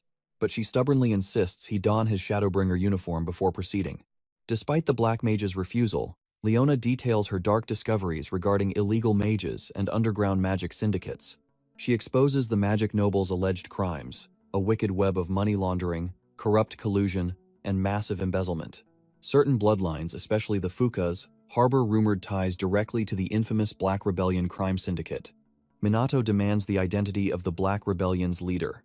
Leona names Kuroya Kuto, a notorious former magic noble, publicly exiled. Hearing this, Minato finds the noble's link to the Black Rebellion deeply suspicious. Yet Leona warns that zero solid proof ties the Fukas to the syndicate. With everyone silenced in fear, valuable intel is practically non-existent. She suspects all whistleblowers are being permanently silenced. She gravely warns Minato to tread carefully in the shadows. Their briefing concluded, Minato orders her to transmit every piece of data directly to his phone. When questioned about his next move, he gives a chilling reply. He is going out to serve absolute justice. Without another word, he dives off the rooftop. His mind races with merciless ways to punish the wicked. Enforcing brutal justice, the Black Mage later returns home. Resuming his life as Minato Kusanagi, he unwinds alongside Yuika and Ruka. The three share a comfortable silence, completely absorbed in their tasks. Bored, Minato uses his newly mastered smartphone to investigate Ichimi Minato and the devastating calamities from 50 years ago. His search reveals Ikami's history remains intact. Yet, bizarrely, modern mages are documented at a pathetically low power level. He also uncovers suspiciously vague records on the magic nobles. All traces of their ancestral power and sacred training are missing. Witnessing this, Minato, whose memories as Ikami burn bright, feels bitter regret. If his magic tome survived, mages would never have fallen so far. Uka notes that high-level magic data is entirely gone, as if an unseen hand deliberately erased history itself. Minato suspects the current Mizua head holds the missing truth. But with Calamity intel so heavily guarded, securing a meeting will be tough. For now, his mind races, hunting for the origin of the calamities on Earth. Finding no answers, Yua spots his frustration, but simply works on. At dawn, During the Special Magic Unit's intense training, Minato's squad receives a critical calamity alert, demanding their immediate and highly decisive deployment. Rushing there, they quickly discover Jin Fuka's heir, Shu Fuka, and his lackey towering over a slain calamity beast. Minato stays fully stoic as Sho arrogantly mocks their delay, boasting loudly that his powerful crew easily slaughtered the monster beforehand. Catching Minato's cold glare, Sho casually claims no civilians were hurt, telling him to loosen up. He boldly brags that disaster would have struck without his heroic intervention. He cockily demands they act much faster next time before finally leaving. Uka deeply questions his bizarre attitude, leaving Minato utterly clueless. As days pass, the calamity outbreaks multiply, yet Sho's squad always arrives moments before the magic unit, shamelessly stealing all the glory. Sho constantly mocks their slow speed, firmly declaring the world requires magic nobles. Yuika erupts in fierce rage as Sho brands their unit utterly worthless. Once gone, she loudly vents that this is his 5th staged victory, clearly proving a highly sinister scheme is unfolding in the dark shadows. Soon after, Shido reveals a dark truth. They face deliberate sabotage. With intel constantly delayed and Minato unable to detect distant threats, finding a countermeasure seems completely impossible. Meanwhile, Yuika erupts in pure fury, noting Shu conveniently vanishes whenever dangerous demon-level bosses emerge. Hitting a massive wall, Sonata reveals the Fukas are gaining overwhelming internet praise. This sudden worship feels highly suspicious, given their recent public disgrace. She also uncovers an impending live press conference hosted by Jin Fuka himself. Minato and his squad crowd around, bracing for the patriarch's words. On screen, Jin thanks everyone, announcing his direct intent to address the magic noble's tragic blunders and his son Sho's truly disgraceful actions. Shockingly, Jin bows deeply, issuing a highly public apology for Shu's past arrogance. The press falls dead silent, stunned to witness a proud magic noble apologizing. Jin accepts full blame for Sho's upbringing, vowing utter reform. At the exact same moment, reporters actively highlight SH slaying multiple calamities long before the special magic unit arrives. Sensing his manipulation taking root, Jin firmly laments the severe lack of elite magic nobles. Yet, he falsely reassures the nation that countermeasures are already actively in motion. The broadcast goes viral, with blind comments praising the Fukas, fueling Yuka's fierce anger. She bitterly asks her team if all their deadly battles were completely meaningless, only earning society's deeply cruel mockery. Before her fury fully explodes, Minato commands complete calm, firmly declaring their sacred mission remains absolutely unchanged despite wild public slander. He demands their unwavering trust to fix it. Just days later, Shido faces a highly tense top-level executive interrogation. His commander warns that the Special Magic Squad faces imminent annihilation. Civic backlash skyrockets due to their escalating warfare against the elite magic nobles. Shido tries exposing Shu's shady tactics, but his superior brutally silences him, blaming him for provoking the elite. He pins the entire crisis on Shido for birthing the squad and blindly declaring war on the nobility. Shido boldly questions why their missions suffered deliberate interference. In cold response, he viciously reprimands him for crying sabotage, demanding they instantly fix their public image and respectfully bow to the nobles. Absolute failure means the Special Magic Squad will be permanently erased. Far away, Jin Fuka observes the chaos, a wicked smile confirming his flawless scheme. He relishes how the gullible masses easily swallow his theatrical manipulation and grand lies. Wielding public favor like a blade, Jin prepares to utterly obliterate the Special Magic Squad. A tense week passes. Minato's sideline squad gathers on the academy roof, bitterly venting over their forced idleness. Ruka grimly notes that the Fukas are monopolizing all recent calamity subjugations. Ryuji Katsuragi sharply reveals the dark truth. Corrupt police insiders are actively sabotaging their team.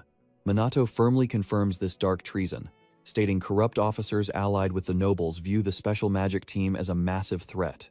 A baffled Yuika asks how that could be true. Minato deduces that their sheer existence has fatally threatened the magic nobles' supreme authority. He knew the nobles were tied to the Black Rebellion. Thus, the special magic team gaining public favor threatened them. Frustrated, Uika lashed out. She blamed the magic nobles' incompetence, demanding they work to restore their honor. Calming down, she questioned her father's involvement, but Ruka doubted it. Suddenly, Minato stood. He declared they were heading to the Mizuwa estate to uncover the truth. The sisters hesitated, citing the bitter rift with their father. Minato offered to leave them. Unable to resist, they chose to follow. Soon, the squad reached the Mizuha villa. 2 female guards blocked the grand gates. Despite stating their names, they were instantly rejected. They begged for an exception, but guards stated the master forbade disowned blood. As Yuika and Ruka accepted defeat, Minato stepped up. He declared his title as SMT captain, demanding answers from Tushiru. The guards demanded an appointment. However, Minato insisted he only needed a brief moment. Frustrated, he considered using force. Suddenly, Tushiu himself appeared before them. Assessing the tension, he granted entry. En route, Minato joked about Tushiro's youthful look, asking if he was their brother. The girls quickly denied this. He was their father. Seated, Tushiro accused Minato of corrupting his daughters. Minato countered that blaming others for his children's growth was a poor parental trait. He questioned why Tushiu lacked pride in their maturity. Tushiro silently observed him. Realizing Minato wasn't playing games, Minato cut to the chase. Was Tushiu pressuring the special magic team? Tushiro denied everything. He claimed nobles rarely allied, meaning Fuka acted alone. Noting Minato's unwavering resolve, he acknowledged his legend. A student with noble power, a hero who shattered calamities. Skeptical, he demanded a test. Tushiro unleashed a terrifying explosion of pure mana. To his shock, Minato effortlessly matched it. The crushing pressure left the team trembling. The clash ended. Tushiu praised Minato for matching his overwhelming aura. Minato called it basic control, noting Tushiu held back his true strength. Impressed by Minato's sharp eyes, Tushiru openly praised his insight. Minato then asked why modern mages were far weaker. Tushiro questioned his source. Referencing events from 50 years ago, Minato learned mages were deliberately weakened for restraint and regulation. Minato demanded answers, but Tushiu cryptically stated he would understand soon enough. He claimed magic nobles were vital. Minato asked if the Fukas were vital too. Silence fell. Realizing the discussion was over, Minato stood, thanked Tushiro, and ended the meeting. Before departing, the team confessed their bodies were still frozen from that monstrous mana. Helping them up, Minato told Tushiu he was glad the family held no corruption.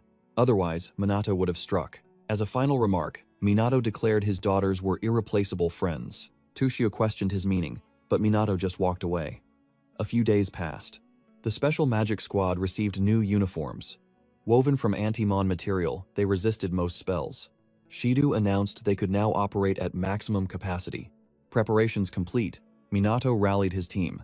It was time to settle their score with the Fukas. Meanwhile, Jin Fuka and his son Shu ruthlessly celebrated the Special Magic Team's imminent destruction. Jin boasted the Black Rebellion would help him conquer Japan. Suddenly, suited police stormed the room, screaming to freeze. The chaotic raid was broadcast live. A reporter covered the shocking downfall of a magic noble. From a hovering helicopter at Jin's eye level, the reporter declared this was the first time a high noble faced such severe criminal charges. Police arrested Jin for bribery, intimidation, and abuse of power, declaring a full estate search. Furious, Jin roared that a noble was no common criminal, violently demanding to see proof. Just then, the Special Magic Team storms the scene. Minato steps forward. Raising his phone, he coldly tells Jin they have absolute proof. Jin's son, Shu, recognizes the man as SMT's Kusanagi Minato. He fiercely demands answers. His father, Jin, mocks the evidence as a complete forgery. In response, Minato reveals undeniable photos. They show bribery, illegal mage collusion, and even conspiracies to commit murder. Cornered, Jin furiously accuses Minato of fabricating the entire evidence. To crush his denial, Minato plays a damning video. Jin and Sho abandoning civilians during a calamity. He asks if this video is also a fake. Caught red-handed, Jin erupts in fury, demanding to know the spy. His own butler steps out of the shadows, confessing to the betrayal. Boiling with wrath, Jin chokes the butler. He demands why he would betray his lifelong master. The truth is, the butler had secretly met with the Black Mage, who questioned his loyalty. Could he truly stand by and watch his master's family rot with corruption? Stripped of excuses, the butler was forced to choose: serve corruption or seek justice. Now, he declares Jin is utterly unfit to be a magic noble. Blinded by rage, Jin summons multiple magic circles, threatening to slaughter everyone. Before he strikes, Minato shatters the circles and blasts the wall. There is no escape for corrupt nobles. Jin despairs over his crumbling empire. But Minato coldly states he brought this upon himself.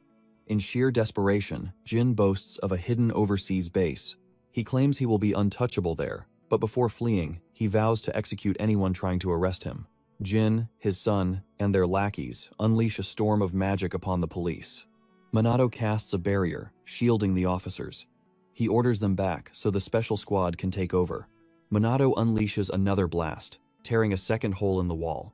This time, a news chopper outside broadcasts the clash live. Reporters broadcast the Fuka family resisting arrest. The world begins questioning the true role of magic nobles. With the public watching in horror, the reporter asks if magic nobles can still be trusted. But she quickly reassures them. Japan still has the SMT and Kusanagi Minato fighting for true justice. Outside, battle lines are drawn. Minato faces Jin, while Shu and his lackeys confront the elite squad. Before clashing, Shu arrogantly mocks the SMT, questioning if their small numbers can win. Uka fires back. Unlike idle nobles, their squad is actively stopping real calamities elsewhere. Furious, Shu threatens to slaughter them all. Uka brands him a disgrace, vowing unforgiving justice for his crimes. As the battle erupts, Jin taunts Minato. He asks if a commoner can defeat a magic noble. Minato coldly replies he never loses to weaklings. Enraged, Jin fires a devastating plasma beam at the chopper, attempting to silence the media. Minato blocks the strike with a barrier, disgusted by his actions. Unfazed, Jin declares he will sink to any depth for profit. Minato's disgust deepens. Meanwhile, Yuika, Ruka, Sanada, and their teammate slowly crush the Fuka lackeys. Watching his men fall, Sho panics. Refusing to lose to commoners, he orders his men to unleash their ultimate magic. They must kill the SMT. As the enemy charges their most devastating magic, the Mizua sisters combine their powers. They unleash a level 6 Grand Water attack. Burst Stream. The crushing wave overwhelms Sho and his lackeys instantly. They are left utterly defenseless before the SMT. Defeated, Sho falls to his knees. Begging for his life, he claims it was a momentary lapse in judgment and cries for forgiveness. Seeing through his lies, Uika pretends to accept his apology. The moment she and Ruka turn away, Shu reveals his true venom. He curses them as fools and launches a sneak attack. But the sisters anticipated his betrayal, swiftly countering and pinning him down. They coldly ask if he thought they would forgive a monster. With his final escape crushed, Sho collapses in pathetic tears. Meanwhile, Minato senses his team has fully subdued the other Fukas. He locks eyes with Jin, coldly revealing that his pride and joy of a son has finally fallen. Watching his empire crumble to dust, Jin unleashes his true killing intent against Minato. Tension shatters as Jin casts a level 1 aerial wind spell. Minato evades the strike with absolute ease. Enraged, Jin launches a level 2 wind spear to blindside his foe. However, Minato gracefully dodges again. Refusing to yield, Jin fires a level 3 wind cutter, but Minato easily slips away. Above the battlefield, a news chopper broadcasts live. The reporter watches in awe at Jin's magic. Yet panic sets in for Minato. She frantically asks viewers if anyone can survive such an assault. Pushing for the kill, Jin surges his mana. He casts a level 4 Tempest Wind spell, spawning a devouring wormhole. As Minato dodges yet again, Jin supercharges the spell into a level 5 Grand Typhoon. Its force threatens to shred the very earth. Sensing catastrophic danger, Minato's squad begs him to retreat. They urge him to capture Jin on another day. Ignoring their pleas, Minato summons a 4-layered high magic barrier, instantly shattering the typhoon. Ruka freezes in utter disbelief at this godlike defense, while Ryuji smirks in admiration. Knowing Minato's fearless nature, viewers watching the live feed gasp in awe, finally grasping a magic noble's true might. But the real terror hits when Minato casually counters a level 5 spell. The battle rages on, while the reporter fuels the fiery broadcast. During a standoff, Jin narrows his eyes. Minato's lack of attacks makes him suspect a stalling tactic for backup. Testing this theory, Jin directly mocks Minato for holding back. A chilling smirk crosses Minato's face. He claims he merely wants to drag out the thrill of the hunt. Provoked by Minato, Jin resolves to unleash his absolute full power. Boasting 200,000 mana points, he dares Minato not to tremble before their massive gap in strength. The SMT members scoff at this absurd bluff. In Japan, even a mage with 100,000 mana points is incredibly rare. Panicking, Ruka and her sister prepare to intervene, but Minato shoots them a sharp glare, a silent command to stay out. The trio instantly understands and holds their ground. Sensing their fear, Jin cackles. One step closer, and he would have slaughtered them without hesitation. He instantly summons 5 colossal magic circles, unlocking the terrifying aura he had kept sealed. Overwhelming energy violently shakes the battlefield. Paralyzed by fear, the SMT members realize Jin is going completely overboard. Yet Minato stands completely unfazed. Jin demands if he comprehends this monstrous power, receiving only silence. Minato silently watches Jin channel an absolute annihilation spell called Neo Magic, forged to crush everything. A massive green portal tears the sky, pulsating with catastrophic force. For the first time today, Minato smiles. This unknown magic finally sparks his interest. Dominating the sky, Jin proudly explains his ultimate ability. He calls it atmospheric magic, capable of flattening any human. Thoroughly amused, Minato dares him to strike. Boiling with rage, Jin fires a level 6 atmospheric magic technique named Air Press. Crushing pressure warps the very air, locking down all escapes. Unmoving, Minato lets the magical portal consume his body. Jin howls in victorious laughter. Even the SMT members momentarily fear their invincible leader is truly gone. Time drags on. Uka and Ruka scream Minato's name into the dust, praying for a miracle. As despair takes hold, his calm voice shatters the silence. The sisters gasp in utter shock. Minato casually scolds their lack of faith. Paralyzed, Jin screams to know how he survived. With an easy shrug, Minato reveals he perfectly balanced his internal pressure, exactly like creatures in the deep sea. Trembling, Jin demands how Minato perfectly wielded atmospheric magic, his signature art. Minato smirks, claiming he just watched and learned. Jin stands utterly dumbfounded. Minato coldly notes that without his arrogant speech, the spell might have actually hurt him. Pushing his mockery further, Minato distorts the pressure in Jin's ears with sound magic. Agony strikes instantly, forcing Jin back as he demands answers. Minato simply smirks. He explains that sound manipulation is merely another form of wind magic. By increasing the pressure around his ears, he created absolute torment. Watching this clash, Eureka finally grasps a crucial truth about Minato. Humiliation burns through Jin, shattering the absolute last of his restraint. Terrifying aura erupts around him as he swears to stop holding back. His 200,000 mana was merely a warm-up. At full power, his magical energy will surge to 500,000. Feeling this terrifying surge, Shu and the SMT members realize Jin is completely serious. The second phase begins. Jin roars, commanding Minato to despair as he prepares his ultimate strike. Jin charges an overwhelming mass of magic energy, leaving the entire SMT squad paralyzed in awe. Even the usually unfazed Ryuji admits Jin's power is entirely out of their league. Realizing their fatal underestimation of magic nobles, Shu fears Minato cannot survive this. Now overflowing with power, Jin boasts loudly. Completely unfazed, Minato simply yawns, freezing Jin in absolute confusion. The furious noble asks if Minato is too foolish to comprehend his strength. Minato stays silent. Jin boasts about his ultimate technique, firing a green atmospheric portal. Minato refuses to even flinch. Enraged by Minato's absolute calm, Jin escalates his aura, summoning 6 more green magic circles. The suffocating energy terrifies the SMT. It is the first level 7 spell cast this year.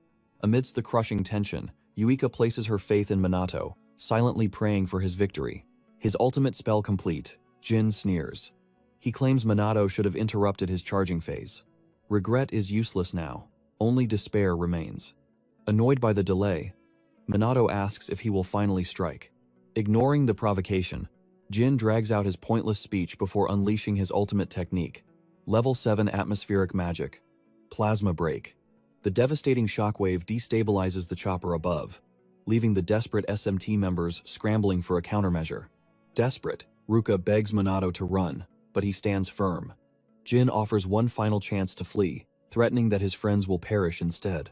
Completely unfazed, Minato accepts the deadly challenge and prepares to strike back. Before the roaring plasma break can overwhelm him, he invokes a level 4 spell, manifesting a core amethyst. Scoffing at the display, Jin asks if such an insignificant pebble can truly resist his absolute magic. As Jin cackles, Minato launches the amethyst into the heart of plasma break. Shockingly, the ultimate spell is instantly neutralized. Jin and the SMT stand completely frozen, unable to process how his ultimate spell was erased. Staring in pure disbelief, Jin demands answers. Minato casually explains that wind magic is naturally inferior to earth magic. Since Plasma Break was a painfully slow spell, the amethyst crystal dismantled it with ease. He coldly insults Jin's ignorance, leaving the proud noble utterly shattered by the brutal truth. Refusing to accept reality, Jin demands a deeper explanation. Minato elaborates that while core amethyst lacks offensive power, its high-density magic absorbs opposing elemental spells, neutralizing them regardless of any rank difference. Trembling in shock, Jin asks how Minato learned such an absurd technique. Minato smirks, revealing he created it purely for fun. At these words, Jin's pride completely breaks down.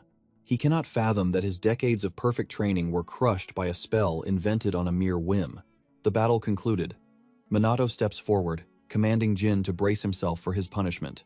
Before Minato can strike, Jin desperately surrenders, crying that his magic is drained and his body paralyzed. Minato assures him he will not beat a pathetic man. Instead, he prepares a simple flick to the forehead. Blind to the terrifying force behind it, Jin completely dismisses the trivial gesture. Yet the moment Minato releases the flick, a devastating impact sends Jin flying, knocking him out instantly. The SMT stares in stunned silence, questioning their leader's humanity. With Jin incapacitated, police forces move in. High above, the news chopper broadcasts the historic defeat of a magic noble by SMT Captain Kusanagi Minato. The entire nation erupts in celebration, with citizens proudly singing Minato's praises. In the battle's triumphant aftermath, the SMT surrounds Minato, celebrating his absolute victory over Fuka Jin. Watching the authorities drag Jin away, Minato feels profound disappointment in the current state of Japan's magic nobility. In the bitter end, they prove to be nothing more than absolute frauds. Before Jin completely vanishes from sight, Minato demands to know what the magic nobles did after Ichikami Minato's death 50 years ago. Met with cold silence, he questions if they destroyed the ancient magic tome. He fiercely demands the true reason behind such a destructive act. Jin finally speaks, claiming that mere commoners could never grasp the grand vision of magic nobles. Confused by this cryptic riddle, Minato orders him to elaborate, but Jin merely smirks, telling him to figure it out himself before being hauled away. A few hours later, Minato is pushed into a sudden press conference alongside Shadu and their official team leader. As the cameras flash, he delivers a brief, heavy statement regarding his fierce battle with Fuka Jin. His bold words dominate headlines, and his immense popularity explodes overnight. Days later, Minato finds himself lounging on a warm Hawaiian beach, silently questioning the strange fate that brought him there. As he quietly contemplates, Uika approaches in a stylish swimsuit, asking what occupies his heavy mind. Before replying to her question, Minato recalls his most recent meeting with Shido and the squad. In his flashing memories, Ryuji questions Shido about their sudden Hawaiian trip. Shido explains that the special magic team has recently drawn overwhelming, explosive public attention due to their massive popularity. Things are rapidly spiraling out of control. Suddenly, Uka pulls up a video showing Minato surrounded by admiring girls. Realizing they are constantly filmed even at their own school, she reveals their videos are going completely viral across social media. Ruka quickly adds that the entire internet is flooded with news about the special magic team. As the team deeply worries about this heavy exposure, Shido confirms that all of Japan is now watching their every move. To counter this chaos, he arranged a strategic retreat to Hawaii until the public situation is properly sorted out. He heavily praises Minato for strengthening the squad and securing Mizuha clan support to handle disaster relief during their temporary absence. With that crucial reassurance, he strongly urges them to rest, leaving them to properly prepare for their sudden departure. Snapping back to the sunny present, Minato stands up, calmly telling Uka he was simply lost in deep thought. Satisfied with his honest answer, Uka shyly gestures to her swimsuit, nervously asking if it looks strange on her. Without a single hesitation, Minato calls her cute. The direct compliment strikes her heart, making her blush furiously. Relentlessly, Minato continues, noting how the swimsuit style suits her perfectly and enhances her natural, undeniable charm. Completely overwhelmed, Uka stammers awkwardly, turning away to calm her racing heart. Soon after, Ruka appears in a dark swimsuit, visibly irritated that Minato had avoided her all day. Seeing his puzzled expression, she coldly demands to know if he has anything to say. Smoothly, Minato confesses he was simply admiring her beauty, pointing out how her pale, flawless skin makes the dark suit stand out and radiates pure elegance. Deeply flustered by the incredibly precise praise, Ruka turns her flushed red face away and thanks him. Meanwhile, Ryuji, standing closely by the entire time, marvels at Minato's terrifying ability to sincerely flatter the girls without any ulterior motive.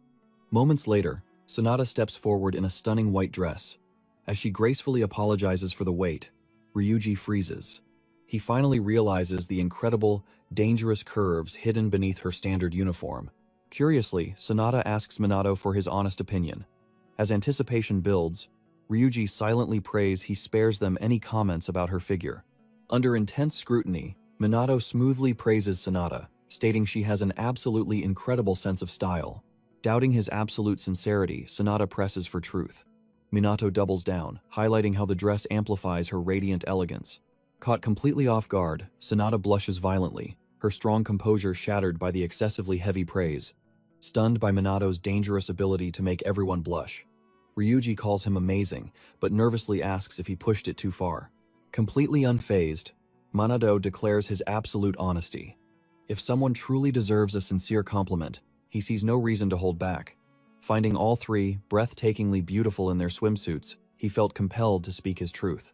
Though Ryuji cannot argue this solid logic, he suffers intense secondhand embarrassment, seeing the girls utterly overwhelmed by it. Making matters infinitely worse, Minato suddenly locks eyes with Ryuji, sincerely praising his muscular physique and urging him to take deep pride. Horrified, Ryuji instantly shuts him down, forbidding him from ever praising another guy before the girls again.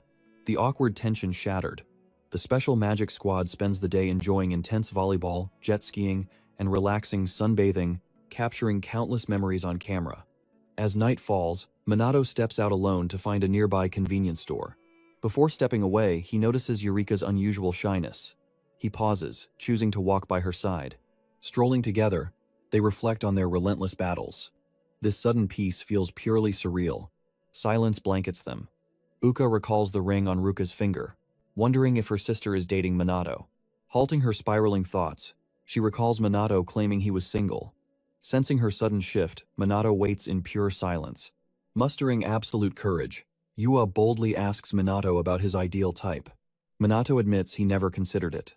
Playfully, she offers herself, Ruka, and Sonata as options, urging him to simply choose one. After brief, silent consideration, Minato surprisingly chooses all three. He blindly praises their beauty and noble traits. Deeply annoyed by this vague reply, Yuika argues that admiration differs from romance. Confused, Minato felt admiration and love were exactly the same. After a silent pause, he firmly tells Uka that if forced to choose, she remains his absolute favorite. Uka freezes in pure shock as Minato sincerely lists every trait he cherishes about her. Blushing furiously, she crouches down, utterly overwhelmed. Deeply concerned, Minato kneels beside her, asking if she is okay. Still hopelessly flustered, Eureka mutters softly. She knows Minato lacks romantic intent, yet his tender words grant her immense joy. If anything, it only confirms her profoundly deep love for him. Meanwhile, in Japan, Shido analyzes digital data and realizes the crisis is escalating rapidly. A fierce public backlash crashes upon the magic nobles, while massive public outcry demands the SMT handle all incoming disaster and monster threats. Additionally, the mysterious vigilante, the Shadowbringer, watches his fame skyrocket. Fierce online debates spark. Fans predict an epic showdown between him and Minato for ultimate supremacy. As these chaotic events unfold, Shido stands at a critical crossroads. At the Japanese airport, a jet touches down. Two magic noble family heads disembark, absolutely furious over the chaotic uproar triggered during their absence. One is Homer Hinata, leading the Homei family. The other is Kaiku, the powerful head of the Kaiichi family. Exiting the jet, both bitterly curse the messy aftermath they must now fix. A week passes. Minato and the girls return to Japan, resuming their daily lives. While Uka prepares dinner, Minato laments their fast-paced vacation. Ruka sits closely, offering reassurance. The SMT and their academy enforced strict media bans. They can finally escape the relentless paparazzi gaze. Right then, Eureka peeks from the kitchen, happily asking for help with the dinner plates. Minato instantly rises to help. Before long, a glorious feast covers the dining table. Mid-meal, Uka asks if they feel prepared for school. Classes resume tomorrow. Minato claims the school police have their backs, so the intense public spotlight should naturally fade away. After light banter, Minato advises ignoring the stares. Surely the crowds will soon lose interest. Sadly, Minato quickly realizes his utter naivety. When the sun rises on the next day, countless girls swarm him entirely, relentlessly bombarding him with questions about his relationship status. The pressure reaches a boiling point. Yuika and the team ignore the mob, escaping for a peaceful lunch. As they walk the halls, Uka notes the past chaos was far worse. Crazed outsiders used to infiltrate the academy grounds just to catch a fleeting glimpse of their squad. The casual chat flows until Ruka casually points out they are running low on toilet paper. Minato plans a quick after-school store run to restock. He even offers to buy Uka's favorite bath salts. Hearing this, the eavesdropping students gasp in shock. They realize Minato actually lives with the Mizua sisters. Flustered by the uproar, Uka grabs everyone and hastily drags them to the rooftop for lunch. On the roof, Ryuji confirms their shared living status. He shrugs it off, trusting their noble team leader, Minato Kusanagi. Regardless, he firmly vows to defend them. If danger ever strikes, they can absolutely rely on his unyielding support. The girls express deep gratitude. Ryuji then tells Minato to drop all stiff formalities. He asks if Minato accepts being addressed simply by his first name. Smiling easily, Minato tells his friends to call him whatever name they prefer. Uka opens her mouth to speak but freezes. The heavy intimacy of their shared living situation suddenly hits her like a truck. Refusing to spiral, she vigorously shakes her head. She strictly assures herself that everything is fine without any improper conduct. Puzzled by her sudden shift, Ryuji and Minato exchange clueless glances. Her racing heart finally steadied.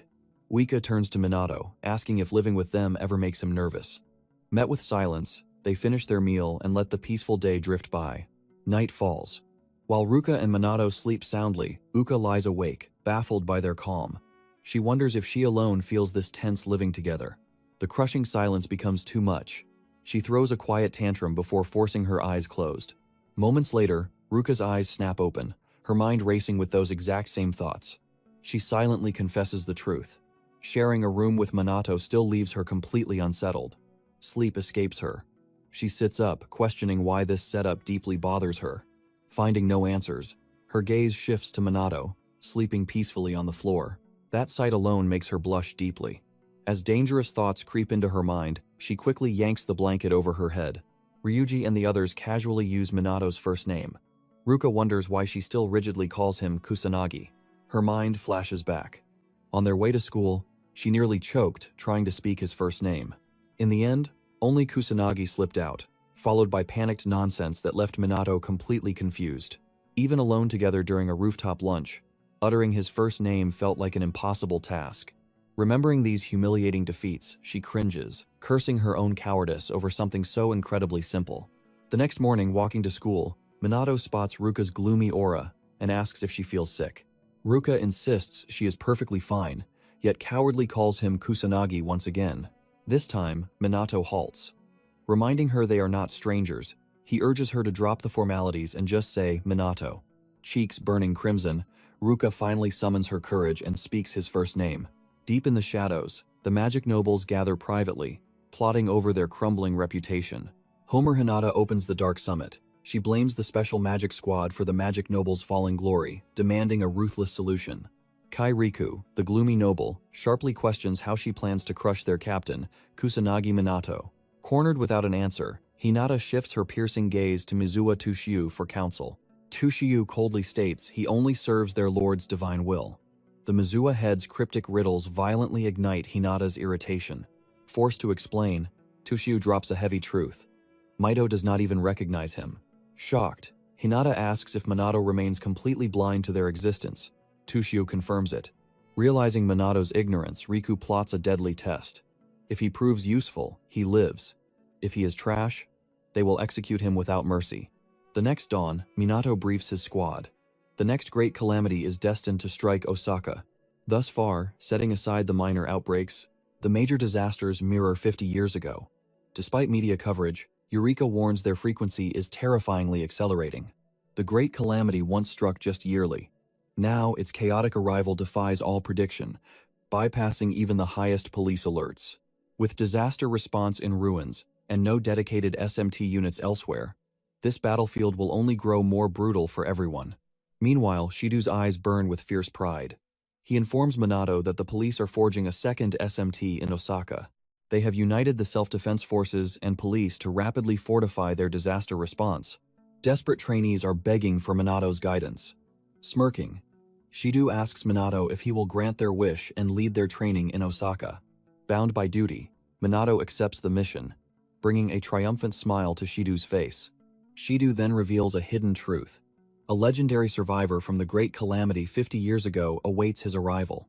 This mysterious figure, Takigami Shizuku, is a rare surviving anti-mon equipment artisan, deeply eager to speak with Minato.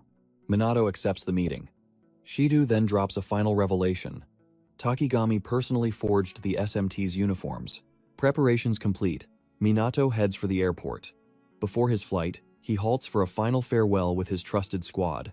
Mere moments before his departure, Minato hands each teammate a mysterious bangle. His tone turns grave, warning them to never remove these artifacts until he returns. When he asks if they can survive without him, his three comrades proudly declare their newly awakened strength, ensuring he can conquer Osaka with absolute peace of mind. Bidding his comrades farewell and trusting them with the mission, Minato boards the flight, settling into his first-class seat. As he settles in, Minato reflects on the wild events from his recent trip to Hawaii. His thoughts shift to his luxurious ticket, a generous reward from Shido. Suddenly, an unsettling presence boards the plane. Unfamiliar faces spark his suspicion. As Hinata and Riku take seats nearby, Minato instantly recognizes their formidable magic. Multiple dangerous auras lurk within the cabin. Still, with the strict security measures, Minato ignores the threat. The aircraft takes to the skies. Minato is served a grand meal, devouring the lavish feast with absolute satisfaction. Finishing his meal, Minato leans back to enjoy the breathtaking view.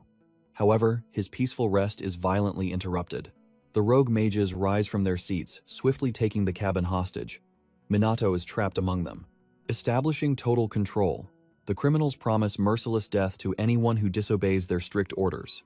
Yet, Minato, Hinata, and Riku sit in dead silence, calmly waiting for the perfect moment to strike. As the hijacking unfolds, Minato quietly assesses the enemy forces. 10 rogue mages control the aircraft. Engaging them individually would place innocent passengers in grave, deadly peril. Also, casting high-tier magic risks, destroying the plane. Minato realizes he cannot defeat these fools alone. He urgently needs reliable backup. Absolute chaos erupts. Terrified passengers beg for their lives, while ruthless hijackers violently silence them. Once the aircraft falls completely under their command, a rogue mage confronts Minato, demanding the release of their BR comrades. They refuse the oppression of superior mages. Met with dead silence, he grants Minato 5 minutes to contact the ground and free their allies. Otherwise, a gruesome slaughter begins. The terrorists confirm the pilot heard their deadly ultimatum. With the clock ticking, Minato calculates his next strike. Halting any reckless actions, he locks eyes with Riku and Hinata. They secretly channel their mana, waiting for the precise signal to attack. A hijacker spots his suspicious behavior, threatening Minato with instant death. Yet, the moment the enemy is distracted, Hinata and Riku move like lightning, mercilessly striking down the rogue mages one by one. After crushing the terrorists holding the main cabin hostage, Riku, Hinata, and Minato unite. Sharing a silent nod, the trio sweeps through the compartment to eradicate the remaining enemy forces. Amidst the clash, the desperate criminals launch a lethal counterattack aimed at Hinata. But Hinata's magic power is overwhelmingly superior. Together, the trio mercilessly crushes the defiant fools. Soon after, a surviving mage grabs a flight attendant, roaring a threat to crash the aircraft unless they cease their assault. Seizing a flaw in his guard, Minato lunges forward and delivers a devastating, brutal kick. He frees the hostage instantly. Simultaneously, Hinata and Riku obliterate the last guards, leaving everyone speechless. Terrified passengers stare in utter disbelief at the incredible trio who just saved their lives. While grateful civilians swarm them, Hinata mocks the pathetic rogue mages for falling too quickly and ruining the thrill. However, Minato feels a dark presence looming in the cockpit. Declaring the fight unfinished, he dashes toward the cockpit door without a word. Inside the cockpit, the trio discovers a final rogue mage aiming a gun at the pilot, threatening lethal force if they advance. Tired of dealing with these utterly worthless magicians, Hinata lands a crushing blow, sending the fool crying in agony. Tragically, the idiot fires a wild shot into the controls. Though Minato instantly shields the pilot from the blast, he realizes they are doomed. The aircraft instantly loses altitude, shaking violently. Despite all evasive maneuvers, the pilot declares it is over. The flight controls are entirely dead, and the communication radios are destroyed. Without a miracle, they will violently crash into the harsh mountains and perish. Hearing their grim fate, absolute panic consumes Hinata. She frantically shakes the pilot, begging for a way to escape death. At that exact moment, a window shatters, unleashing a violent vortex of freezing air into the cockpit. Biting frost consumes the cabin, leaving the co-pilot terrified of freezing before impact. Desperation sets in. Hinata begs for a plan, but Riku bleakly suggests they embrace death together. She scolds his dark despair, yet a grim realization dawns. Is this truly their final hour? Stripped of all hope, the pilots surrender to fate, telling everyone to prepare for the end. But suddenly, Minato breaks his silence. Ignoring the pilot's despair, a confident smile crosses his face. He promises to save them all. The pilot mocks this, declaring that no mortal can defy their doomed fate today. Fed up with their pathetic surrender, Minato marches toward the shattered glass. Brushing off their frantic warnings, he leaps into the open sky. Hinata assumes Minato fled to save his own skin. Her resentment vanishes as the plane plummets, threatening to annihilate everyone on board in mere minutes. Panic engulfs the cabin. Passengers weep and whisper their final prayers, bracing for oblivion. Meanwhile, the pilot wrestles with the yoke, desperately fighting to keep the nose above the deadly waves. Hope fades completely. Just seconds remain before the catastrophic plunge into the abyss. Then, a miracle unfolds. The aircraft instantly stabilizes, violently tearing back up into the sky. The pilots freeze in utter disbelief. Baffled by this impossible defiance of gravity, Hinata realizes the truth. Minato saved them. If her instincts are correct, he is carrying the massive aircraft single-handedly. Beneath the hull, Minato stands absolute. He hoists over 230 tons of steel, steering them towards safety. To achieve this impossible feat, Minato unleashed immense magic to forge a barrier beneath the plane, reinforcing his own body with supreme magical martial arts. Simultaneously, he manipulated the winds with arcane mastery, forcing the doomed flight onto a secure landing path. Carrying 230 tons thousands of meters high tests his limits. Even Minato faces friction in uncharted skies. Above him, the pilot sits paralyzed, unable to fathom a mere mortal lifting the massive aircraft. Witnessing this godlike power, Hinata views Minato as a total monster. Her intrigue ignites immediately. Inside, the cabin sighs in relief. The pilot finally announces that they have cheated death. A father and daughter break down in joyful tears, grateful to see tomorrow's sunrise. Yet, amidst the echoing cheers, the pilot shatters their peace. The landing gear is dead, and deploying it is completely impossible. Their survival now rests entirely upon Minato's shoulders. He is their only landing gear. Pinpointing the closest airstrip, the pilot aligns the nose with the tarmac, praying Minato possesses a miracle for the impact. As the battered aircraft hurtles toward the runway, Minato strains against the immense weight beneath it. He invokes a level 6 void magic spell, High Magic Wall. This supreme barrier absorbs the violent descent, grinding the roaring beast to a flawless halt. Against all odds, Minato lands it. The cabin erupts.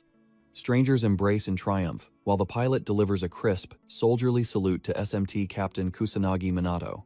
As for Riku and Hinata, they quietly observe the captain, unfazed by his heroics and anticipating their encounter. The moment he steps away, aggressive reporters swarm him. Cameras flash as they beg for a statement, desperate to broadcast his legendary rescue to the world. Irritation flares in Minato's eyes. These vultures are ruining his peace after surviving the most exhausting trial imaginable. Just before his temper snaps, security forces intervene, pushing back the media frenzy. They secure Minato, escorting him away to finally meet Takigami at her estate. Before he departs, Hinata and Riku cross his path, offering calculated praise. They seek to gain his favor. Yet, dodging their flattery, Minato humbly deflects the glory, commending their efforts instead. Realizing their tactic has completely failed, trading final words, the duo departs. Hinata silently prays their paths cross again. Shortly after, Minato is escorted to Takigami's private meeting chamber. The elderly Miss Takigami invites him inside, welcoming him with true warmth. As they sit down, Takigami reveals her true motive. His recent feats and magic deeply intrigued her, mirroring the legendary arts of her late mentor, Ichami Minato. Void magic is an elusive art, one Ichami completely mastered. Due to its sheer complexity, few sorcerers master it. Most even dismiss this profound technique as entirely useless. Yet, seeing Minato wield it left Takigami utterly stunned. Driven by curiosity, she asks how he mimics Ichami's magic. Listening closely, Minato simply chuckles, amused that her stubborn nature has not changed. He spoke exactly like Ikami once did. Deeply confused, Takami asks if they had ever met. Minato boldly claims they have crossed paths more times than he can even count. To answer her burning question, Minato reveals the truth. He is Ichigami Minato himself. Startled by this stranger's wild claim, Takigami maintains her composure. She notes that many fools before him, from fake lovers to secret children, have claimed ties to Ichigami Minato just to steal his remaining glory. Yet, after years of crushing these frauds, she never expected someone to claim they were him. Assuming he is another con artist, Takigami apologizes for her impending rudeness. She politely orders poor Minato to leave. But before that, Minato recalls meeting two brothers earlier, noting the younger boy carried a small Ichami doll. Confused, Takigami demands answers. Minato then recites the exact words she spoke when Ichami lived, her wish to craft his doll. Hearing this, a cold sweat drips down Takigami's face. How could he know this secret? Minato softly replies that she claimed his doll would empower children, and even now, Ikami's legacy still saves lives. Hearing Minato's undeniable proof, Takami's defenses crumble. Trembling, she asks if he is truly the legendary Ichami Minato. Seeing her lingering doubts, Minato decides to share an ancient tale. They spend minutes diving into buried memories, until Takigami finally accepts this is the reincarnated Ichami Minato. Minato lightly scolds her doubt. In defense, she admits that believing in reincarnation is practically impossible today. Ikami was always unpredictable, yet seeing him return in her lifetime felt like an absolute miracle. After detailing the dark calamities that plagued the world since his death, Takigami weeps softly, profoundly grateful to witness his return. Once her tears finally settle, Minato gently calls out to her. He knows she holds the dark secrets of the past 50 years. He shares his grim theory. True magic was lost, and modern sorcerers have grown dreadfully weak over time. The false lore surrounding Ichigami, Minato, and these sudden magic nobles rising from absolute nowhere. He firmly demands the truth about what transpired during his long absence. Suddenly, a text chimes. Takigami checks her screen and violently gasps. Minato questions her panic, but her lips are sealed. Claiming the late hour, Takigami instantly terminates their meeting and begs Minato to stay over to resume this at dawn. Minato agrees to her request, silently retiring to his guest chamber. At midnight, Riku creeps into Minato's room without a single sound, swinging his blade at the bed to strike a fatal instant blow. But Minato completely turns the tables. He materializes beside the bed, mocking Riku's tactless attempt to assassinate a sleeping target. Minato had no clue who dared attack him, but as the moonlight hits his face, he instantly recognizes the assassin as Riku. Before Minato can utter another word, Riku strikes fiercely. Minato dodges, but Riku's brutal kick launches him straight out the window. Minato lands flawlessly in the yard below. Riku pursues instantly. Landing in the yard, he channels his aura and unleashes level 1 Earth Magic Rock Break. In a flash, Minato summons his level 1 Void Magic Barrier, holding his ground against the crushing assault. But after a relentless flurry of strikes, Riku's blade skillfully shatters the barrier. Forced back, Minato realizes the warm-up is completely over. The true battle begins now. Before round 2, Minato praises Riku for slicing his barrier. He then asks if that blade is anti-magic gear. Met with absolute silence, the two warriors erupt with surging mana, ready for round 2. But right before their forces collide, Hinata appears, demanding an immediate halt. Minato notes he expected her meddling. Ignoring him, Hinata coldly warns him not to resist their summons. To force his hand, she reveals live feeds of assassins stalking his sleeping friends. She threatens to eliminate them if he defies her. Cornered, Minato calmly demands their terms. In response, Hinata introduces herself and Riku. With the pleasantries over, she demands Minato join them as a magic noble. In exchange, he gains status, rank, honor, wealth, and supreme power. More importantly, Hinata promises that joining them grants him the power to protect his comrades and issue absolute commands. But, if he somehow escapes this deadly trap, the magic nobles will hunt him forever, turning life into a waking hell for him and his allies. Terms declared, Hinata demands his final answer. Without hesitation, Minato rejects their cabal of lazy magicians. Furious, she grabs her phone to execute the deadly order. After mocking his friends as mere collateral, she commands her men to execute Plan B. She vows to crush Minato's arrogance forever. But as her assassins move to strike, the bangles Minato left his sleeping crew glow brilliantly. Suddenly, a golden magical silhouette of Minato materializes. Terrified, Hinata's assassins freeze in sheer panic, unable to comprehend the glowing phantom. But before their minds can process the horror, the phantom Minatos unleash level 5, Drain Void Magic, effortlessly wiping out the enemies in an instant. Minutes pass. Sensing the eerie radio silence, an anxious Hinata desperately hails her squad. Met with dead air, Riku grimly confirms the unthinkable. Their entire strike team is gone. Trembling with fury, Hinata demands to know his trick. Minato smirks, mocking her for not predicting his countermeasure unless she's a total fool. Despite his infuriating taunts, Hinata praises his flawless handling of the hostage crisis. By surviving this trap, he passed the first test. Utterly baffled, Minato questions if they orchestrated the hijacking. Hinata scoffs, claiming they'd never use such cheap tricks for their game. Moving forward, she announces Test 2. Instantly, her and Riku's mana explodes outward, igniting the real round 2. Craving battle, Minato jokingly asks to opt out. Naturally, Hinata rejects his plea, launching a fierce joint assault with Riku. Hinata opens with a lightning-fast kick, but Minato blocks it effortlessly, then leaps to safety to unleash her next strike. A level 4 fire magic attack called Flare. A deafening explosion rocks the battlefield. But as the smoke clears, Minato stands completely unscathed.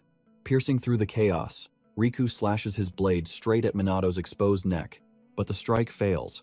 The captain flawlessly deflects the deadly blade using a concentrated mini barrier. Minato sighs in relief, knowing a normal human would have been decapitated by that ambush. Warning him not to get arrogant, Hinata unleashes a level 5 fire spell. A massive blazing column erupts toward the SMT captain. Sensing the immense heat, Minato boldly praises the sheer power of her spell. To crush it, he casts the level 3 Water Azure Splash, completely extinguishing her inferno in seconds. Witnessing this miracle, Hinata realizes the terrifying truth. He truly can cast magic without chanting. Destroying her level 5 magic with a mere level 3 spell, she feels completely mocked by his overwhelming skill. Riku launches another vicious assault, but Minato dodges gracefully, daring them to take this battle to the skies. Without a second thought, Hinata accepts his challenge, soaring upward alongside her loyal hound, Riku. Floating high above, Hinata confesses their earlier underestimation, but now, all restraints are off. They both unleash their strongest attacks. Hinata conjures the level 7 fire magic, Demon's Blaze, while Riku summons the level 7 earth magic, Comet. After boldly claiming he could never survive her ultimate technique, the duo launches their assault at Minato. Unimpressed by their weak magic, Minato casts a level 7 void magic spell, Vanish. It swallows both ultimate techniques, erasing them into absolute nothingness. Hinata and Riku freeze in sheer disbelief, completely unable to process what just happened. Minato coldly explains their failure. He simply disintegrated their magical energy to minimize collateral damage. Hearing this, Hinata furiously accuses Minato of cheating. She declares everything up to this point was just a total farce. Pushed to her limit, she vows to show Minato the terrifying depths of her true power. But before she can unleash her strength, the atmospheric energy violently shifts around them. They all sense the dread. The sky bleeds red, signaling to Minato that the calamity has finally descended on Osaka. With so much chaos erupting at once, his instincts tell him this is no mere coincidence. As the blood-red sky engulfs Osaka, Takigami spots the ominous glow from her window. After staring in silence, she firmly shuts her blinds. Meanwhile, Hinata ignores the unfolding calamity, absolutely desperate to crush Minato in battle. Before she acts recklessly, Riku steps in and firmly reminds her of their mission. Hinata finally restrains herself. Knowing he must face the calamity, Minato declares their battle must wait. Minato flies toward Dune Bori, an abandoned district left in ruins since the Great Calamity 50 years ago. Surveying the ruins, he compares it to Shibuya. Monsters still spawn here, even without an active calamity. Given these deadly threats, he assumes no human would be foolish enough to lurk here. Detecting vast swarms of monsters, Minato realizes he cannot fight alone. If ignored, they will invade settlements and cause absolute slaughter. He needs a fast solution. Before he calls for backup, Riku and Hinata arrive to help. Minato welcomes them, teasing that they finally gave up on killing him. Riku claims their clash was just a test. Since Minato survived, they will cooperate for now. Sighing, Minato accepts their aid, knowing this fragile truce will not last. The streets overflow with beasts as the trio marches forward. Bloodthirsty, Hinata makes a grand entrance, declaring the start of an absolute monster massacre. She casts level 5 blazing column magic, instantly incinerating a horde. Riku fights with equal mastery. Hovering above, Minato unleashes his level 5 void magic bullet barrage, erasing the lesser beasts as he waits for the boss. Scanning the battlefield, Minato spots an old man with a cane. Concerned, he lands to check on him. The old man stays silent as Minato offers an escort to safety. But before Minato can reach him, the man shoves him back with a harsh frown. Pausing, he dryly gives his thanks but insists he is fine. Yet, this mysterious man feels strangely familiar. Before Minato recognizes him, a subordinate hurries the old man into a black sedan that speeds away. Soon, Osaka's self-defense and disaster teams swarm the area. They secure Donbor's exit to halt the calamity. Their swift teamwork amazes Minato. He recalls Shido's words about their sheer preparedness. Despite lacking real combat experience, while forces build defenses, Minato lands near an officer, who mistakes him for a lost little child. But upon recognizing the special magic team captain, the shocked officer instantly accepts his help. A monster sneaks up behind the officer, but Minato instantly burns it to ash. Saving the man, he demands a quick status report. The officer states the police and SDF have locked down Dotonbori, prioritizing all civilian safety. Sadly, he admits their standard forces are completely powerless to defeat the towering boss monster. Minato reassures them, vowing to slay the boss monster himself. The soldiers express deep gratitude. Minato then stuns them by revealing his elite backup, Riku and Hinata from the Homer and Kaichi families. Utterly shocked, the men ask if the SMT and magic nobles have finally joined forces. Minato remains silent, sensing the officers' rekindled hope as they put their unwavering faith in the elite forces. Suddenly, a dark, ominous purple miasma suffocates the air. An overwhelming heaviness crushes the soldiers, paralyzing their bodies. Through the blinding fog, a massive figure slowly emerges. The officers instantly recognize it: the chief demon, the boss monster. This creature holds enough power to obliterate Osaka. Mere humans stand no chance, yet Minato remains completely unfazed. Smirking, he scolds the beast for its delayed arrival. His calm demeanor shocks the police, unable to fathom his composure against such terror. Before Minato can strike, Hinata and Riku step forward. They claim the chief demon as their prey, telling him to stand back and simply watch. Though disappointed they took the lead, Minato relents, trusting them to handle an opponent of this caliber. The battlefield is set. Riku and Hinata brace for the fight of their lives.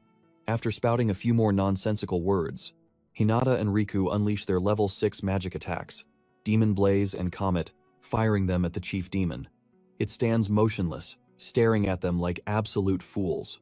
As the attacks close in, the demon obliterates them with level 8 fire magic, Supernova, blinding everyone with intense light. Stunned, they struggle to grasp how a mere creature can wield such devastating magic. Forced to face the demon's immense strength, Hinata and Riku prepare to strike again. Suddenly, the chief demon speaks, asking if a formidable sorcerer stands among them. One soldier, knowing chief demons possess high intellect, is absolutely shocked to hear it converse like a human. Seeing the sheer fear on their faces, Minato understands their reaction. Intelligent monsters are rare, and the unknown breeds fear. However, he stays silent, watching the nobles embarrass themselves. After failing her initial strike, Hinata throws a childish tantrum, vowing to burn the demon to ashes. She unleashes a fire spell far stronger than Demon Blaze. Fueled by frustration, Riku infuses his sword with level 8 gravity magic, Dimensional Blade. Seeing the nobles finally cast original spells, Minato gets excited, hoping their combined power can defeat the chief demon. As Hinata and Riku prepare to strike, the demon suddenly comments on someone's magical power. Assuming it means them, Hinata boasts of her strength. but the demon clarifies it meant Minato's overwhelming mana. Irritated by the insult, Hinata and Riku abandon their magic, recklessly charging the demon with mere fists. To their absolute dismay, the chief demon dodges every blow, teasing their sluggish speed. After playing around, it launches a counterattack, sending them sprawling. Combining fire and wind magic, it creates a level 6 fusion spell, Flare Cyclone, instantly subduing the nobles. As Riku and Hinata struggle to stand, trembling from the sheer force of the blast, Minato steps forward, calmly telling them to leave it to him. Hinata tries stopping him, insisting that if magic nobles failed against the demon, he certainly cannot win. Riku suggests retreating, but Minato remains unfazed, assuring them this monster is nothing to him. Riku questions if Minato truly grasps the overwhelming magic radiating from the chief demon. Hinata refuses to accept defeat, knowing they cannot fail the person they desperately wish to serve. Minato approaches the battlefield, teasing the chief demon, who remains deeply impressed by his mana. Before fighting, the demon asks for Minato's name, but Minato coldly dismisses the request, questioning his obligation to answer. Acknowledging Minato's point, the chief demon withdraws the question, remarking that human association is meaningless for demonkind. With pleasantries over, the battle begins. The chief demon immediately launches an offensive, striking Minato from all angles, but Minato effortlessly blocks every strike with his high-level magic barrier. Watching closely, Hinata assumes Minato is struggling and gloats over his inevitable defeat. Before she can finish her sentence, Minato casually pushes the chief demon back, complaining about how annoying he is. Both magic nobles are left completely speechless, realizing the relentless barrage has not left a single scratch on Minato. Observing Minato's tactics, Riku worries that staying defensive is useless, as the chief demon also boasts an exceptional defense. Meanwhile, Minato debates unleashing a newly developed spell, but hesitates due to the noble's presence. Instead, he pivots his strategy, unleashing a level 9 void magic attack known as Magic Sparkle, to prepare his counterattack. Witnessing this level 9 spell, Hinata is stunned, having believed level 8 magic was the peak. Minato traps the chief demon within his glowing yellow void magic circles, finishing the beast off in one devastating strike. Gasps of sheer disbelief ripple through the troops as they realize Captain Minato effortlessly crushed an enemy that even the elite magic nobles struggled to fight. As Minato descends, the soldiers erupt in praise, hailing his incredible power and calling him the Messiah. Minato approaches the humiliated nobles, casually remarking that the monster proved to be no threat at all. Utterly defeated, Hinata acknowledges they are nowhere near his level, realizing that in their current state, they stand absolutely no chance of subduing him. Minato then asks if they still wish to fight. Without hesitation, both nobles admit defeat, declaring Minato has passed their test. With that settled, Minato demands answers. Riku agrees to explain everything, but notes they need one more person present: Takigami. Minato instantly understands his meaning. Moments later, Takigami arrives, asking if Minato knew all along she orchestrated this. Minato firmly agrees, reminding her she can hide nothing. Now, she must explain her test, the weakening of sorcerers over 50 years, and her alliance with the magic nobles since his death. Before giving Minato the answers he seeks, Takigami leads him and the magic nobles to her home, ensuring they are comfortable enough to hear the truth. Once seated, Minato asks if she knew about these magic nobles prior to his arrival. Takigami confirms this, revealing she even knew he would be attacked. Puzzled, Minato questions why she allowed it, but Riku intervenes, explaining they merely wanted to test Minato's skills to see if he used his powers selfishly. Minato sharply brings up his allies' involvement in their so-called test. Riku assures him they never intended real harm, only empty threats. Unmoved, Minato presses further, demanding their true motives. Riku explains Minato's existence within the SMT fundamentally undermines the magic nobles, creating a highly dangerous situation for Japan. Minato counters, stating their current crisis stems entirely from their own negligence. The SMT never sought to demean the magic nobles. Instead, the arrogant nobles looked down on them. Overwhelmed by these heavy accusations, Hinata throws a tantrum. Acting maturely, Riku tells her to stop, admitting Minato is right. Despite admitting their inaction during the first calamity, Riku argues the world still needs the nobles to maintain order. Takigami intervenes, explaining the issue's roots date back 50 years after Minato's passing, leading to Japan's current state and the birth of the magic nobles. After Ikami Minato's death and the sudden vanishing of most demons, illegal mages overwhelmed Japan. Their numbers grew so vast that police and self-defense forces collapsed, making law enforcement impossible. Japan fell into lawless chaos. The few remaining legitimate mages fought these criminals, but were ultimately slaughtered in brutal defeat. With the nation nearing total collapse, all hope seemed lost. In short, Takami explains Japan's tragic downfall was triggered by Ichigami Minato's death. Without him, surviving mages struggled to rebuild and restore hope. After endless debates, they established the Magic Nobles, an entity meant to earn public trust and serve as a new symbol of hope, much like Minato. Since magic posed a massive danger during times of peace, the nobles confiscated all magical texts. They recruited the talented and mercilessly eliminated anyone refusing to join them. By monopolizing magical knowledge, they banned oral traditions and rumors, steering Japan toward peace. Consequently, Japanese mages grew weaker. Imperial politics caused a sharp decline in technology and knowledge, a vicious pattern Minato finds all too familiar. Recalling the crisis 50 years ago, Minato remembers the pure chaos, innocents dying, and magic being twisted for evil. He sees that things only worsened after his death. He then asks Takigami if these nobles truly possess the political power to manipulate events, given their affiliations. Glancing at the nobles, Takigami quietly asks Minato if he recalls Mumyu Hifumi, his former subordinate and arrogant sore loser, yet undeniably talented. As Minato confirms this, Takigami reveals Mumyu is now chairman of the powerful Mumyu Group. Renowned as the Mumyu heir, he has funded the magic nobles since their dawn 50 years ago. Minato finally grasps their vast influence, entirely unaware of Mumyu's true lineage. Takigami chuckles at Akami Minato's total indifference toward power, wealth, and fame, noting his sole passions remain only magic and protecting others. Takigami recalls when Japanese mages ruled the globe during Minato's era, lamenting their recent decay. Hinata interrupts, insisting their predecessors alone secured peace. Frustrated, Minato demands her plan if another calamity suddenly strikes. Wordless, Hinata falls completely silent. Riku admits they once trusted police to handle crises, saving magic nobles as a last resort. Minato asks if they see their grave error, leaving Riku speechless. Minato turns his piercing gaze to Takigami, asking if she knew all along. Admitting to 50 years of ties, she fiercely denies wielding the power or influence of a magic noble. For now, she remains perfectly content as a humble anti-monster crafter. Absorbing this truth, Minato notes every detail. Suspecting she hides deeper secrets. Pressing for truth, he questions her hidden motives, but she swears nothing remains concealed. Shifting focus, Minato proposes an unprecedented alliance between magic nobles and SMT against Dr. He firmly declares he will never bow as their subordinate.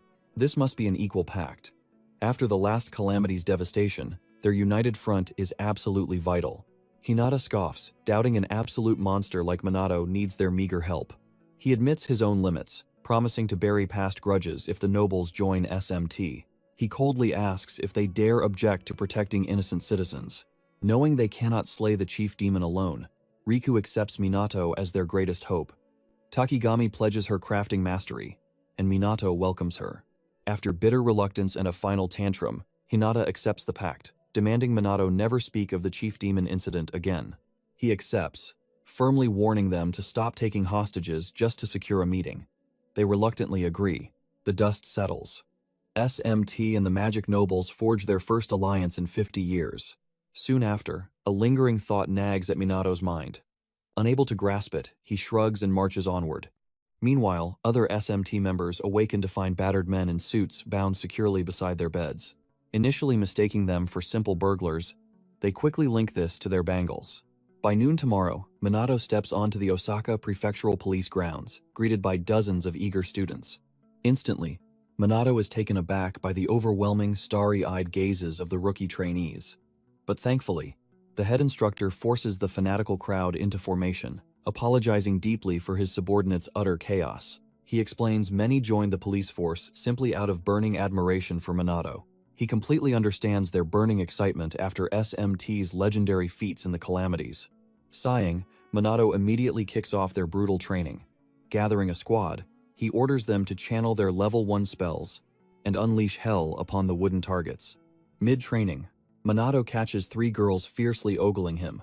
Realizing social media has deeply warped their minds, he decides that even if their underlying motivations are utterly impure, Their fierce eagerness means zero mercy.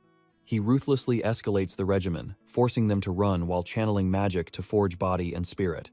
Minutes into this torturous run, the exhausted trainees complain, demanding his plan if they collapse. Unfazed, Minato promises to cast holy magic to heal any fatal injury. He orders them to run, declaring that merciless enemies will never pity their weakness. Fired up, the trainees push forward, training as if death chased them. Surviving a week of this hellish regimen, the Osaka force's average magical power skyrockets to new heights. On their final day, Minato delivers an epic farewell address, praising their iron will to survive the hellish program and rapidly evolve their skills in mere days. He commands them to never stop forging their strength, crowning them as Osaka's true protectors. His parting words leave the hardened instructor and trainees weeping in awe. Soon after, it is revealed Osaka's magic level has explosively awakened, now rivaling Tokyo's finest officers, all thanks to Minato Kusanagi. Leaving the training grounds, Minato dreads his return to Tokyo. He expects another tiresome press conference waiting for him. En route, national news broadcasts a historic alliance. The SMT, alongside the Homer and Kaiichi magic nobles, have united against monstrous calamities. As thousands react to this groundbreaking news, reporters hint at major corporate sponsors backing the SMT. However, citizens are reassured. The SMT operates independently from the Tokyo Police Department. As tales of the SMT's heroism spread, all of Japan acknowledges the organization's rapidly growing influence. Meanwhile, the media notes the Mizuwa family's suspicious absence. Their silence is bizarre, considering their history of aiding the SMT. Rumors swirl that they might abandon the alliance, right as Japan finally unites against the looming calamities. Upon landing, Minato asks the girls to contact their father. Uka explains her repeated attempts. However, since their disownment, he remains completely silent. Still, Minato worries. The family head's failure to publicly support the alliance is deeply troubling. Ruka expected his support after they joined the other noble families. Sensing Tushiro's unnatural silence, Minato plans to investigate later. Seeing his deep thought, the girls snap him to reality, praising his triumphant success in Osaka. Masking his inner turmoil, Minato joins their light-hearted chatter. Nearby, Shido silently observes. He notes Chrono vanished on the exact nights Minato was absent.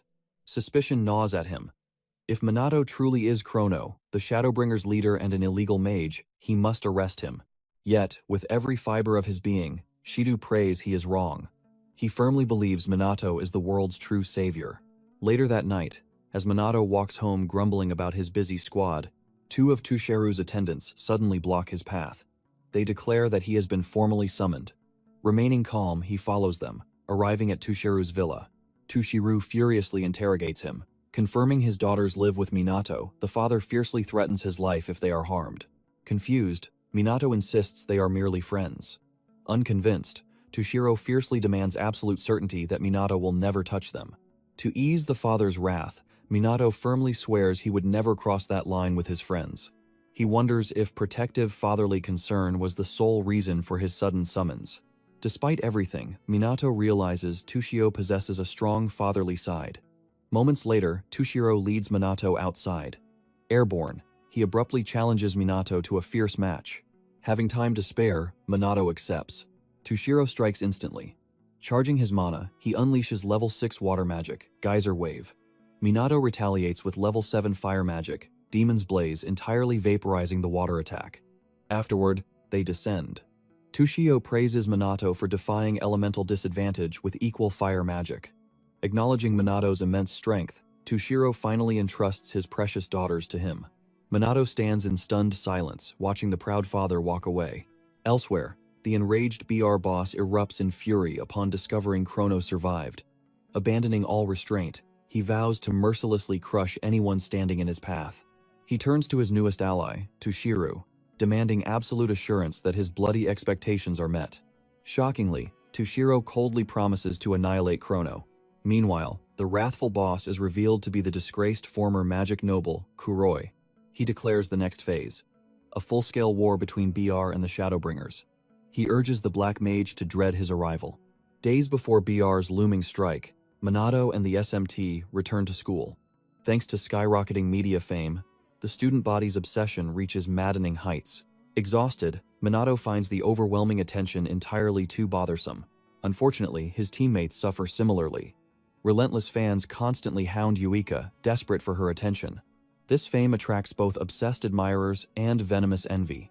Furious that Yuika steals their spotlight, 3 jealous girls reach their breaking point. When Uka sneaks out for a quick bathroom break, the trio seizes the opportunity to strike. Walking down the hallway, Uka quietly sighs, utterly drained by the relentless public scrutiny. Suddenly, the 3 girls block her path. They forcibly drag her to an isolated school corner. Slamming their feet against the wall to intimidate her, they sneer. They call her a nuisance, questioning her right to even join the SMT.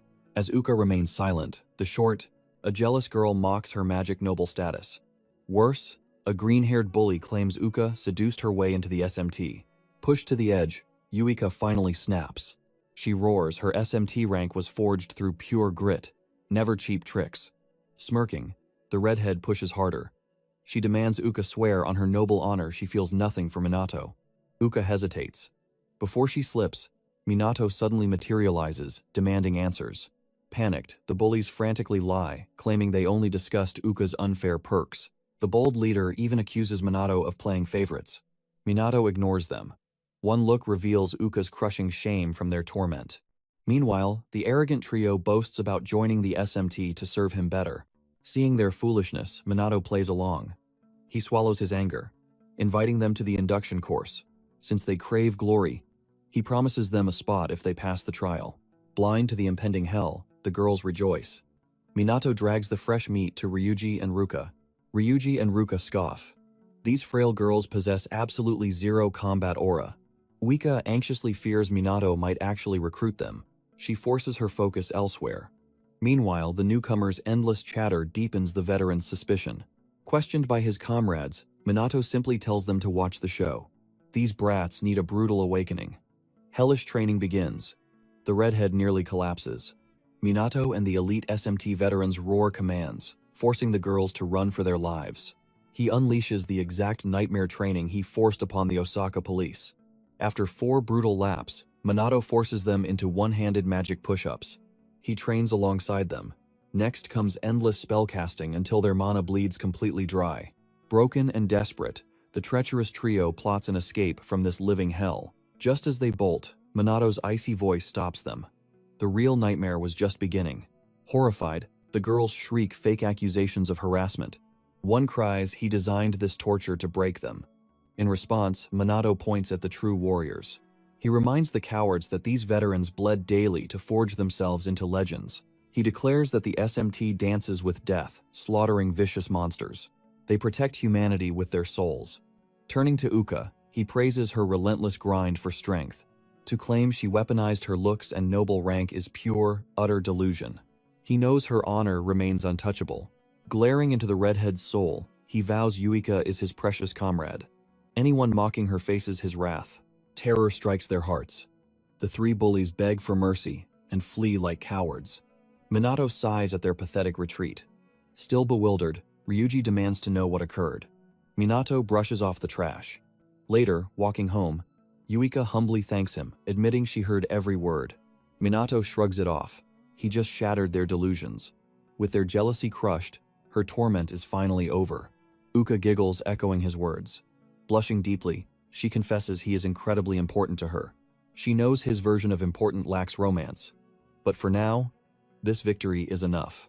She swears that once her power rivals his, she will finally capture his heart.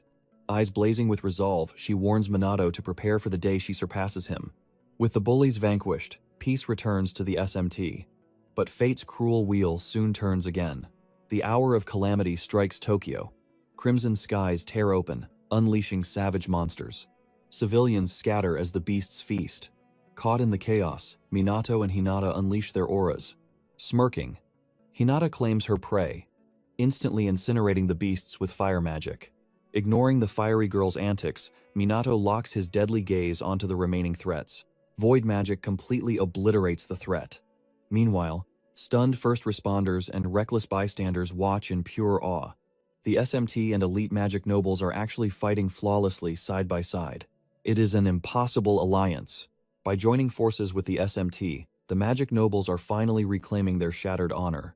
Official public data clearly proves this rising wave of newborn trust. Currently, Chrono hunts down rogue mages, leaving the SMT to eradicate monstrous calamities. Yet, since the SMT relies on students instead of actual cops, society still refuses to accept them as true law enforcement. This tragic misconception causes lethal delays during emergencies, sparking fierce public outrage against the police. Several days after the disastrous calamity, cloaked as Shadowbringer, Minato silently infiltrates the hospital to visit Leona's Komomo's brother Kai. Hidden by darkness, he slips inside the quiet room. He gently rests his hand against the unconscious boy's forehead. He channels Angel Breath, casting a legendary level 7 holy magic spell to heal him. Holy magic usually fails against a Komomo state, but Minato prays for a miracle. He wants to heal Kai's fractured mind and body. Yet, even after endless treatments, the boy remains entirely unresponsive. A grim realization hits him. Holy magic is completely useless against this dark affliction. Thinking of Leona's desperate, hopeful smile regarding her brother, Minato fiercely refuses to surrender. Before he can try another technique, the door abruptly clicks open. He vanishes into the shadows instantly. Leona steps inside, freezing as she senses a lingering presence. Shrugging it off as pure exhaustion, she nears the bed, resuming yesterday's heartfelt tale. Today, she wildly praises Chrono's absolute reliability and godlike magic. She truly respects him, but confesses his coaching is absolute torture. His merciless, brutal training routines feel genuinely demonic. Suddenly, her playful smile fades into a dead serious glare. Crushing the bedsheets in her trembling hands, she makes a heavy vow. She will fight relentlessly until this tragedy never repeats itself. She will sacrifice absolutely everything to eradicate the Black Rebellion with Chrono by her side. Tears overflow like a broken dam. Sobbing bitterly, she desperately begs her ruined brother for forgiveness once more. Hearing enough, Minato silently melts away into the night. He heads straight toward an abandoned warehouse to meet Leona's promised new recruits. Soon after, Leona arrives with fresh blood. Minato catches her off guard, demanding formal introductions. She proudly declares, these are not just ordinary rookies. These warriors actively hunted her down after discovering her digital enlightenment crusade. She deliberately hid critical clues to test their absolute resolve in tracking her down. Standing before him, she promises Minato their backgrounds are flawlessly vetted and entirely secure. The starry-eyed rookies instantly swarm Minato with absolute awe. Leona immediately barks at them to fall in line. Silence falls over the room. Minato fiercely warns them that his training will be a living, breathing nightmare. Unshaken, the rookies boldly demand to be pushed past their breaking points. Smirking at their fire, Minato unleashes a hellish regimen that nearly destroys them. Their blind enthusiasm was quickly tested, proving their unbreakable, ironclad dedication to the cause. Enduring Minato's savage methods, their combat abilities exploded exponentially. In merely 7 days, Minato forged an elite tactical unit, mastering digital warfare and covert hacking. He also created a lethal strike force to obliterate BR bases. With Shadowbringer's fame rising, underground syndicates began offering massive, unexpected support. Meanwhile, the Black Rebellion's bases are repeatedly reduced to ashes. This utter chaos leaves authorities completely baffled by the Black Mage's true motives. Yet, Shido fiercely maintains his ironclad belief. All rogue mages are absolute scum. To him, Shadowbringer is zero hero, just a filthy criminal. Burning with resolve, Shido swears to crush these fake heroes with ultimate justice. Elsewhere, the hot-headed Kuroi explodes in a violent rage. He is absolutely furious at the Black Mage's relentless, mocking defiance. Just before he smashes the room, a terrified minion rushes in. Their next lethal operation is finally ready to launch. Unimpressed, Koi mercilessly trashes them for their pathetic, sluggish incompetence. Still, a dark obsession for his ultimate goal consumes his mind. He makes a blood-chilling vow. He will personally hunt down and slaughter Minato and Chrono, even if it costs him his own life. The following morning, SMT training resumes. Watching their intense drills from the shadows, Shido observes closely. A heavy suspicion claws at his mind. Captain Minato must be Chrono. His young age, terrifying power, and perfectly timed debut make it incredibly obvious. While Shido drowns in his deep theories, Ryuji and the girls bow to Minato, guiltily apologizing for accidentally shattering their magical bracelets weeks ago. Minato explains the situation, calmly reassuring his team. He states their bracelets simply reach their absolute limits. Yet, he secretly curses his novice crafting skills. Realizing he cannot forge true anti-monster gear, he plans to seek Takigami's expertise later. Even so, Ryuji's squad boils with rage. The nobles launched a cowardly night strike just to test them, flaunting their arrogant absolute authority. Sensing their rage, Minato shares their deep disgust for the cowardly nobles. However, for future survival, an alliance remains absolutely vital. Bearing this truth, he asks his subordinates to let this single treacherous incident slide. They reluctantly yield. Yet, their bitter fury turns inward, cursing their own pathetic weakness for missing the enemy's silent approach. Suddenly, Uka remembers the magic noble's dazed states upon waking. She quickly questions Minato about this. Unfamiliar with the spell cast, she notes they appeared completely oblivious to their grim reality. Minato reveals his secret. He cast a drain spell, devouring their mana while erasing their memories. Their minds are likely wiped of the clash. With training concluded, Minato suggests they walk home together. Yet, his subordinates quickly flee the scene, masking their retreat with various weak excuses. Left completely abandoned, Minato gladly accepts a ride from Shido. During the drive, Shido mentions Shadowbringer's rising infamy. Bound by his police oath, he refuses to remain a mere spectator. Catching his drift, Minato boldly asks if Shido still harbors deep suspicions against him. Evading the trap, Shido lists the dark vigilante's traits. He then pierces Minato's gaze, asking if he sees it too. Minato masks his truth with pure ignorance. Shido's eyes burn with heavy doubt. Yet, he buries the issue. Minato probes if Shido views Chrono as true evil, pointing out the vigilante's complete lack of malicious crimes. Shido admits rumors paint Chrono as a hero. Minato presses harder, questioning his deep hatred. Shido's voice turns cold. To help Minato understand this rigid justice, he unveils his tragic past. His late father was a legendary police officer, bound by absolute justice. While society despised criminals, his father saw their hidden humanity. He believed facing them with absolute honor could awaken redemption within their darkened souls. Shido worshipped that noble ideal, swearing his own police oath. But destiny was cruel. His father was slaughtered while negotiating with a hostage-taking monster. Stripped of all weapons, he was mercilessly butchered by magic. Lacking any magical talent, he fell victim to an overwhelmingly brutal massacre. The fiend was captured, charged with theft and murder. When interrogated about the cold-blooded kill, the killer cowardly claimed he feared the unarmed officer. Recalling those vile words, Shido's calm snaps. He roars with fury that true terror belongs solely to the victims. People like his father, butchered for absolutely nothing. With raw emotion, he solidifies his ironclad stance. Villains shall never earn his mercy. Even those saving others must never be granted a pardon. If not, the righteous citizens of this world will lose faith in justice. As Shido bleeds raw sorrow, Minato sees this rigid conviction carved deep into his soul. Calming down, Shido apologizes for his heavy outburst. He drops Minato off, relying on his steady strength for the battles of tomorrow. At dawn, the SMT gathers for training. To their total dismay, Minato is running late, a shockingly rare occurrence. Minutes bleed by before he bursts from class, bitterly cursing the endlessly rambling professors. Sprinting toward the training grounds, he ignores two shadowy figures glaring from an alley. Moments after Minato vanishes, a massive public news screen suffers a sudden, forceful hijack. The screen warps. Kuroi, the BR leader, dominates every massive monitor across Japan. The terrified public instantly recognizes the disgraced magic noble, Kuroi. Unfazed by the chaos, he openly taunts the SMT and Chrono, revealing a deadly present crafted just for them. He boasts of lethal bombs hidden across Japan. He warns the police to stand down, or he will detonate them all, one by one. Proving this is no bluff, Koi snaps his fingers. A massive explosion instantly erupts from a building near Minato. Minato instantly reacts, using a high magic barrier to shield innocent civilians from the heavy blast. Meanwhile, the SMT scrambles for intel, finding their secure data networks completely scrambled. Worse yet, neither they nor the police can act fast enough to mount proper retaliation. Eureka's frustration boils over. She yells that Minato's comms are completely dead, cursing his absence in this hellish crisis.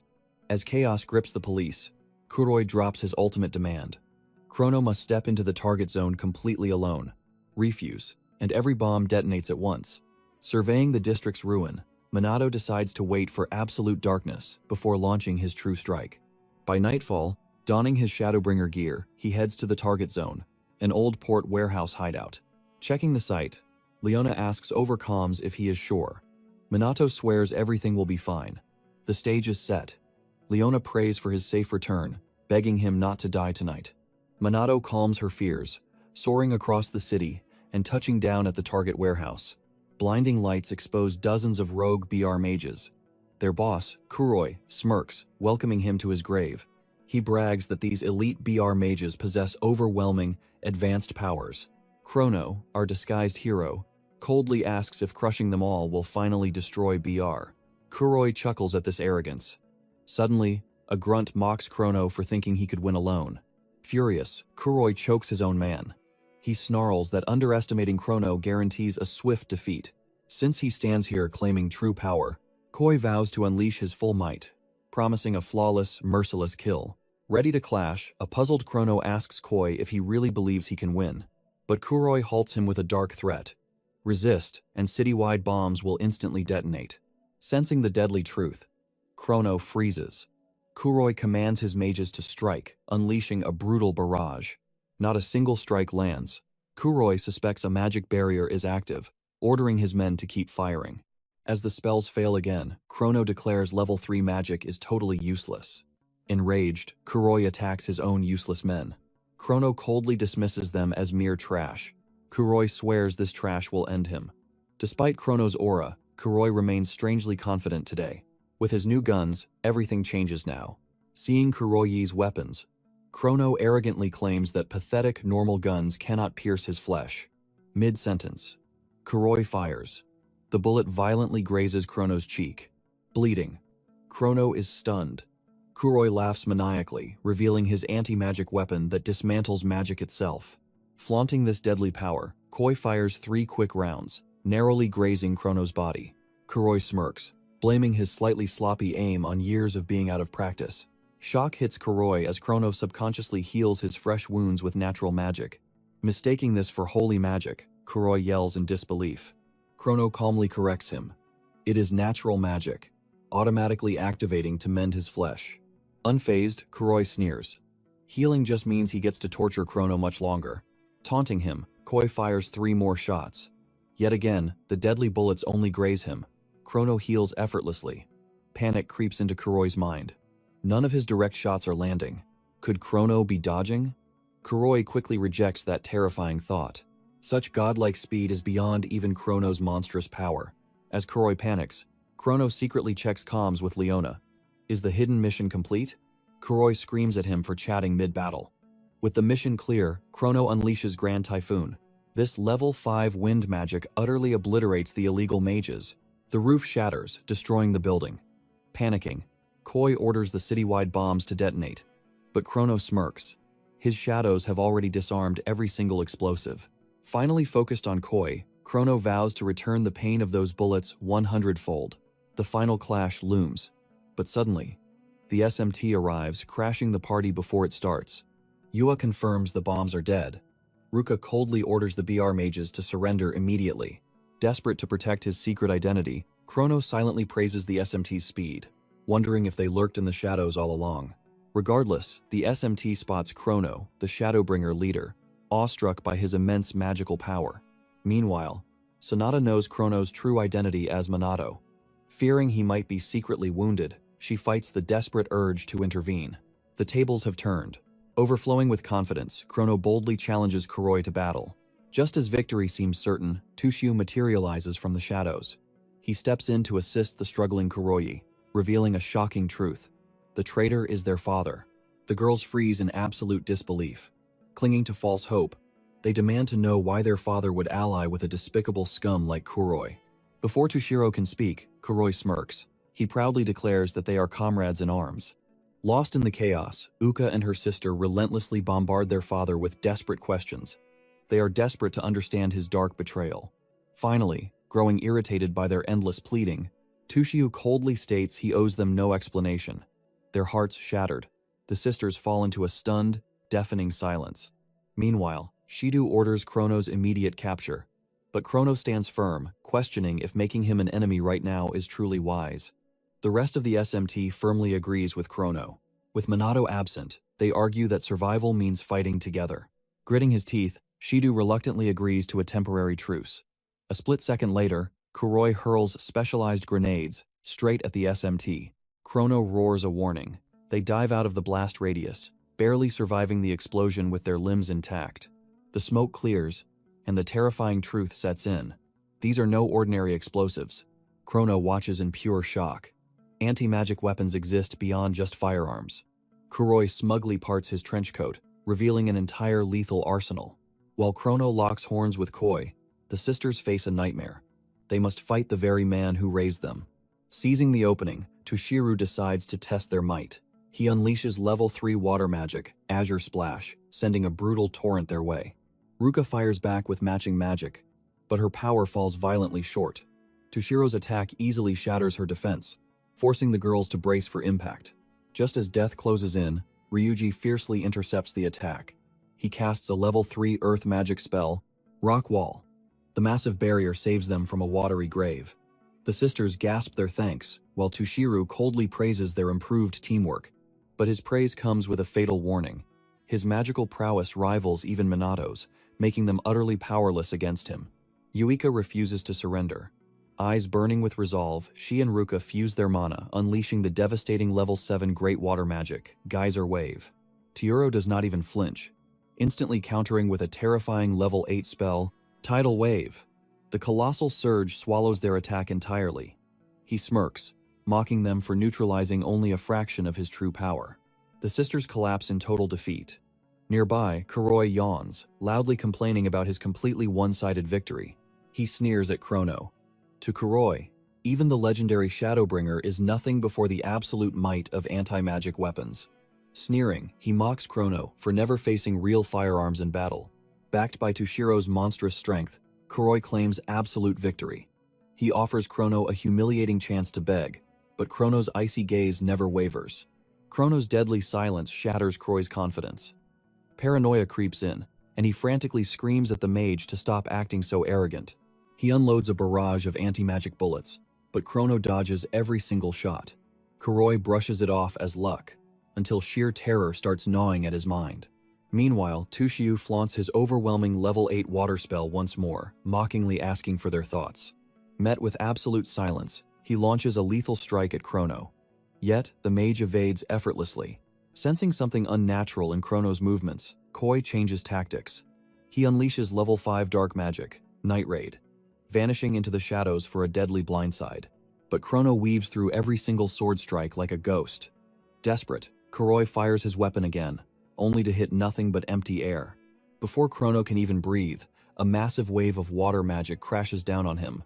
He summons a void barrier, but the sheer force immediately shatters it. Watching from the sidelines, the SMT members are left completely paralyzed by the sheer, catastrophic volume of mana radiating across the battlefield. Their own weakness disgusts them. Realizing they will never be worthy to stand beside Minato like this, they vow to fight and finally earn his respect. Meanwhile, Shido's bitter resentment toward Minato sparks a dark, sudden opportunity. With Chrono overwhelmed and his guard down, Shido believes this is their perfect chance to neutralize him once and for all. Reinforcements are already en route to handle Tushiu and Koi. Shido firmly decides he will not let this rare opening slip through his fingers. He pivots to Sonata, urgently commanding her to help strike Chrono down.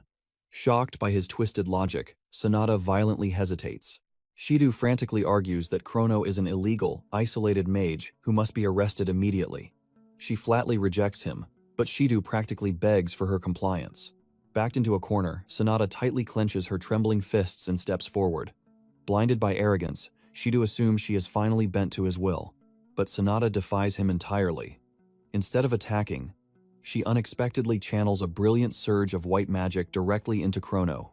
Witnessing this blinding flash, Kuroi bursts into mocking laughter, wrongly believing the police have violently betrayed their own ally. However, Shido's smirk quickly fades. Just as Shido prepares his strike, the horrifying truth dawns on him. Sonata didn't attack Chrono, she healed him with level 5 holy magic. First aid.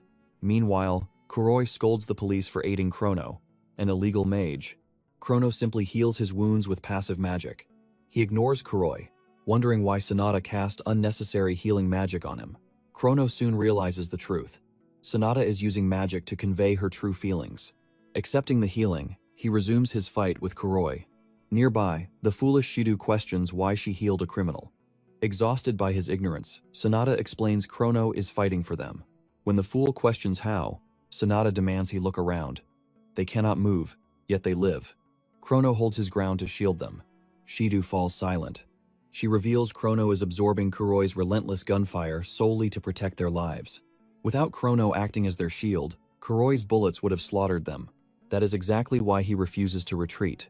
Still blinded by prejudice, Shido stubbornly paints Chrono as the villain. He refuses to believe an illegal mage would save the police. Seeing his lingering doubt, Sonata reminds him. Chrono stands alone to fight for others and save innocent lives. Finally, using his head, Shido watches the bloodied Chrono holding the line. His past hatred begins to crumble. Very soon, the truth shatters his illusions. The girls declare they will fight beside Chrono, regardless of his illegal mage status. Kuroi mockingly shatters their hope. With their magic depleted, nobodies like them cannot change destiny. As the SMT members strike with everything they have, Yua fires back. Their mana may be low, but they are far from useless. Shifting their focus, they target Tushiru on his floating water bubble. They force him crashing down to earth. The instant he lands, Chrono unleashes Demon's Blaze. Anticipating the ambush, Tushiru counters with Geyser Wave. Seeing their flawless teamwork, Tushiru finds no opening against Chrono. The SMT blocks his path while Sonata eagerly assists Minato in stalling him. As the girls attack the father, Shido hardens his resolve and joins the clash against Tushiru, enraging Kuroi. Meanwhile, Chrono praises the SMT's holding action. This buys him crucial time. Driven to absolute fury, Kuroi threatens complete annihilation and unleashes a storm of bullets at Chrono. This time, Chrono evades every single strike flawlessly. Kuroi watches in utter disbelief. How could anyone dodge that barrage? Accused of using magic, Chrono assures Kuroi it was purely physical evasion. Kuroi loses his mind, screaming, "This is not some action movie." Chrono calmly admits the truth. He struggled initially because it had been a while since he faced long-range anti-magic weapons. Pushed to the brink, Kuroi fires wildly. Having analyzed every attack pattern, Chrono casually weaves through the gunfire, closing the distance. Realizing his bullets are useless, Kuroi draws an anti-magic rocket launcher to blow them all to ashes. But before he pulls the trigger, Chrono unleashes Night Raid. He appears right beside him, shocking Kuroi completely. Chrono casts Cruel. This unique dark magic plunges the enemy into 3 straight days and nights of pure agony. A perfect judgment for such a villain. With Kuroi neutralized, Chrono advances toward Tushiru. Behind him, his exhausted comrades can no longer move. Seeing how bravely they delayed Tushiru, Chrono smiles warmly. He tells them to rest and leave the finale to him. His piercing gaze locks onto Tushiru. Yet, before blades can clash, Tushiru surrenders. Chrono demands an explanation. Suddenly, Leona's voice crackles over comms. Police and magic nobles are swarming Tokyo's BR hideouts in a perfectly synchronized ambush. She confirms the devastating truth. The location intel was leaked by Mizuha Tushiru. Chrono confronts Tushiru about infiltrating BR as a spy, which he admits. Suddenly, a battered Kuroi staggers up, yelling at them. Chrono analyzes his stance.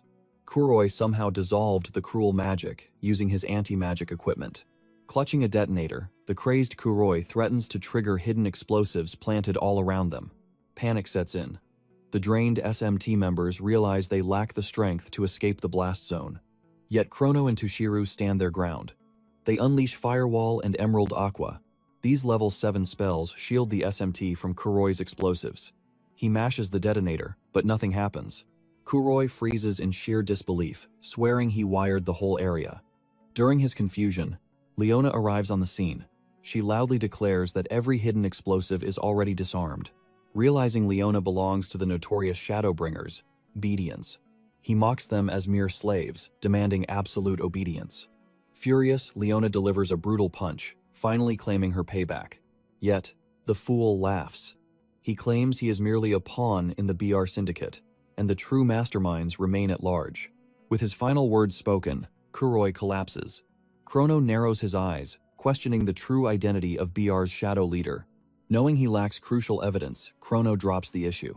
He grabs Leona, preparing to vanish before the authorities swarm the area. Uka desperately calls out, begging him to stay for questioning. But Chrono ignores her, leaping into the dark sky, evading the SMT. Left behind, Ruka, Yuika, and Ryuji silently wonder about the Shadowbringer's mysterious leader.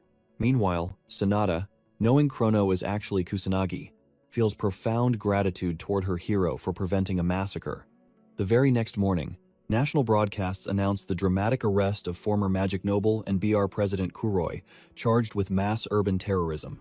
The authorities soak up the glory, highly praised for swiftly disarming the explosives and showcasing elite anti-terrorism tactics. Watching this broadcast, Hinata and Riku, hidden in the city shadows, scoff at the media, stealing credit for their hard work. Minato resumes his daily duties as SMT captain. That morning, he and his squad head to the Mizuwa estate to visit Toshiru. En route, his team demands to know why he vanished during the raid on Kuroi. Minato fakes a family emergency. Fortunately, they swallow the lie, though they strictly advise him to stay in touch. Reaching the Mizuwa estate, they are graciously welcomed and escorted straight into the grand meeting hall. Inside, the daughters demand the absolute truth from their father. Toshiru confesses. He feigned loyalty to Kuroi, infiltrating BR to erase the Magic Noble's shame and crush the lawless rogue mages. He then drops a bombshell. Kuroi was a former Magic Noble who orchestrated countless crimes to recklessly expand his dark empire. Disgusted by this corruption, Toshiru finally struck back. Yuika questions his delayed timing for this dangerous infiltration. Toshiru reveals a secret police command. As a Magic Noble patriarch, he was the perfect spy, especially after Kuroi's past collusion with Fuka. Mastering psychological warfare, Toshiru easily manipulated Kuroi's absolute trust. He concludes his tale. Despite holding no official police rank, he acted as an elite undercover agent. Therefore, he faces zero punishment for his actions in the shadows. The girls exhale in massive relief, scolding the police's reckless methods. Meanwhile, Minato silently analyzes the factions behind this massive deception. The SMT, the authorities bowing to Magic Nobles, and even Mizuwa Toshiru himself, who risked everything for this scheme. He questions the suspicious timing of the police strike, knowing they could have acted far sooner. To his sharp mind, their official excuse feels incredibly hollow and deeply suspicious. A flashback to Kuroi's downfall reveals Chrono and Leona analyzing a strange detail. How did the police, with their mediocre intel, discover that half the bombs were complete fakes? Chrono wonders if the villains lacked resources. Leona agrees it is a possibility, but finds it too amateurish for a deadly syndicate. The police mobilized with unnatural speed, almost like they knew the script. The entire incident reeks of deception. Yet, without solid proof, they must wait. Returning to the present, Toshiru accepts his sins and pleads for his daughter's forgiveness. He pledges full cooperation with the SMT and officially revokes his daughter's exile. Overjoyed, the girls celebrate reclaiming their rightful Mizuwa family pride. Journeying home from that emotional family reunion, Ryuji smiles at their victory, finally feeling at peace after resolving the massive crisis. Meanwhile, Sanada affectionately calls Minato and Chrono her absolute heroes, desperately wishing she could properly repay their bravery. Shido knows Chrono is an outlaw mage. Yet, that midnight rescue still haunts his thoughts. If Chrono is truly Kusanagi, Shido questions if arresting him is the right path. Unease grips Yuika. She recalls Chrono's gaze from that fateful night. Those eyes perfectly matched Minato's, blurring the line. Could they be the exact same person? Minato senses this suspicion, realizing the immense danger if this secret slips. Under the night sky, he dons Chrono's disguise. He visits Kai, pouring holy magic into his frail body. Met with dead silence, Chrono desperately urges the boy to wake, reminding Kai of his waiting sister. Suddenly, Leona enters. Chrono vanishes into the shadows outside the window. She softly whispers to her brother. Alongside Chrono, she finally crushed the villains. The endless nightmare is completely over. She vows no one will ever harm him again. Hearing his sister's voice, Kai weakly calls her name. Leona instantly holds him, promising she will never leave. Eyes wide open, Kai welcomes her back. He proudly declares how hard he fought to stay strong in her absence. Tears overflow as Leona pulls Kai into a tight embrace. Watching from afar, Chrono smiles. His mission complete, he fades away. The very next day, during their lunch break, Ryuji stands on the school rooftop begging Minato and the girls, He desperately needs them to babysit his little siblings. They ask what went wrong. He explains his grueling all-day work shift that will keep him out until late. Usually he juggles SMT duties and fills in whenever his mother is busy. Tragically, no one is free. Unwilling to abandon his siblings until dusk, Ryuji desperately pleads for their help. Hearing this desperate plea, Minato smoothly steps in. He loves kids anyway, earning Ryuji's endless gratitude. Uka deeply apologizes for her absence. She is completely overwhelmed with urgent moving preparations. Noticing her lifted spirits, Ryuji wonders if she is finally returning to her father's grand estate. But Yua reveals they are upgrading to a much larger home. Yuika mimics her father's stern voice. They must forge their independence, provided Kusanagi Minato remains closely by their side. Ryuji questions her father's methods. Yuika scoffs, admitting he is at least generous enough to pay. Regardless, Minato understands the logic. If Toshiru demands independence, the sisters living together works perfectly. At the same time, he realizes exactly why Toshiru wants him guarding the girls now more than ever. Ryuji laughs, joking about Minato and Ruka helping Yuika move. Realizing their overbearing nature, he concludes Yuika will survive alone. After sharing a loud, light-hearted laugh, he asks if Ruka can accompany Minato. Ruka stammers nervously, before finally agreeing to watch the children. Relief washes over Ryuji. He thanks them both, swearing to repay their kindness. The next morning, Minato and Ruka escort Ryuji's 3 siblings to the amusement park. A long-awaited treat for everyone. Pure excitement erupts. The kids demand the merry-go-round, roller coaster, and Ferris wheel all at once. Minato smiles, promising they will conquer every ride. Before boarding, he spots Ruka in the shadows and warmly urges her forward. Yet, Ruka's tense expression radiates a dark aura, making the poor kids tremble. Minato questions her lack of a smile. Desperate to blend in, Ruka apologizes. She forces a terrifyingly awkward grin, asking if it helps. Tragically, the kids find her face terrifying. To stop the tears, Minato gently pats the kids, temporarily ignoring a sad Ruka.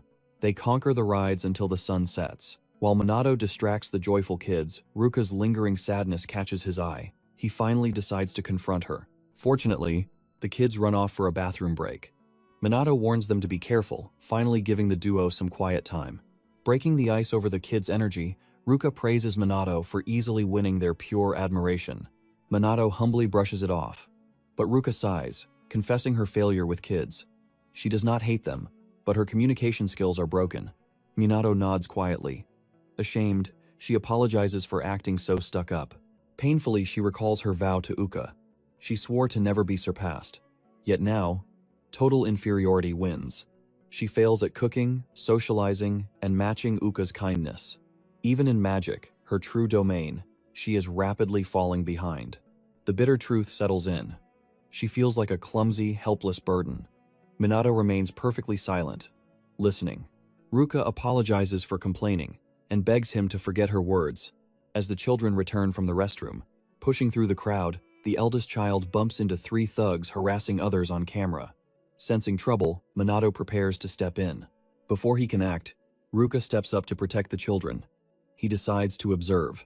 Pulling the boy to safety, she checks on him. He cries, but she is relieved he is unharmed. Suddenly, the thug and his lackey demand a baseless apology from the crying child. Ruka fiercely refuses. She declares the child innocent and demands the bully apologize instead. Enraged by her defiance, the arrogant thug blindly punches at Ruka.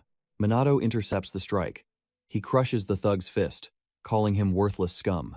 He warns the brute against ruining this public sanctuary for his own amusement. The thug screams in agony. Releasing his crushing grip, Minato sighs about troublemakers. With the trash removed, he ensures his group is safe, acknowledging Ruka's bravery. The 3 children cling to her, weeping and thanking their brave savior. Frozen in shock, Ruka meets Minato's gaze. Comforted, she hugs them and offers reassurance. The group enjoys a peaceful afternoon. By nightfall, Ryuji returns home hoping his siblings behaved. To his immense surprise, all 5 are sleeping soundly together like a true family. Meanwhile, while SMT Captain Minato and Shadowbringers leader Chrono, Japan's twin mages, gather massive attention, the police face harsh backlash. Despite earning acclaim for handling the BR explosion, the SMT's achievements leave law enforcement completely disgraced. During a tense internal meeting, Tokyo police officials demand an end to the Shadowbringers' rampage to restore their shattered dignity. Recognizing this undeniable truth, the superintendent issues an executive order: hunt down these fake vigilantes and enforce justice. Meanwhile, at the Kaiichi dojo, Minato and Riku cross wooden swords to test their mastery. For 10 intense minutes, the two clash in absolute silence. They fight with killing intent, clashing and dodging with razor-thin margins. Riku forces a draw as both land fatal strikes simultaneously. Acknowledging Minato's brilliant swordsmanship, Riku admits his shock that Minato can match his terrifying pace, the assistant manager. Yet, Minato humbly claims his sword skills are still completely inferior. Minato's modest strength leaves Riku deeply impressed. The brutal sparring ends, and they lower their wooden weapons. Suddenly, Riku loudly complains about his incredibly troublesome daily life. Confused by this shift, Minato asks what triggered his sudden foul mood. Riku explains that gripping a sword gives him a fleeting surge of true motivation. Without a blade, he feels utterly worthless, wishing he were dead or just a lifeless plant. Minato solemnly urges him to live. Merely existing is enough, provided it brings him a shred of happiness. Touched by Minato's wisdom, Riku calls him fascinating. Sitting up, he confesses his lifelong feeling of total alienation. His legendary sword skills only worsened his isolation, a deep frustration that silently tortures him. Minato firmly reassures him. He isn't an alien. His overwhelming uniqueness is merely visible to the world. Stunned, Riku mutters that nobody has ever viewed his cursed talent as a unique gift before. Sharing a knowing look, Minato shares his dark past. Recalling his previous life as teenage Ichami Minato, he describes staring directly into the terrifying abyss of certain death. In that horrifying moment, he fought fate and awakened his true power.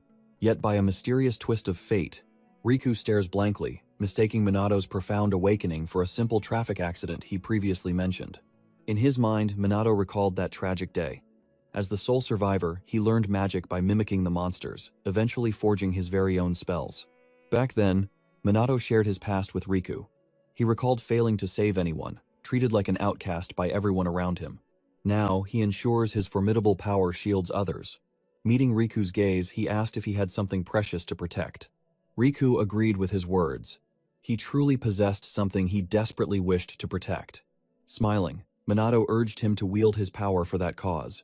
That unique strength was already hidden deep within him. Taking this advice to heart, Riku thanked him. The two men shook hands, sealing a firm promise to work together next time. Stepping out of Riku's dojo, Minato reflected on Kair Riku. For a magic noble family head, he was surprisingly decent, despite possessing a few distinct quirks. He was infinitely better than the rest. Those pretentious, wicked nobles were completely beyond his understanding. Lost deep in his thoughts, Minato crashed into someone. He quickly apologized, only to realize he had bumped into that short brat, Homer Hinata. Recognizing Minato, Hinata glared fiercely. She aggressively demanded a proper explanation from him. Met with silence, she snapped. She complained about meeting an annoying guy earlier, leaving her furious all day. Minato asked why she lacked her usual flashy outfit. Scoffing, Hinata declared she would never wear that loud gear every single day. Since it was anti-demon equipment, she only wore it for official duties, and absolutely nothing else. Minato casually mentioned her interest in such fashion. After a heavy silence, he realized she actually loved those clothes. Soon, they noticed the crowd staring. To avoid trouble, Hinata roughly dragged Minato toward her secret spot around the corner.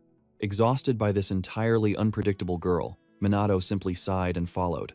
Reaching the cafe, they claimed an empty corner table, hoping to blend in and dodge the other guests' attention. But it was too late.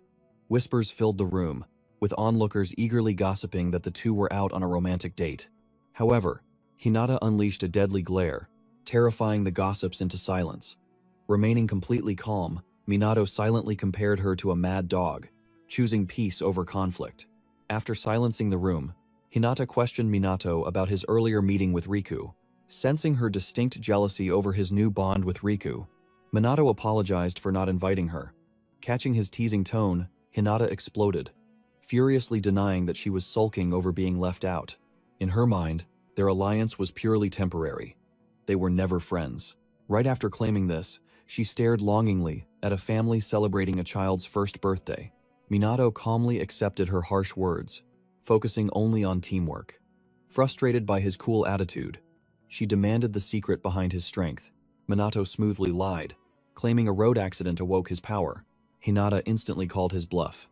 She knew his magical power was terrifyingly abnormal, and true magic completely defied such simple logic. Yet internally, Minato knew the absolute truth. He was suppressing his magical aura even more than before. Furthermore, Hinata argued that if risking death was the only requirement for ultimate power, nobody would struggle this much. Sick of his secrets, she slammed her hands down, demanding the absolute truth about his monstrous strength. He realized her desperate thirst for absolute power, but revealing he was Ikami's reincarnation to a modern person would sound like pure madness. It wouldn't satisfy her at all. Instead, he simply advised her to endure standard training if she wanted power. Defeated, Hinata released a sigh. Calling him impossible to read, she sat back down. The waitress arrived, serving Hinata a massive, very berry parfait. Shocked by the towering dessert, Minato stared in pure disbelief. But Hinata's eyes sparkled with joy. She eagerly announced she had been waiting for this. To save face, she awkwardly pretended the waitress had ruined her order. Minato watched in confusion as she devoured the giant treat like her life depended on it, melting at the sweet perfection. Scraping the bowl clean, she exhaled. She confessed wanting to try it forever, but felt too deeply embarrassed to ever visit it alone. Their accidental hangout was the perfect excuse. Realizing her sweet tooth, Minato observed her monoflow and noticed it wildly overflowing. Realizing her guard was down, a panicked Hinata abruptly ended their meeting. Claiming their discussion is over, she quickly rushes out of the cafe. After she leaves, Minato realizes he caught a glimpse of her heavily suppressed magic power. Even so, her aura feels vastly more intense than during their previous clash. He knows mere training could never yield such massive power growth in so little time. Pondering her sudden power surge, Minato concludes that Hinata Home is clearly hiding something. Meanwhile, still stuck at work, Shido strongly suspects Minato might actually be Chrono. He realizes Kusanagi is always conspicuously absent whenever Chrono appears, making their shared secret identity undeniably clear. For now, the police crackdown is intensifying, and Shido knows Chrono's inevitable capture is only a matter of time. Conflicted, he checks a family photo, seeking his father's spiritual guidance. Later that night, Leona warns Chrono on the rooftop that police are actively dismantling the Shadowbringer organization. Ruthless raids strike everywhere, leading to captured members facing harsh interrogations. Analyzing the gathered intel, Chrono realizes the SMT was also ordered to hunt them down. He considers revealing his true SMT identity as Kusanagi, but stays silent to protect her if captured. Knowing the truth brings needless danger, and he already firmly trusts her absolute loyalty. Besides, exposing his identity now offers zero tactical edge. He can still leak inside police intel without blowing his cover, making a full confession far too risky. Just then, Leona urges him to form a strategy. At this alarming rate, the police will inevitably track them down. Calming her fears, Chrono tells her to leave everything to him. His master plan is already set. The very next day, Minato visits Takigami to request her vital aid. Without hesitation, she fully agrees to completely support his plan. Days later, the Tokyo police superintendent demands an immediate update from his subordinates regarding the Shadowbringers. Discovering that Chrono still remains at large, he erupts in pure fury and demands clear answers. An officer reports they are still interrogating the captured Shadowbringers, but so far, all suspects claim absolute, total ignorance. The furious boss asks why they remain silent, but the officer explains their severe lack of leverage. The low-ranking grunts genuinely seem completely uninformed. Frustrated, the superintendent authorizes absolute force to capture Chrono, declaring the police force's dignity hangs in the balance. Grasping the sheer urgency, the officers quickly scramble into action. Meanwhile, Shido summons the entire SMT to the briefing room. Headquarters has officially ordered them to hunt down Chrono and his rebel allies. With Chrono's location still hidden, Shido reveals his target profile is now entirely public for much faster identification. Furthermore, with anti-police propaganda rapidly spreading, Shido mandates the SMT strictly search for Chrono while fighting calamities. Several members heavily complain, pointing out that their hands are already completely full, battling those dangerous monsters. They fiercely grumble that headquarters must be completely out of touch with their actual duties. Minato, however, clearly recognizes this as a sign of sheer police desperation. He realizes if they get serious, his group will fiercely struggle to evade them. Concluding the briefing, Shido orders his team to prioritize handling monsters while relentlessly continuing their hunt for the Shadowbringers. Afterward, Sonata questions if they must truly follow through with this order. Shido coldly replies they have absolutely zero choice. It is a direct order. Ryuji complains about shouldering the massive calamity workload, and the Mizuha sisters loudly echo his deep frustrations. Shido acknowledges their frustrations, but explains headquarters' immense panic. The Shadowbringers wield dangerously high influence and popularity, fearing the catastrophic fallout if illegal mages gain more support. Suddenly, Shido turns to Minato, bluntly demanding he drop the act. Offended, Minato demands an explanation. Without hesitation, Shido instantly accuses him of being Chrono and demands his surrender. The heavy accusation shocks the room. The girls fiercely defend Minato, loudly insisting he could never be Chrono. Seeing their desperate defense, Shido seriously suspects that Yuika and Sonata are actively colluding with Chrono. When they object, Shido sharply argues that despite Chrono saving many lives, he must surrender now for judicial leniency, far better than facing a brutal police hunt.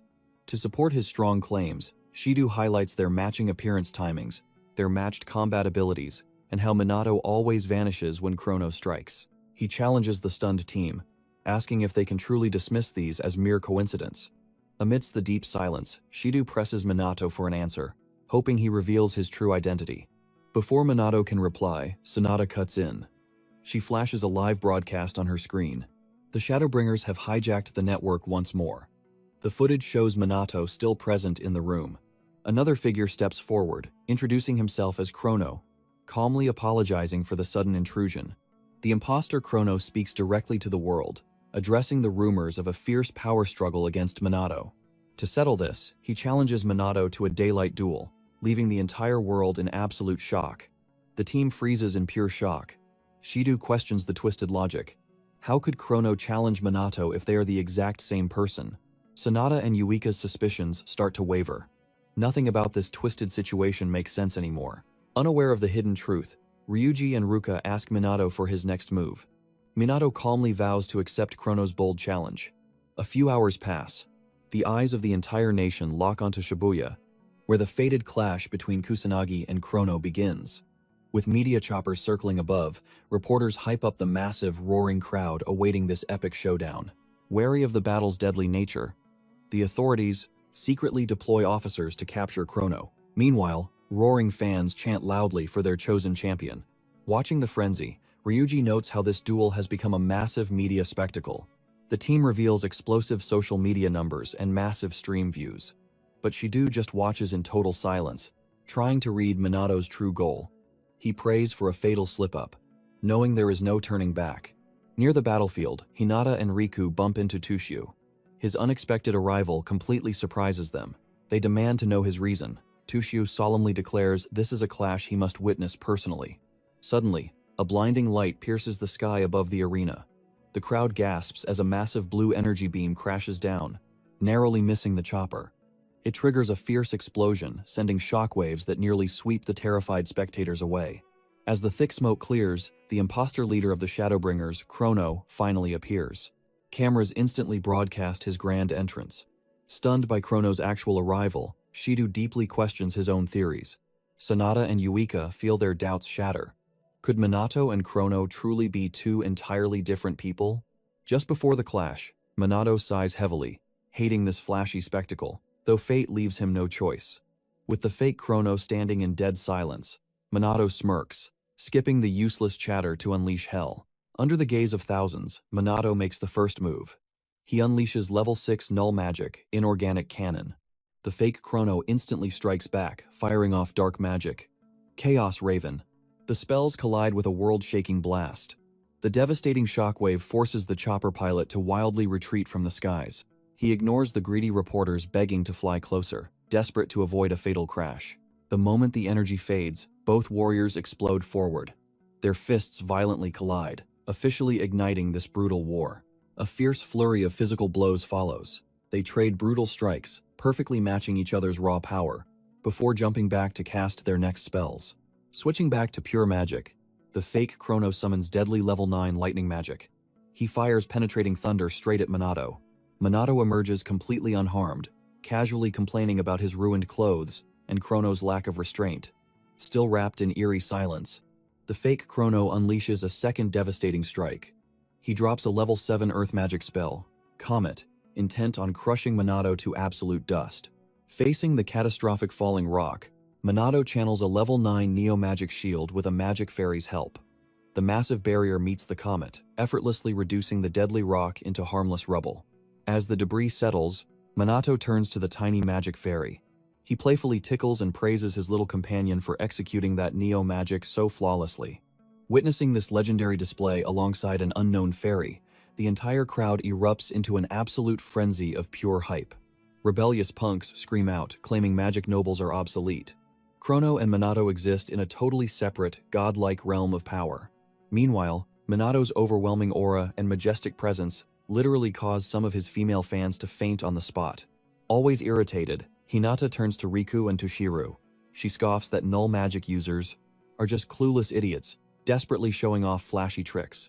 Defending them, Riku reminds her that both Chrono and Minato command terrifying level 9 magic. Hinata aggressively counters his logic, pointing out their monstrous mana reserves match their insane spell knowledge.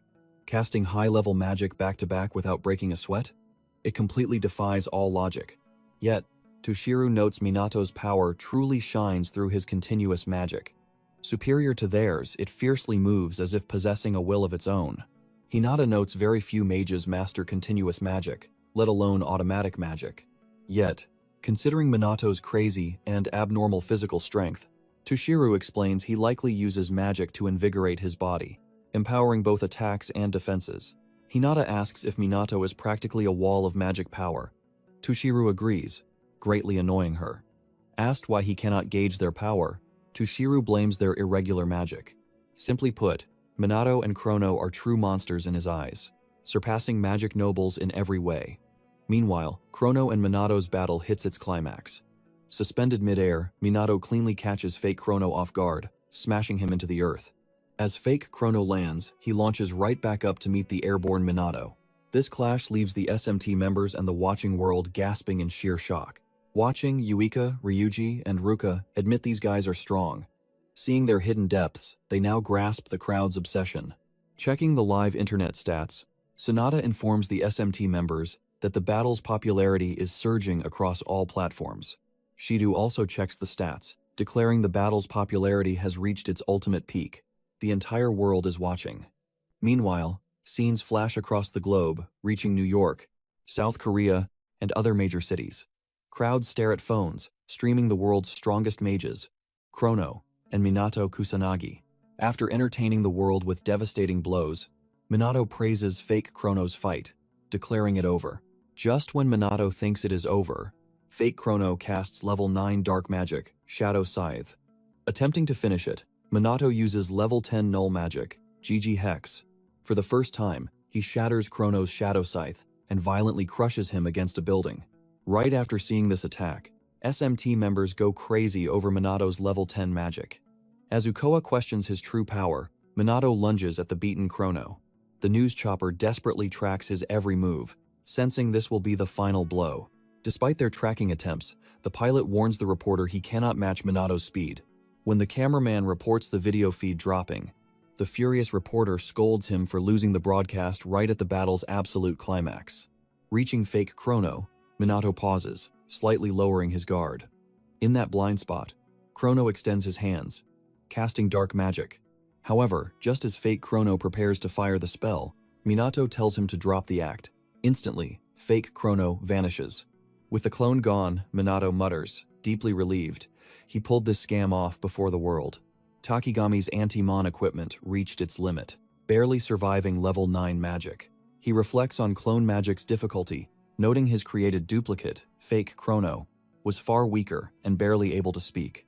Analyzing the aftermath, Takigami thanks the stars everything perfectly worked out, discovering earlier that Minato was secretly Chrono had shocked her, never expecting such extremes. Since activating 2 spells simultaneously is impossible, she knew Minato lacked time to recast duplicate. Constantly maintaining continuous magic left him 0 time to cast any other spells. Thus, she made anti-mon equipment with automatic magic, casting spells even while unconscious. In theory, this made wielding multiple magic types at once possible. Still, managing the double required immense magic and control to prevent it from attacking onlookers. Burning massive magic while keeping control, Minato perfectly staged a thrilling battle with himself. She firmly believes only Minato is capable of such brilliance. The match over, Minato calls Leona as Chrono, ordering her to stop jamming the broadcast. Leona asks if it is over. Minato confirms it. Calling Chrono by his true name, Minato, she declares that no one will hunt Chrono after this epic stunt. Stunned, Minato asks when she figured it out. She admits knowing for a while, seeing no reason to ever bring it up. Asked why reveal it now, Leona senses today is her final meeting with Chrono. Realizing her sharp intuition, Minato quietly praises her. Breaking the silence, Leona deeply thanks Chrono. Minato saved her, the world, and their comrades. She is truly glad he was there. With illegal mage crimes dropping to rock bottom, Minato states the Shadowbringers will vanish into the dark until the heat fades. Before hanging up, Leona offers to handle Minato's work with a family discount. He agrees to rely on her. With final farewells, they return to their lives. The second he hangs up, SMT subordinates rush over. Yuika asks about Chrono, and Ruka checks for injuries. Minato claims Chrono escaped. He will need bandages and stay hidden in the shadows for a long time. A deeply ashamed Shido arrives, apologizing for accusing Minato of being Chrono. Sonata and Yuika also apologize for their doubts, begging for forgiveness. Minato feels guilty for the deception, but urges them to drop the blame. Everyone makes mistakes. As he leaves the arena, Hinata screams into the void, demanding to know how Minato and Chrono wield such absolute power. Realizing she is nowhere near their realm, she swears to grow stronger to close the gap. As Hinata rages, a stunned Tushiru wonders just how bottomless Minato's magical reserves truly are. Meanwhile, Minato sighs in deep relief. He successfully proved that he and Chrono are two different people. His grand charade worked. With BR finally abolished, the Shadowbringers are no longer needed.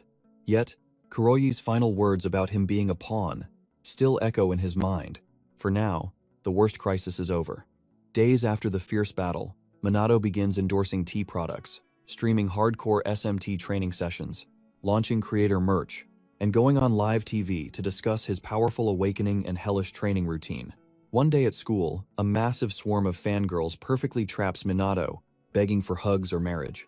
Watching the chaos, Ryuji, Ruka, and Yuika worry for their famous boss. Little do they know, the relentless attention is driving Minato insane. The overwhelming crowds exhaust him. Pushed to the limit, he jumps out a window. Fleeing school, he curses Shido for forcing this public fame. Thinking he is safe, a horde of fangirls spots him. He spends the day sprinting, begging them to leave him alone. Later at home, Ruka and Yua ask if he is okay. Minato reassures them, then asks about the move. They reveal the cleaning was finished while he was busy running away. Grateful, Minato listens as Yuika describes their new 3-room apartment. Finally, everyone gets a private room. Realizing they can no longer watch Minato sleep, the girls blush fiercely and look away, leaving him utterly confused. His phone suddenly rings. Stepping onto the balcony, he answers Takigami. She asks if the post-battle chaos has settled. Minato assures her everything went perfectly, thanks to her, though the peace feels unsettling. Takami laughs, noting that sudden fame is a heavy burden to bear. Minato tells her to call any time. She is a loyal friend, and the only person alive who knows his true identity. Touched, Takigami thanks him and hangs up. Holding a photo of herself with 2 girls, she silently wonders how to face her own destiny. Sadly, the story reveals no further details about what happens next. Days later, dozens of fresh SMT recruits assemble at the MPD training grounds, all dreaming of joining the Mizuha sisters, or training under the legendary, infallible Captain Minato. Yuika is stunned by the massive turnout. However, Ruka sharply reminds her that they are only here for Minato. Regardless, Ryuji notes their burning enthusiasm, but if they cannot survive Minato's hellish training regimen, they are doomed. Soon, Minato descends upon the field. His majestic aura instantly melts the recruits into awe. As they shower him with blind praise, Minato grows sick of the flattery. He unleashes a terrifying burst of magical pressure, freezing the terrified recruits in place. Total silence falls. Minato coldly praises their resilience. He planned to go easy on day 1, but now sees absolutely no reason for mercy. The SMT members know their boss is furious. Unfortunately for the new recruits, completely oblivious, the recruits face Minato's hellish regimen. Crushed by physical and mental torment, They quickly collapse and complain. Some even accuse him of ruthless hazing until they surrender. Thinking the nightmare ended, they watch Eureka and the team relentlessly blast Minato's barrier with spells. The recruits gasp in sheer terror, realizing this transcends any ordinary training. Minato finally concludes the session. He announces that everyone's magical power will be measured immediately after. Granting a 5-minute break, he heads out unharmed. Watching his casual stride, the terrified recruits realize Minato is an absolute monster. Meanwhile, Ryuji and the Mizuha sisters analyze their flaws, strategizing fiercely for their next harsh session. Witnessing this fierce resolve, the recruits label them monsters too. One S even weeps as his sweet image of the Mizuha sisters shatters. Soon after, each SMT member's magic power is tested. Yuika hits 120,000, Ruka 118,000, Ryuji 105,000, Sonata 100,000, and Shido 112,000. Trembling at these overwhelming figures, the recruits wonder if SMT matches the elite magic nobles. Minato explains Uka's power was once a mere 2,000. Yet, through grueling perseverance and blood, she ascended to her current realm. Inspired, a recruit asks to match that strength. Minato solemnly guarantees it, demanding total focus. Reinvigorated, the recruits forge an unbreakable resolve to grow. Afterward, Minato analyzes their magical power. He concludes they could solo a chief demon, or crush a demon general if united. Despite this immense progress, Minato knows it falls short. The Demon King and Demon God still loom. As he zones out, Shido approaches. Reading his grim expression, Minato instantly senses an approaching storm. Hours later, a suited Minato endures a tense collaborative banquet between the mage nobles and the SMT. Grumbling about the suffocating tension, his patience thins. Before he snaps, a suited Shido warmly thanks him. Minato values the alliance, but fiercely questions the need for such a lavish, exhausting spectacle. Shido apologizes, revealing the magic nobles are simply exploiting this event to flaunt their restored dominance. The BR incident elevated the police's prestige. Realizing escape is impossible, Minato stands firm, feigning polite amusement. Breaking the silence, Minato praises Shido's sharp attire. Nearby, Ryuji awkwardly confesses his disdain for formal wear. Refusing to allow self-pity, Minato intensely praises Ryuji's towering height and warrior physique. Suddenly, Shido announces the girl's arrival. Uka steps forward in a breathtaking flared gown, softly apologizing. Ruka follows, stunning in a slender dark blue dress. She too gracefully apologizes for the long delay. Finally, Sonata appears in a radiant light green gown, her eyes widening at the massive crowd celebrating them. Uka shyly asks Minato if her elegant attire looks strange. Without missing a beat, he declares she looks far cuter than usual. He then unleashes a barrage of overwhelming compliments upon all three, making their cheeks burn red at his dazzling praise. Watching quietly, Ryuji realizes Minato never holds back. Moments later, a fiercely glaring Hinata marches toward Minato, wearing a magnificent red gown. She is flanked by Tushiru and Riku, two legendary noble family heads. Unable to resist, Minato unleashes his flawless praise on her too. Enraged, Hinata demands silence and furiously storms away with Riku. Confused, Minato asks Tushiru why he's attending. Tushiru sharply reminds him of their sworn cooperation, sealed by this event. Detesting small talk, Tushiru abruptly excuses himself, leaving Minato stunned by the blatant disrespect. The girls hastily apologize for their father's cold bluntness. Minato calmly waves it off, completely unbothered. Suddenly, a chilling aura brushes past. Minato turns sharply, spotting a mysterious girl in a flowing black dress. Before he can speak, the host seizes the stage. He warmly welcomes the crowd and announces the stars of the night. The SMT members, the magic nobles, and lastly, the legendary founder and association director, Mumyu Hafumi, with his honorable daughter, Chloe Mumyu. Minato instantly recognizes Hifumi as the elusive figure from Doenbor. More importantly, realizing the mysterious girl is Chloe, a sudden wave of uncertainty washes over him. Choosing silence, he watches intently as the imposing Mumyu Hifumi claims the podium to address the grand party. Taking the stage, Mumyu introduces himself with authority, grimly acknowledging the nation's ongoing monster crisis. He then declares the grand alliance between the mage nobles and SMT as the ultimate solution to this looming threat. To reignite public faith, Hifumi swears a grand vow to protect world peace and ensure eternal prosperity for all mages. With that, his speech concludes to thunderous applause. Watching Humi, Minato praises his sharp and perfectly delivered message. Then, he spots Chloe, Humume's daughter. She smiles at him, leaving him curious about her hidden motives. Regardless, Hifumi approaches the SMT, vowing the mage nobles will unite with them to defend the nation. Turning to Minato with a confident grin, he expresses his excitement to work together. Minato shakes the elder's hand, returning the respect while silently analyzing Hifumi's magical aura. Clearly, the man never stopped training. His power level remains absolutely staggering. In fact, Minato swears Humume hasn't aged a single day since their first encounter 50 years ago.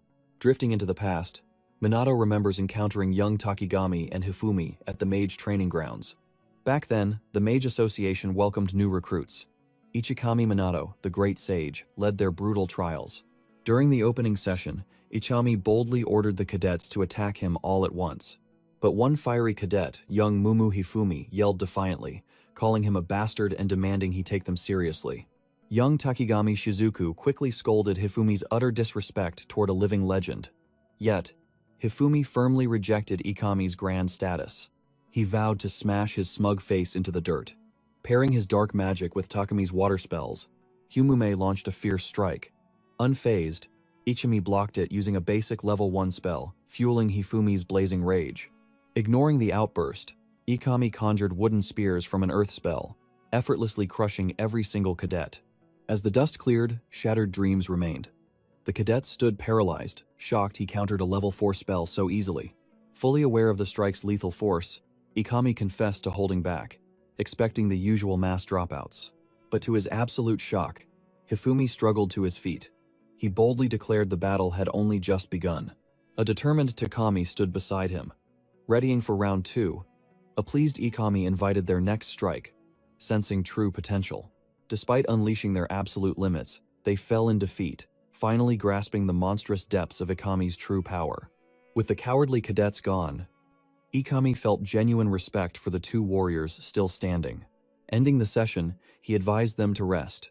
Yet, turning his back, Hifumi unleashed one final dark spell, swearing future victory before losing consciousness. Witnessing that unbreakable resolve burning in his eyes, Ichigami knew this boy would become a legendary mage. As Takigami tried a sneak attack, he realized the association had secured two incredible talents. Fading into darkness, Hifumi swore to one day surpass Ichami Minato. Ichami calmly promised to wait for that fateful day. Thus, the echoes of the past faded away. In the present, Minato, Ichami's reincarnation, marvels at how that fiery boy evolved into a powerful, wealthy titan. For a split second, he considers revealing his true identity to Humume. However, remembering Takigami's stern warning, he keeps his silence. Soon after, the SMT is officially presented, and the elite guests are invited to mingle. Just as Minato seeks an exit, Chloe blocks his path. Introducing herself, she admits she has been eager to meet him. He praises her skills as a mage, welcoming the chat. Chloe laughs gracefully, humbly admitting she remains far below his grand league. Minato silently agrees. Her magic power and elemental control seem incredibly weak. Yet, a strange, unexplainable aura surrounds her, putting him on edge. For now, Chloe warmly expresses her desire to get along with him. Trusting his gut instinct, Minato carefully measures his response. Nearby, Ruka and Yuika watch the exchange with growing unease. Assuming it is merely polite introductions, they force themselves to relax. At that moment, Chloe voices her excitement to collaborate, and Minato politely echoes her sentiment. Shaking hands, Chloe subtly probes his magic, expressing relief that he is a good man. Promising they will cross paths soon, she vanishes into the crowd. The following day at Academy, Minato suffers through his usual torment from the female students. Just as his patience snaps, the instructor enters, silencing the room to introduce a brand new transfer student. Moments later, Mumu Chloe steps through the door. Introducing herself from the Kamui Mage Academy, she takes her seat. Minato sits frozen, utterly stunned by her sudden arrival. The moment the class sees her, gasps fill the room. They instantly recognize the stunning Chloe Mumu from yesterday's elite gathering. Whispers erupt among the crowd as students realize how impossibly rare it is to see a member of the Mumu conglomerate walking among the public. Following the grand introduction, the instructor guides her to the empty desk right beside Minato, and Chloe happily complies. As the lecture resumes, Minato quietly whispers his absolute disbelief at her sudden transfer. But Chloe reminds him of her vow. They would meet again. Until class ends, Minato fiercely observes the strange Chloe beside him. The bell rings. Every student turns, staring at Chloe in absolute frozen awe. Watching this, Yuika notes Chloe's massive, instant popularity. Their usual bullies now swarm the new girl. Walking in, Ruka and Ryuji deeply question Chloe's true motives. No one foresaw this transfer. Given the swift timing after the clash, Yua suspects a hidden plot. It is far too perfect. Muttering about the fierce, noble faction tensions, Ryuji prays this is not another one of their dark schemes. For now, Minato and his squad vow to monitor Chloe closely. An hour later, shockwaves hit Minato's squad. Shido announces Chloe Mumyu is joining SMT. Stunned, they demand answers. Shido reveals the truth. To forge a stronger noble alliance, the elders chose Chloe as their bridge. By placing her in SMT, they hope to forge true trust between both factions. Stepping up, Chloe reveals her elite Mumu blood. She politely asks for their strict guidance. Moved by her gentle warmth, Eureka offers a welcoming handshake. As they mingle, Shido apologizes to Minato. This sudden shift was an absolute direct order. Minato shrugs it off. Since the collaboration began, he fully anticipated a drastic move like this. Visibly relieved, Shido nods, though his gaze lingers heavily on Minato. Needing to test her limits, Minato forces Chloe into their brutal regimen. He pushes the intensity, leaving recruits gasping. Yet Chloe never wavers, completely surpassing Uka and the rest. She shows zero fatigue. Every effort to catch her completely fails. Chloe operates on an entirely new level. She crushes every following drill without breaking a sweat. While others collapse during the break, Chloe asks why they stopped. She claims her energy reserves remain untouched. A stunned Uka wonders how Chloe shrugs off the hellish training they barely survived themselves. Chloe approaches Minato, noting his brutal routine. Minato asks if his methods feel outdated, but Chloe firmly disagrees. She calls the training logical. Forging the body sharpens combat. Casting magic under extreme strain unlocks pure technique and hidden potential. Minato's Spartan roars complete the perfect system. Impressed, Minato praises her insight. Smiling proudly, Chloe reminds him of her elite Mumyu blood. Awed by her overwhelming power, Yuka, Ruka, and Ryuji beg to learn from Chloe directly. Chloe praises their blazing spirit, stating SMT warriors have always been truly reliable.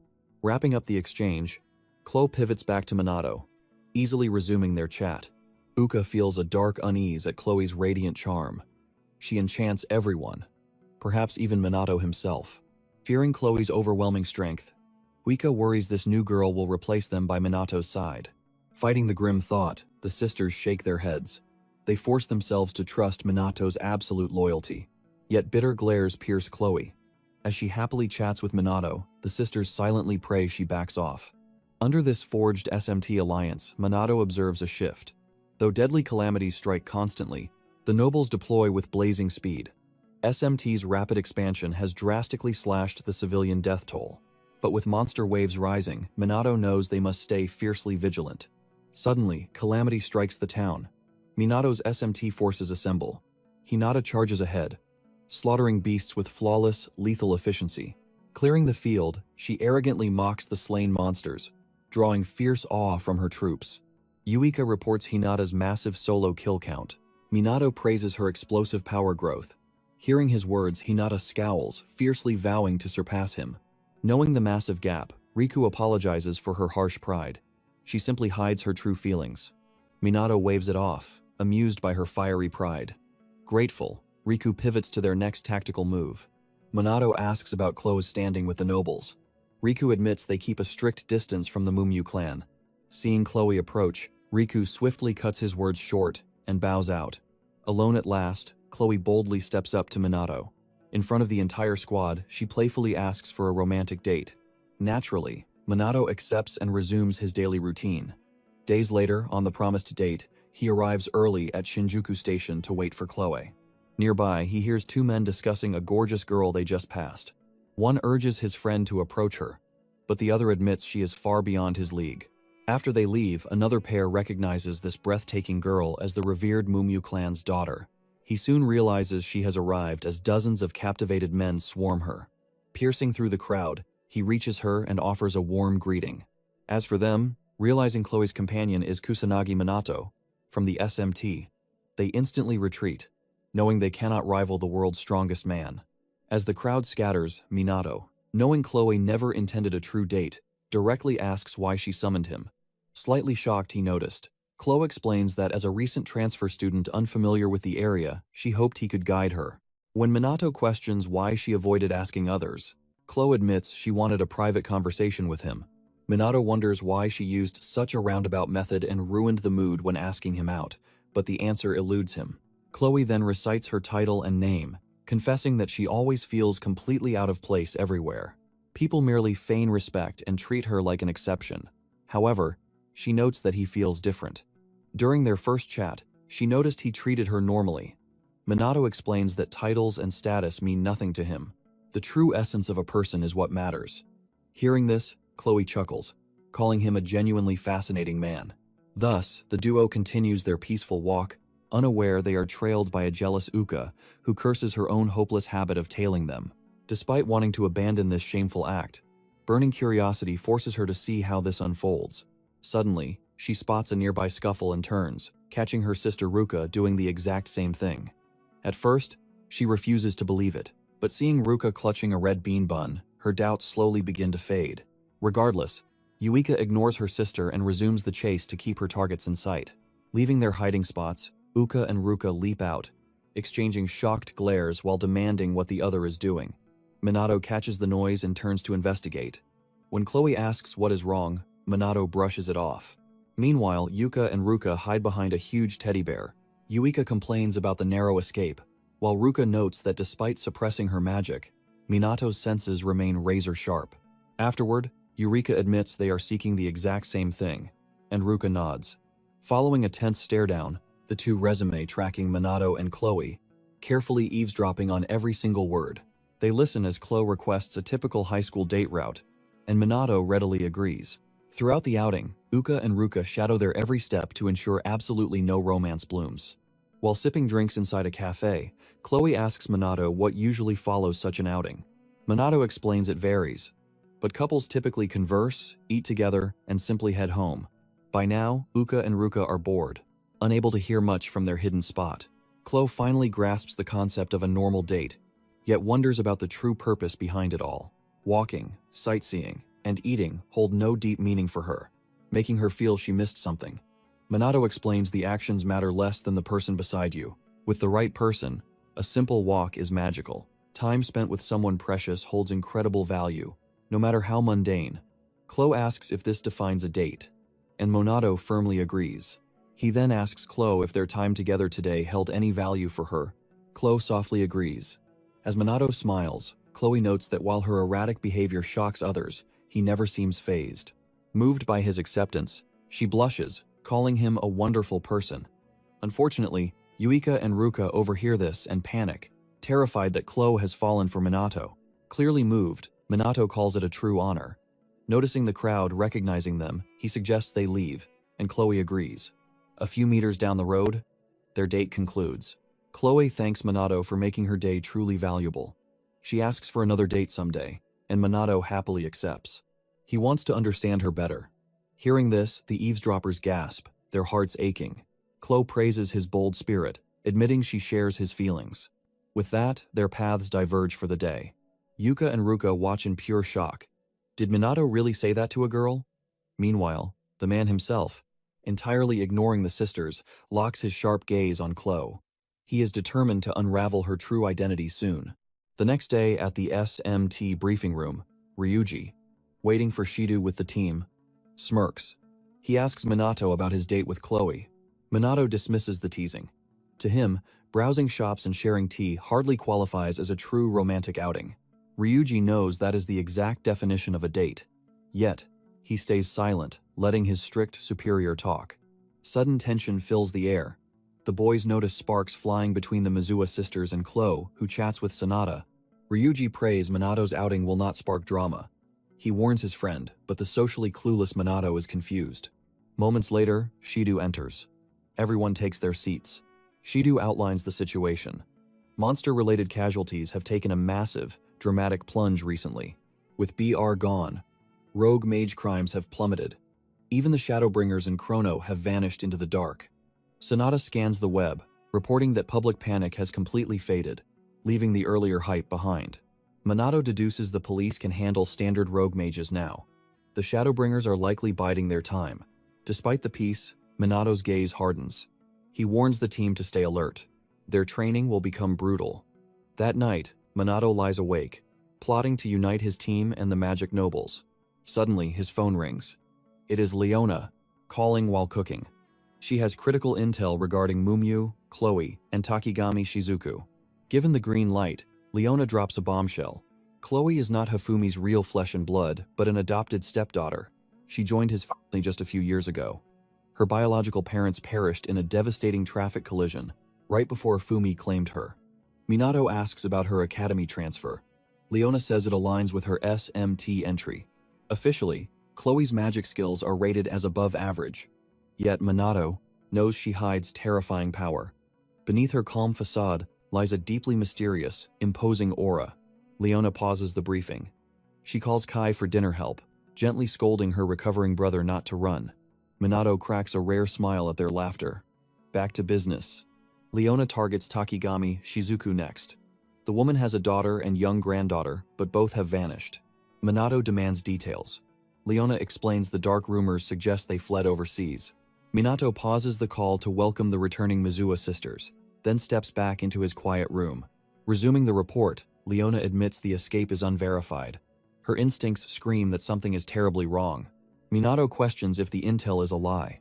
Leona hesitates, admitting she cannot be entirely certain yet. She vows to dig deeper. Minato expresses his gratitude, and after a brief, warm chat, the line goes dead. Instantly, Kai asks if she was speaking with Chrono. Startled and confused, Leona asks why he assumes that. Kai smiles, noting how truly happy she looked. Flustered, she gently pats his head and resumes eating.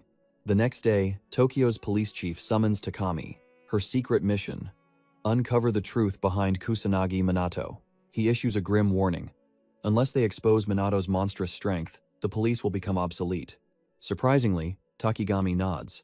The old chief questions why the invincible Minato always lowers his guard.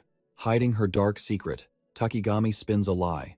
She claims it is due to her old age and his deep kindness. The GS scoffs but accepts the excuse. He coldly reminds her they have crossed the point of no return. Cornered by fate, Takigami accepts her mission. Meanwhile, Minato rallies his squad for their daily drills.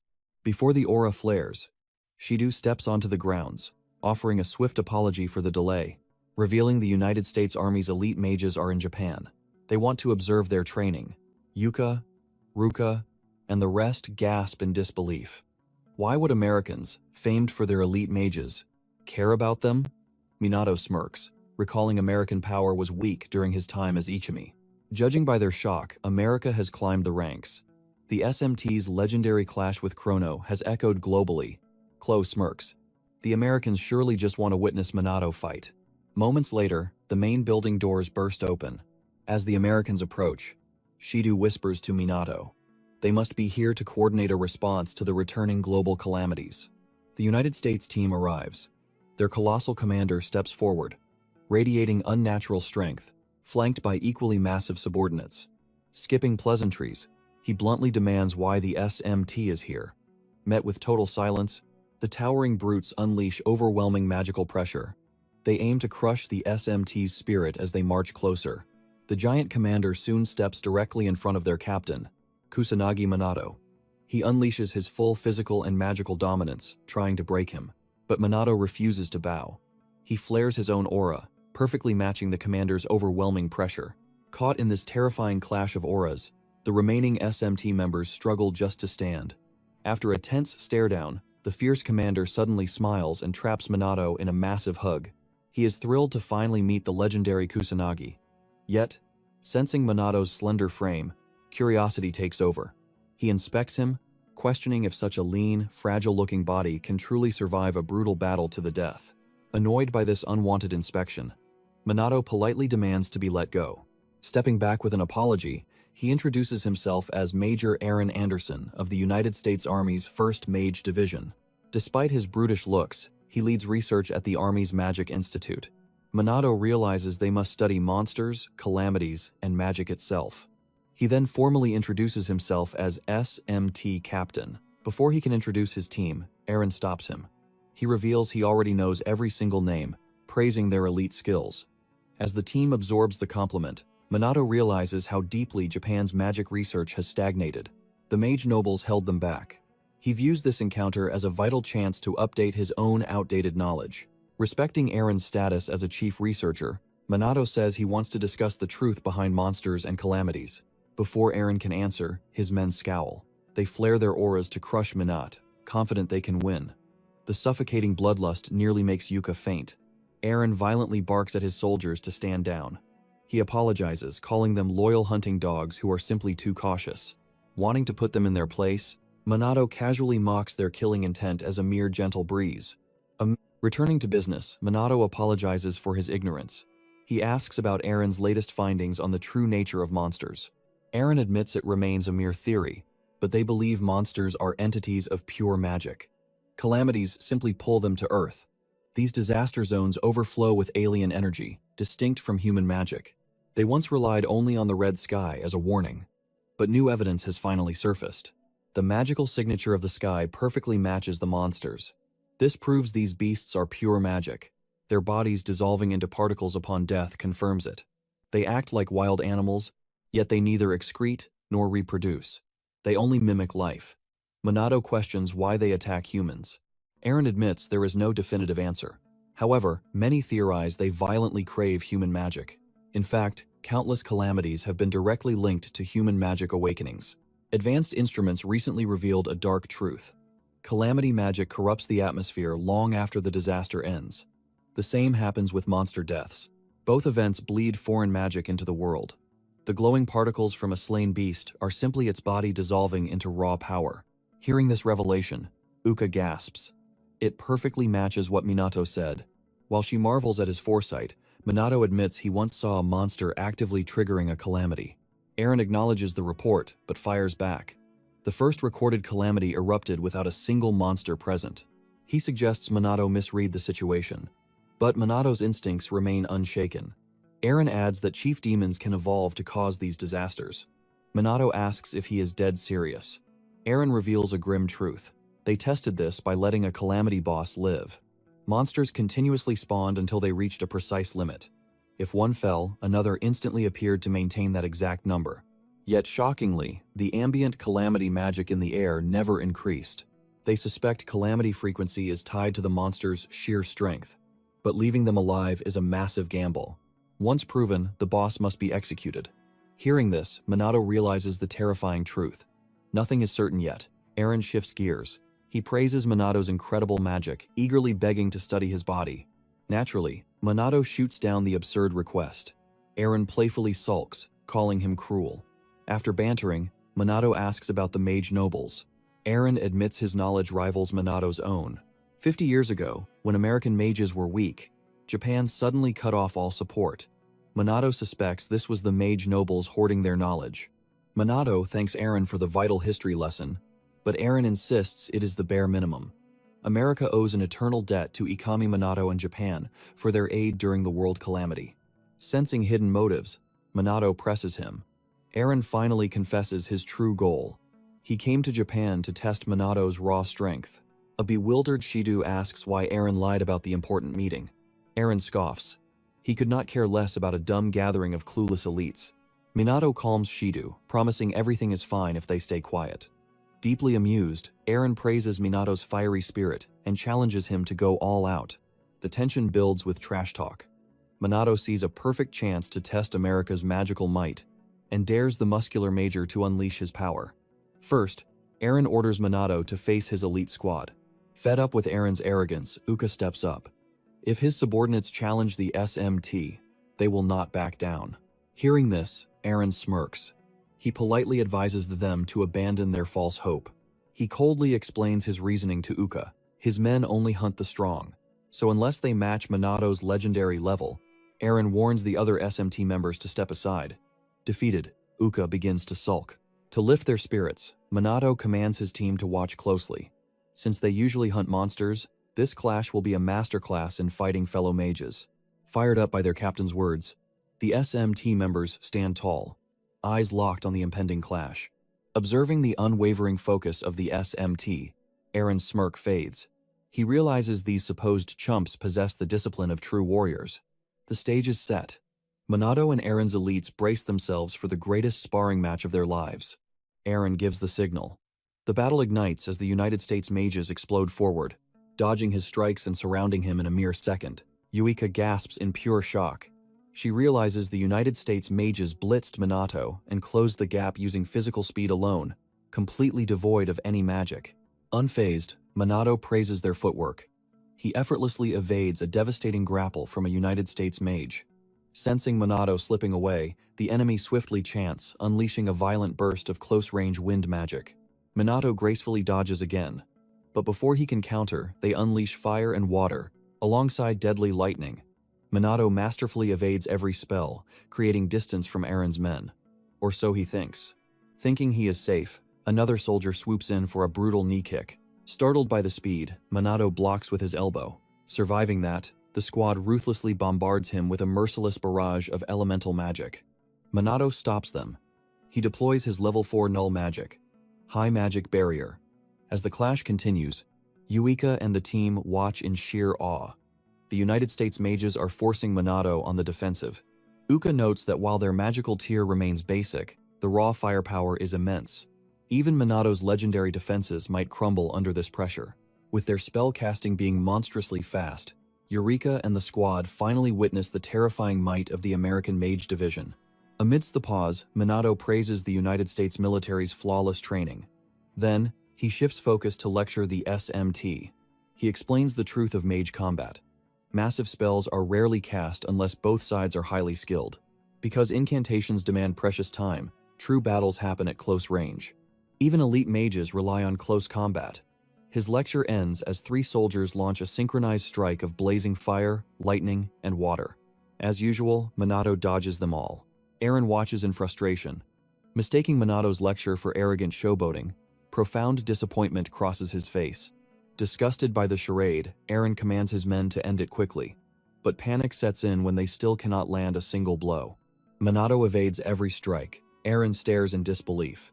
Despite the absolute onslaught, Minato remains completely untouched. The American soldiers realize they cannot even graze him, and they have never faced a monster like Kusanagi Minato before. As their hope fades, Minato commends their relentless training and mental fortitude. He calls their combat skills truly splendid. To honor the strength they displayed, Minato decides to get serious. He amplifies his magical power, perfectly matching their aura. With the soldiers completely drained of fighting spirit, Minato lunges forward, delivering devastating kicks to every single one of them. He strikes them all down in one swift, crushing motion. Aaron and the other SMT members watch in pure awe. After watching Minato effortlessly crush his men like mere cardboard, Aaron admits he never expected a mere student from a complacent nation to possess such overwhelming power. Remaining modest, Minato praises their wonderful fight. Though honored, Aaron knows his men suffered an absolute defeat. Intrigued, Aaron asks where Minato mastered such hand-to-hand combat. Minato simply replies that he is mostly self-taught. Hearing this, Aaron bursts into booming laughter. He slaps Minato on the back, calling him a truly fascinating man. With the weaklings cleared out, Aaron removes his shirt. He urges Minato to witness his own true strength next. Exposing his fiercely toned muscles, Aaron admits that despite his appearance, he absolutely lives for a good battle. Unimpressed, Minato thinks Aaron looks exactly like a man who thirsts for combat. After a brief exchange, Aaron initiates the battle with Minato. He instantly floods his entire body with surging mana. Minato keenly observes the mana flowing through Aaron, but before he can fully analyze it, Aaron lunges with a fierce attack. Recognizing Aaron's blinding speed, Minato reacts just as fast. He flawlessly dodges every single explosive punch thrown his way. Realizing that sheer physical strikes are useless, Aaron unleashes level 5 lightning magic, Particle Charge. He fires it at Minato, who gracefully cartwheels backward to evade. The moment Minato lands, Aaron charges, attempting to crush Minato's slim frame in a grapple. But Minato is vastly faster, effortlessly slipping away, and leaving Aaron completely stunned. He was certain the grab would land. As the clash pauses, Minato asks if Aaron is enhancing his physical body with magic. Aaron proudly confirms it, glad Minato noticed. He claims this technique is his personal creation, born from recent advancements in magical measurement and perception technology. America is developing methods for absolute magical control, and his unique technique is a direct result of that research. Before Eren can name the spell, Minato interrupts, revealing its true name, Mana Arts. He then unleashes his own version, utterly dwarfing Eren's power. Eren instantly recognizes the exact same spell Minato used to defeat Chrono. Sensing Minato's overwhelmingly superior magical power, Eren feels truly blessed to have encountered such a monstrous opponent. It took years to develop this technique, yet Minato wields it flawlessly. Shaking off the shock, Eren just hungers for the clash. As combat resumes, Minato reflects on his genuine shock at seeing Eren wield Mana Arts. He never imagined anyone else could recreate this divine technique. But with the stage set, Minato braces himself to truly enjoy this battle. With round 2 igniting, Minato lunges at Eren with terrifying blazing speed. They trade devastating blows to the gut simultaneously. Minato instantly unleashes a storm of rapid punches, though Eren manages to block most. Meanwhile, Uika and the SMT members are paralyzed by the sheer intensity. Even the typically calm Ryuji questions the absolute limit of Minato's terrifying strength. Despite being a mere student like them, Minato wields profound magical knowledge and flawless techniques, effortlessly destroying high-level threats. Flashing back to Minato's intense battle against Chrono, Ryuji notes that Minato is brutally overwhelming a US military major, dominating him not just in magic, but in brutal close combat. He finally asks the ultimate question: how in the world is this crazy bastard pulling this off? At that moment, Uika drops her denial. She finally accepts the harsh reality that Minato is overwhelmingly strong. She once believed brutal training would bridge their gap, but watching him casually annihilate high-ranking mages shatters any illusion of them ever standing as equals. In dead silence, Uka watches Minato, her invincible captain, land blow after blow. Eren violently strikes back, but Minato effortlessly blocks it all. Suddenly, Minato lands a crushing blow that sends Eren flying backward. Completely exhausted, Eren collapses to his knees, gasping for air. As Minato approaches, Eren surrenders, fully accepting defeat. He tells Minato the battle was entirely one-sided. He confesses he has rarely witnessed such absolute, monstrous strength. He urges Minato to visit America, promising he is always welcome there. Minato accepts with a firm handshake, promising to visit if given the chance. Grabbing his blazer, Eren formally bids farewell to Minato and the SMT. Once they depart, the SMT members wildly celebrate their captain's absolute victory over the elite United States military mage division. Yet Ryuji, Uika, and Ruka remain perfectly silent. Swallowing their sense of defeat, they secretly vow to achieve greater strength. By nightfall, the three began clandestine training. They swore to stand beside Minato, not behind him. Days later, Minato was stunned to see SMT and Mage Noble merchandise on sale. Shido explained that with Minato's rising media presence, their budget was swelling. Now, masses wanted to join or fund the SMT. They were entering Phase 2. Suspicious, Minato checked the records, ensuring Shido wasn't embezzling funds. Shido nervously lied, claiming the cash was for operations. Minato disliked it, but admitted they desperately needed financial support. Reviewing the proposal, he found a concept design of a plush toy modeled directly after him. Recalling Takigami's past life plushie, he agreed, but only on one strict condition. Hearing Minato's hidden condition, Shido panicked, questioning if their tight budget could even handle such a demand. Unfazed, Minato assured him the grand plans were already in motion. Soon after, SMT members received a sudden break time alert. A joint training camp with the Mage Nobles was set. Reactions were mixed, but orders were absolute. Days later, both factions arrived at a secured Tokyo zone for their brutal 2-week training camp. Immediately upon their arrival, the SMT members stayed optimistic. Meanwhile, the elite Mage Nobles, especially Hinata, bitterly complained about this unbearable burden. Seeing Mage Noble founder Hifumi Mumyu present, Yuika's squad was stunned. They doubted this training would be standard, fearing something far more grueling and intense. Shido revealed President Mumyu was the camp's promoter. This was likely his personal method of atoning for the Mage Noble's grave past sins. Observing the nobles closely, Minato asked Chloe why the Fuka clan had failed to appear. She revealed their clan essentially crumbled once their head and successors were captured. To her knowledge, the Fuka family's revival was impossible. With key members gone, their noble glory was lost forever. Curious, Minato asked about the Fuka members completely uninvolved in the dark plot. Clo stated they were cleared of charges and freed to start anew. Based on Leona's intel, the heroic butler who exposed the corrupt family was fully secured and completely safe. Still, Minato focused on the suffocating tension. The glaring lack of unity between the nobles and SMT was a grave threat. Amidst venomous glares, Uka's squad wondered why they were despised, especially since the elites never communicated during actual anti-calamity warfare. Minato grew wary, fearing the fallout of this toxic negativity. After unpacking, both factions gathered on the vast field.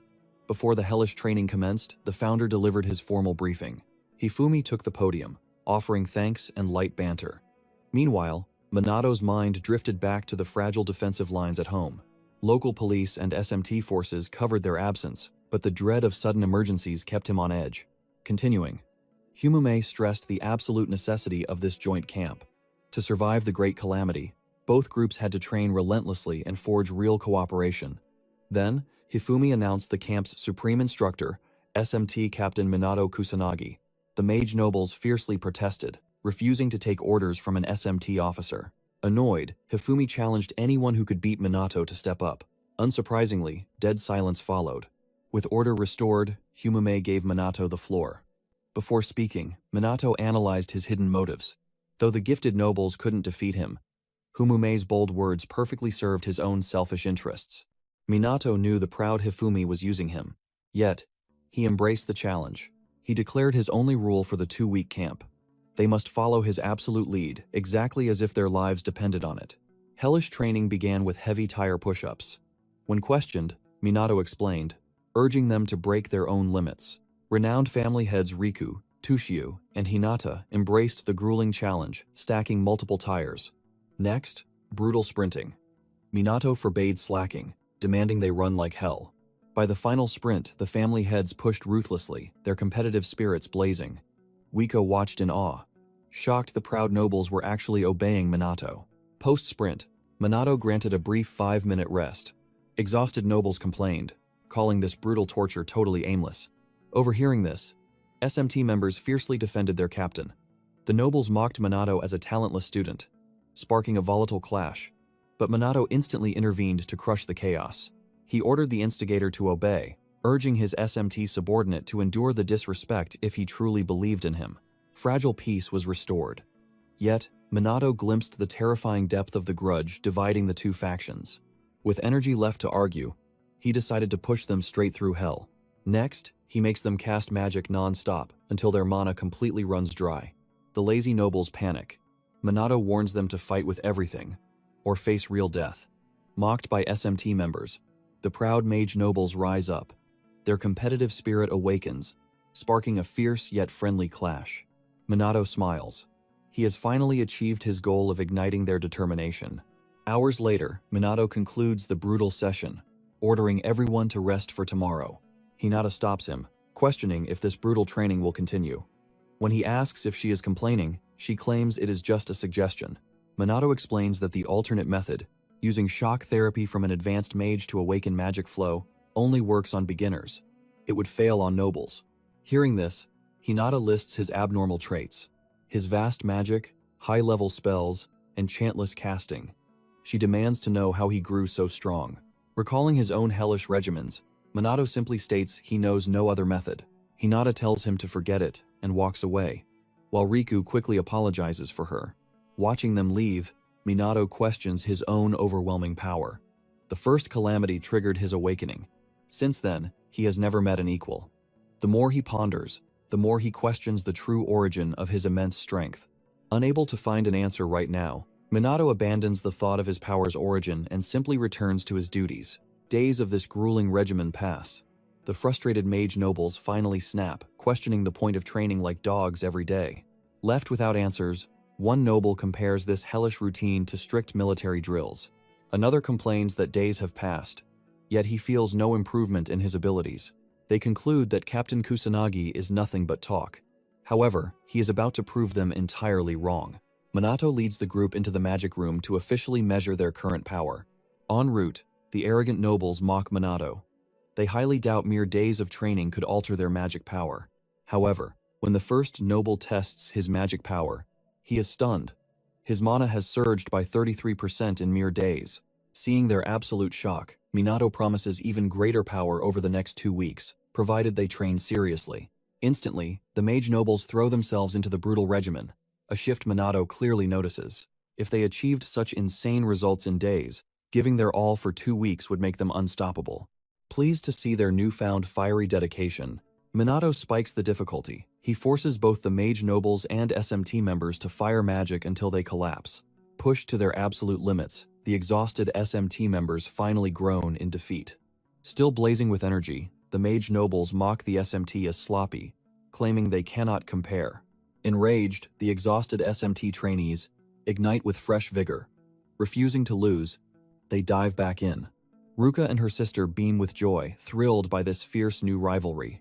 However, as they chat and smile, Minato scares them with a blazing fire spell. Since they have time to talk, he promises them a much harder trial. Hours later, the lunch bell rings. Over meals, the mage nobles eagerly boast about their sudden spikes in magical prowess. Spell levels, mana capacity, and casting speeds have all skyrocketed in just a few days. One admits to shortening his incantations thanks to Minato. Embarrassed, they realize their foolish mistake. Kusanagi's power is truly absolute. If he can forge them into weapons, the SMT members will become monsters. Hearing this, 2 SMT members gloat about Minato. Faced with reality, the nobles concede defeat, though a few stubbornly claim their head mage still rivals Minato. Both factions finally bond as comrades. Watching from afar, Minato is relieved his master plan is working. Lunch concludes, and Minato drags them straight back to the battlefield. Everyone's magic has drastically improved. Watching Mu Chloe train like a beast, Minato recalls Leona praising her skills, but realizes her true magic power is far beyond that. Chloe catches his gaze and waves. Yet Minato senses the terrifying power concealed behind her gentle smile. Her true motives remain shrouded in mystery. He averts his gaze, shifting his focus to Hinata, who shows zero drive to train alongside Tushiru and Riku. He grasps her stance, yet her blazing fury in his presence remains entirely baffling. Whatever the cause, letting this bitter tension fester will only invite disaster. As training ends, Minato halts Riku and a restless Hinata. Given the floor, Minato questions her stagnant progress. He points out the training's ineffectiveness. Hinata coldly retorts that his entire regimen is utterly worthless. Such drills will never awaken her true power. When Minato questions her daily attendance, she bitterly claims her hands are tied. A command from above. Stunned by her obedience, Minato smirks. He discovers Humumai is the sole noble mage commanding their absolute, unwavering loyalty. Departing, Hinata vows her hostility will remain. Once she vanishes, Riku offers deep apologies, but Minato simply brushes it off. Intrigued by their constant bond, Minato questions Riku about his true ties to Hinata. Riku views them as mere comrades, though uncertain. He firmly denies any special bond, prompting Minato to apologize for prying into such deeply personal affairs. Once again, shouldering the blame for her fury, Riku insists her abrasive demeanor invites unfair judgment, hiding the truly kind soul buried deep within her.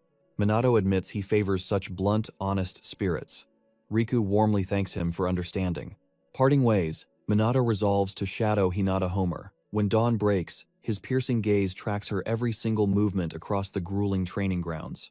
During midday rest, her underlings tremble to approach her. He realizes Riku might be her sole genuine comrade. He wonders if she craves this isolation, but swiftly discards the thought. Her aura says otherwise. Banishing those doubts, he vows to shatter her lonely shell at the very next opportunity. Driven by this firm resolve, Minato shadows Hinata relentlessly. Through morning drills and midday meals, he monitors her dark mood, never letting her out of his sight. Her patience finally shatters from his endless shadowing. Exploding in fury, Hinata demands the reason behind his stalking. Unfazed, Minato innocently replies he merely wished to speak with her. Dumbfounded, Hinata asks if that is his sole reason for stalking her. Minato confirms, stating he sensed the heavy loneliness of her constant isolation. Defiant, Hinata rejects his pity, claiming she relishes the solitude. When Minato pierces her lie, she bristles defensively. She snaps back, mocking that he could never grasp the true, crushing weight of utter isolation. Minato counters sharply. A true loner would never endure social spaces, nor would they silently tolerate the burning gaze of others seeking their attention. Her actions expose her lonely heart. desperately craving a true ally. Hinata barks, ordering him to stop acting like he fathoms her pain. Exhausted by this endless dance, Minato boldly asks her to become his friend. Crimson floods Hinata's face as she stammers in pure shock. Yet Minato stands his ground, boldly declaring his deep fondness for her. Burning red, she argues that people never go to such extreme lengths merely to request a simple bond of friendship. As he yields, she demands he drop his pursuit, claiming she is merely an annoying and deeply troublesome burden. Minato counters sharply. He harbors no hatred, instead deeply admiring her fierce, unfiltered honesty. Empty flattery deeply disgusts him. Therefore, he fiercely treasures the raw, unapologetic truth she always delivers. Struck by his words, her flushed face lights up as she shyly calls him a weirdo. A heavy silence falls. Snapping back to reality, she flees in total embarrassment, screaming that she will never accept his bond of true friendship. Absorbing the fierce rejection, Minato resumes his day, entirely ignoring Chloe, who lurks nearby, silently eavesdropping. Moments later, the intense training resumes. Watching Tushu falter mid-spell, Minato halts the fierce session. Gathering his breathless squad, he praises their relentless grind, declaring that their dormant strengths are finally sharpening into deadly blades. His piercing gaze then shifts to the Mizua sisters as they swarm their stoic father, Tushiru. Reaching his side, Eureka and her sister beg their distant father to share a post-training meal, desperately seeking to mend their bond. Sadly, their rigid father coldly rejects the offer, citing urgent matters. Once he vanishes, Minato steps forth, mocking how Tushu remains frozen in ice even after shattering their harsh disownment. Yua sadly notes he was once warm. Intrigued, Minato questions what broke him. She explains his past kindness vanished, leaving him cold ever since the dark day their mother passed away. He grew silent and buried himself in work. Ruka admits she understands their father's burdened heart. After their mother passed, she sought strength to protect Uika, but that harsh path made her lose her true self. Uka reassures her she remains the same gentle sister. Touched, Ruka accepts the warm words. Yet both agree their father is a total mystery, hiding his true thoughts from everyone. As they doubt his love, Minato steps forward. He insists that if Tushu truly did not care, he never would have treated Minato as an enemy. Such fierce hostility proves he is a father guarding his precious daughters. Yet, deep down in his mind, Minato questions why Tushiru's aura wavered in hesitation. Suddenly, Chloe pulls him into a private corner to speak. Panic sets in. He fears another romantic invitation is coming. Chloe confesses her growing desire to uncover his deepest, most hidden self. Closing the distance, her charm peeks through sweet praises. Flattered, Minato feels deeply honored by her words. Cradling his face, Chloe calls him strange while praising his undeniable charm, his innocence, his blunt nature, and every confusing trait she finds so endearing. She boldly asks him out, convinced that a romance between them would be truly magical. Swearing total devotion, she offers to sacrifice absolutely anything to stay by his side. Leaning in seductively, she asks if he will share his entire life with her. Minato sincerely apologizes for refusing. He confesses he has no plans for romance right now. Though crushed, Chloe smiles through the pain. She laments their star-crossed fate. Finishing her piece, she walks away, leaving Minato to finally catch his breath. Later, Minato spots Riku and Ryuji laughing like old friends. Stunned, he asks the Mizua sisters about this sudden bond. Yuika reveals their shared sweat forged a bond. A fierce rivalry sparked a 1,000 push-up contest. Collapsing from exhaustion, they rose as true comrades. Grasping the situation, Minato drives the team through grueling drills. After that, camp life flows steadily. The bond between the mage nobles and the SMT reaches new heights. As the camp ends, Minato gathers everyone to praise their relentless spirit. He declares that this grueling training was merely the prologue. With the world calamity mere weeks away, death looms near. Yet he swears if they execute their roles perfectly, every demon will fall. His voice echoes with absolute certainty. No disaster can break their united front. He orders them to rest and sharpen their blades for the coming war. His final Spartan rallying cry ignites their souls. Mages and SMT members clasp hands in absolute trust. Watching from afar, Hinata marvels at Minato's flawless leadership over both groups. His guidance shattered their walls and unleashed their potential. Plus, his unexpected warmth touched her heart. Her defenses lower. She briefly considers accepting Minato's offer of friendship, but quickly hardens her heart against such useless bonds. Later, Hifumi approaches Minato with high praise. Minato bows gratefully. Humume marvels at how Captain Minato turned bitter enemies into trusted brothers in arms. He envisions this newfound unity ushering in an era of global peace. Minato hopes so. Thus, the training camp concludes. Through blood and sweat, both factions achieve flawless battlefield synergy. Tokyo's disaster casualties plummet despite relentless attacks. Damage reports drop to a historic 50-year low. Word spreads through Tokyo's streets. Citizens praise this glorious new era of safety and unity. Fear of disaster vanishes, replaced by absolute faith in the SMT. This alliance gifts true peace to Japan, yet the SMT warriors find no rest.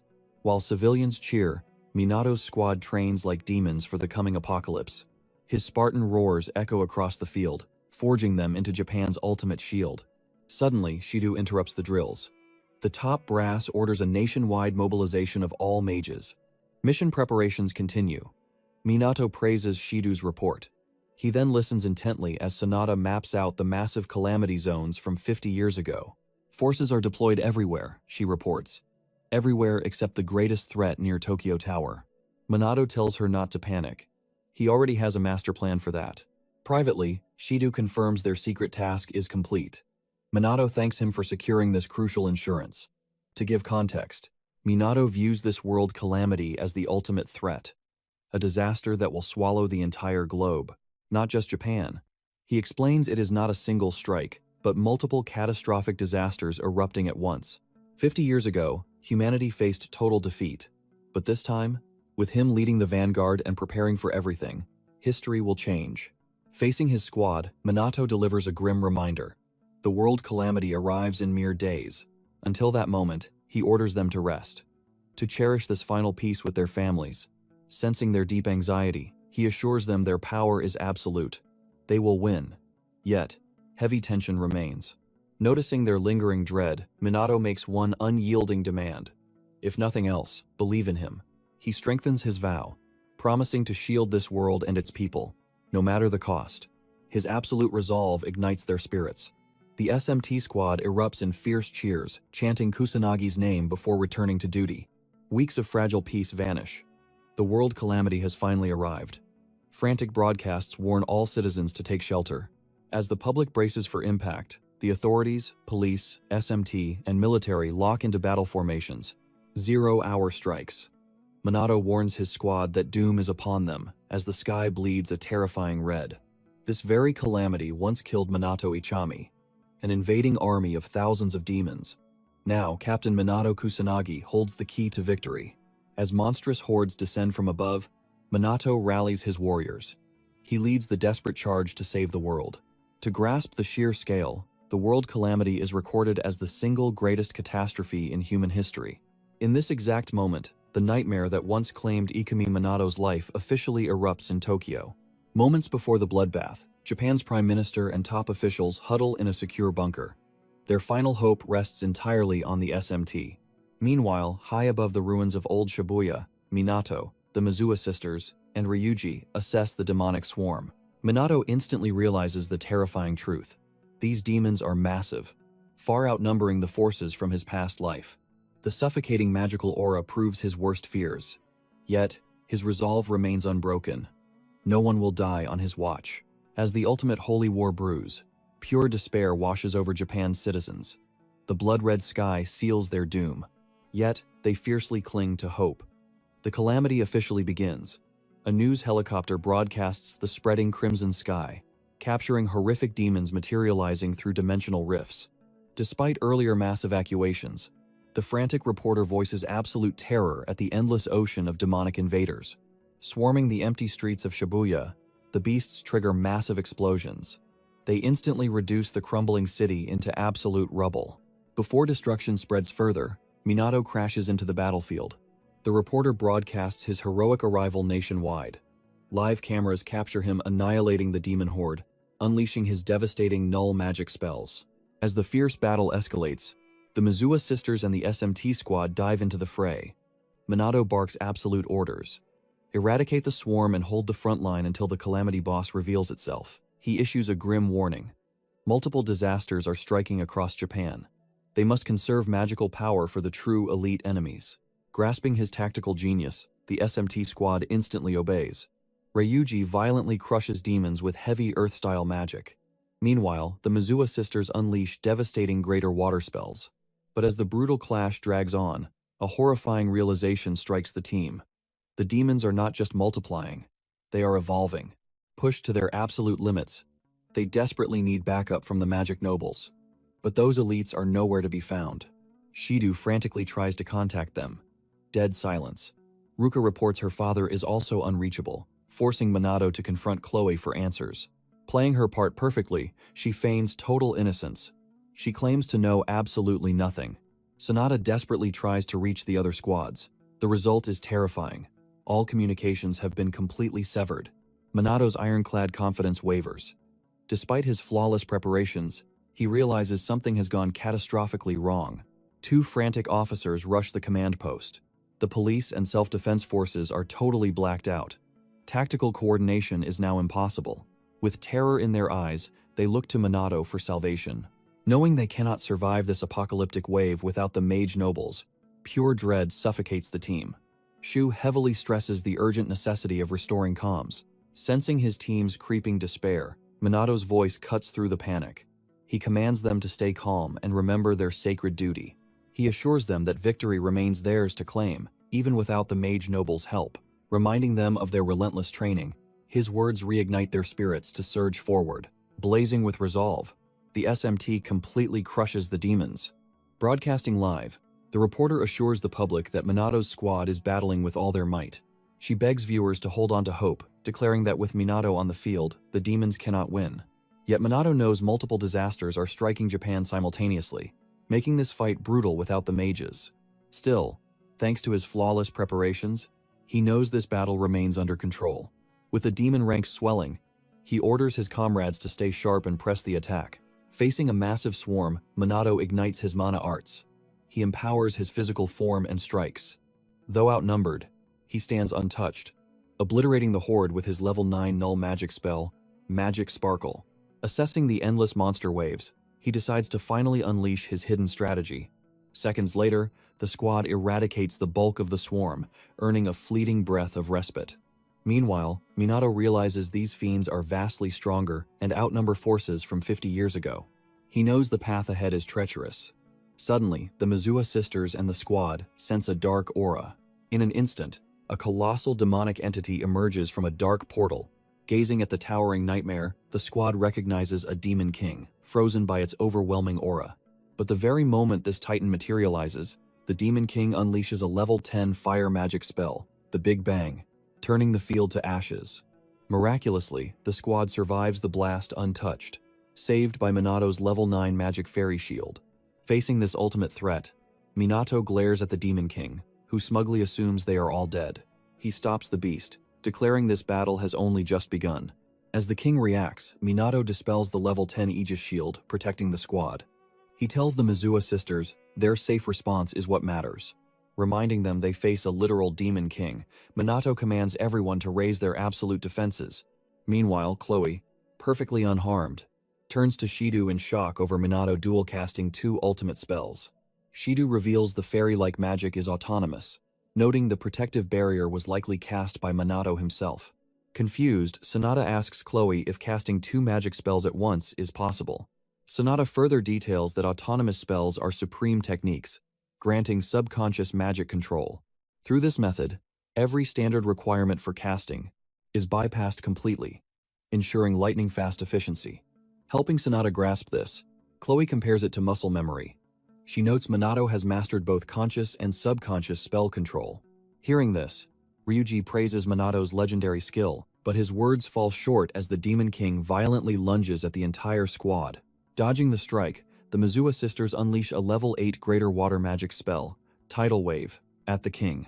Simultaneously, Chloe, Ryuji, and Sonata fire their magic in unison, bombarding the beast with heavy attacks. Tragically, before their powerful combo can leave a mark, the king violently roars, effortlessly shattering their magic. Watching it trigger another massive explosion, Minato steps in. He orders the squad to the other calamities while he crushes this arrogant demon himself.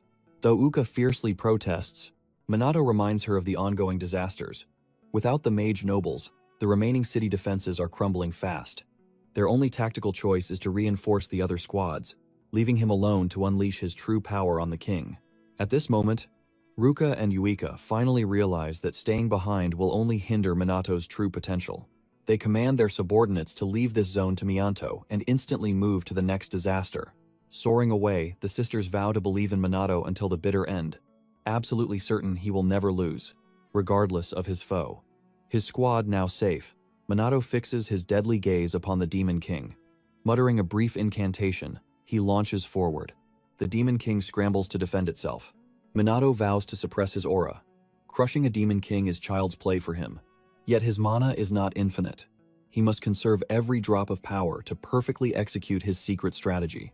Leaping high into the sky, he descends with absolute fury.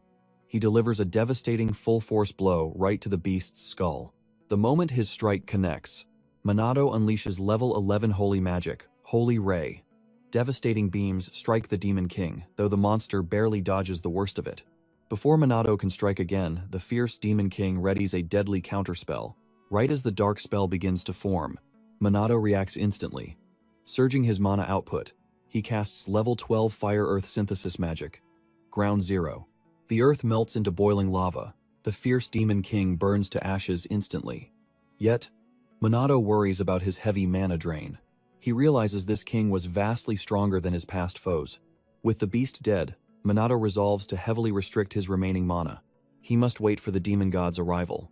High above, a news chopper reporter addresses the anxious public. Citizens hiding indoors hear the news. Captain Kusanagi Minato has slain the Demon King without breaking a single sweat. Yet, she adds that the police, SMT, and defense forces are overwhelmed by other calamities. With the cowardly mage nobles missing, the fierce demons are winning. Ending her broadcast, she spots a dark anomaly upon a ruined comms tower. She quickly alerts the trembling masses. Minato locks eyes on the anomaly. It triggers a grim, familiar memory. A massive rift tears through the blood-red sky. Are they summoning a calamity? Countless demons flood old Shibuya's streets. Soon enough, Minato recognizes this nightmare. It is the final world calamity. The demon god's arrival, the exact disaster that claimed his past life as Ikumi Minato. Meanwhile, Uka fiercely commands the SMT members. She orders them to ignore the final calamity. Their sole mission is to slaughter every demon in sight. Amidst the chaos, she recalls the terrifying magic pressure from earlier. She smiles, sensing it has completely vanished. Minato crushed the Demon King, exactly as she expected. Seeing her squad's extreme fatigue, Yuika prays her sister survives the other battlefront. Suddenly, static floods her comms. Hoping the signal is restored, she answers immediately. Adjusting her earpiece, a clear voice finally pierces the static. The desperate voice warns Uika's team of a massive calamity near Tokyo Tower. All personnel are ordered to rush there at once. A soldier asks Uka for orders. Without the mage nobles, even a small calamity is a death sentence for them. Thinking quickly, Uka orders her squad to hold the line against local threats. She alone will fly out to support Minato's group. She blasts into the sky, rushing straight toward Minato. Minato faces an endless demon wave, blasting them with his inorganic cannon null magic. The enemy numbers are suffocating. He contemplates unleashing a higher-level spell, risking his precious mana reserves. Suddenly, the Mizuha sisters and the 4 others arrive to back him up, apologizing for the wait. Minato asks about the troops left behind. Uka and Ruka admit it was their only choice to survive the absent mage nobles. Minato understands their grim logic. He orders everyone to brace themselves. They will slaughter the demons here. The captain charges forward. High above in the trembling chopper, the reporter broadcasts the horrific final stage of the Great Calamity, the very disaster that killed Ikami Minato. As the live feed airs across Japan, terrified citizens doubt the SMT can truly prevent apocalypse. The panicking pilot begs to retreat, yet the fierce reporter refuses, declaring Japan must witness the SMT's brave stand. She boasts about their safe anti-mon fittings. Instantly, a monstrous demon violently strikes their aircraft. The chopper spirals toward the ruined streets. Minato instantly casts a null magic shield, yet one demon violently shatters it. Seeing his barrier crack, he obliterates the beast with holy magic. He then rockets upward to save the doomed crew. Arriving, Minato addresses the citizens of Japan. He acknowledges their fear, vowing he will let no one die. Promise made, he dives back into battle. The crowd swoons over his mighty aura. The reporter ensures the cameraman captures the other SMT members bravely battling the demon horde. Amid the chaos, a demon fires a level 6 Firewind fusion spell, Flare Cyclone, at the SMT. Minato counters with a level 7 null magic attack, Banish, and crushes the fiend with mana arts.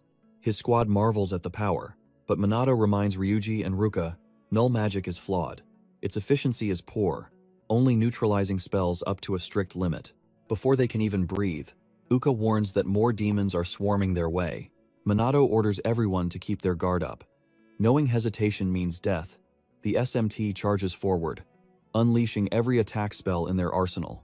Minato surges his aura, activating level 11 Holy Magic, Holy Ray, obliterating a massive enemy horde. Later, Ryuji contacts allies at other calamity sites, only to learn that demon forces have drastically multiplied. They all need immediate backup. Minato mentally tracks the crisis zones.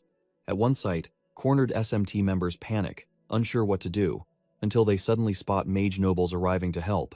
Overjoyed, they beg their former training partners to stop joking and help, but relief shatters into pure horror. A noble approaches one member, firing lethal magic directly into his face. In his final breath, the SMT member sends a desperate message through comms, warning everyone the magic nobles have betrayed them. Minato catches fragments of the dark warning before the signal dies completely. As the squad processes this grim truth, Humume and several elite mage nobles descend upon the battlefield, arrogantly mocking the noise. Deeply confused, Yuika recognizes one as Chairman Mumyu, paralyzed, wondering why her own father stands right behind him. After a tense silence, Shido steps up, demanding if it is true that the mage nobles have truly betrayed the SMT. Smirking coldly, Hifumi replies there was no betrayal. From the very start, they never intended to ally with the SMT. Hearing this, the SMT gasps in sheer shock. Ruka reminds Humi they are comrades. Flaunting her power, Hinata strikes Ruka, coldly warning her not to misunderstand their true place. She declares they never once considered the SMT as true allies. Shaken by this grim revelation, Minato turns to Riku, asking if he feels the exact same. Tragically, even their laid-back teammate sides with Hifumi's madness. Gripping his blade, Riku declares the mage nobles have forsaken the SMT, police, defense forces, and all of Japan itself. Meanwhile, Chloe fakes crocodile tears. No one falls for the act. With zero obstacles left before true absolute power, Hifumi cackles madly. Thrilled to witness the fruits of his twisted experiments, he ascends into the crimson sky, summoning a massive magic circle to cast his ultimate, world-ending spell. The SMT stands frozen in awe, unsure of Humume's dark endgame. Then Chloe appears, vowing to stop the apocalyptic spell before it even activates. She casts a 4th-rank dark magic spell, Shadow Edge, blasting it at her father. Shockingly, a demon catches the lethal strike like nothing. It dispels the magic, joining the dark demonic horde encircling and protecting Hifumi. Seeing this impossible feat, Shido assumes it is mere coincidence, refusing to believe demons guard Humi. Meanwhile, the reporter grasps the terrifying truth, broadcasting the mage nobles' demonic alliance to the entire nation of Japan. As the SMT scrambles to process the nightmare, one member laments, believing they all bonded during the joint training camp. Humi boasts that with Calamity controlling magic, every demon in Japan will become their ally. Minato questions how Hohumi learned magic to manipulate calamities and demons. As Hifumi greedily absorbs red energy from the sky, he sneers that calamity magic holds hidden special effects, endlessly drawing in the sinister power. Chloe asks if the calamity's energy is flowing directly into her father. Eureka, utterly baffled, swears she has never seen anything like this bizarre red magic. Minato, however, recognizes the dark sight. He remembers it perfectly. It is just like the first calamity, the exact moment his own magic awakened. He explains the grim truth to his team. Calamities do not just bring magic to the land, they grant magic to those with latent potential. He fiercely warns of the danger of absorbing such power. Humi arrogantly praises his sharp mind. He explains calamity magic infinitely amplifies a person's core, but only if their body survives the crushing burden. Minato asks Hinata and Riku if they absorb calamity magic to amplify their own power. Hinata bluntly agrees. Having devoured power from every disaster, the mage nobles only faked their SMT alliance. This ruse let the calamities rage undisturbed. This perfect guise masked their treason, secretly fueling disasters and harvesting magic. Minato freezes, slowly grasping the horrifying truth of their absolute power monopoly. Hinata smirks. Their first goal was his death, but as his utility exceeded expectations, they chose to exploit him instead. She notes that completely ignoring the disasters would incite unwanted backlash. To awaken the great world calamity, they absolutely had to follow history's natural flow. Minato demands why this timeline matters. Hinata reveals disasters strike specific magical convergence zones. One calamity must be conquered before the next can officially erupt. They used Minato to conquer each threat, preserving the timeline. Now, Chairman Mumyu devours the great calamity's energy. Upon completion, he will reign as history's ultimate magician. Shattered, Minato asks if this treason was their original design. Without a shred of guilt, Hinata confirms his nightmare. Minato asks if their shared bonds meant absolutely nothing. Disgusted by his naive heart, Hinata orders him to drop these delusions, declaring that bonds are a total myth. She has zero need for a comrade like him. Ryuji confronts Riku. Is he truly committed to this catastrophic treason? After a heavy silence, Riku states Japan's doom is sealed by the Mage Noble and Demon Alliance. He coldly warns Minato that his legendary might cannot save a whole nation. The demonic onslaught escalates, overwhelming the SMT, forcing civilian mages into a brutal survival war. Shido urgently reports a rapid collapse, while Sonata grimly reveals their reserve forces are completely wiped out. At this pace, absolute ruin is inevitable. Suddenly, two shadows emerge, mocking that everything perfectly aligns with their grand scheme. Stepping into the light, they paralyze Shido. It is Koi and Fukajina. Moments later, Takigami steps out, shattering Shido's nerves further. Minato struggles to process Takigami's presence. Kuroi smirks, vowing to personally slaughter him with his own bare hands this time. Shido demands why Kuroi escaped his cell. Kuroi boasts of the Mage Noble's shadowy network of allies, deeply rooted in the police and across Japan. Uka fiercely demands why the Mage Nobles dare betray humanity. The wretched bastard merely sneers, claiming it is their divine right as nobles. Emphasizing the title of nobles, Kuroi declares their souls transcend humanity, totally separated from the worthless commoners. The arrogant fool unleashes the 8th rank dark magic spell, Chaos Raven. Flaunting this cursed aura, he taunts the SMT. He brags that their magical might can easily obliterate half a city. Going all out, a single magician could wipe an entire city. Yet, bizarrely, Kuroi rants that the mighty mage nobles are currently shackled by powerless, incompetent fools. Clenching a furious fist, he roars at the SMT.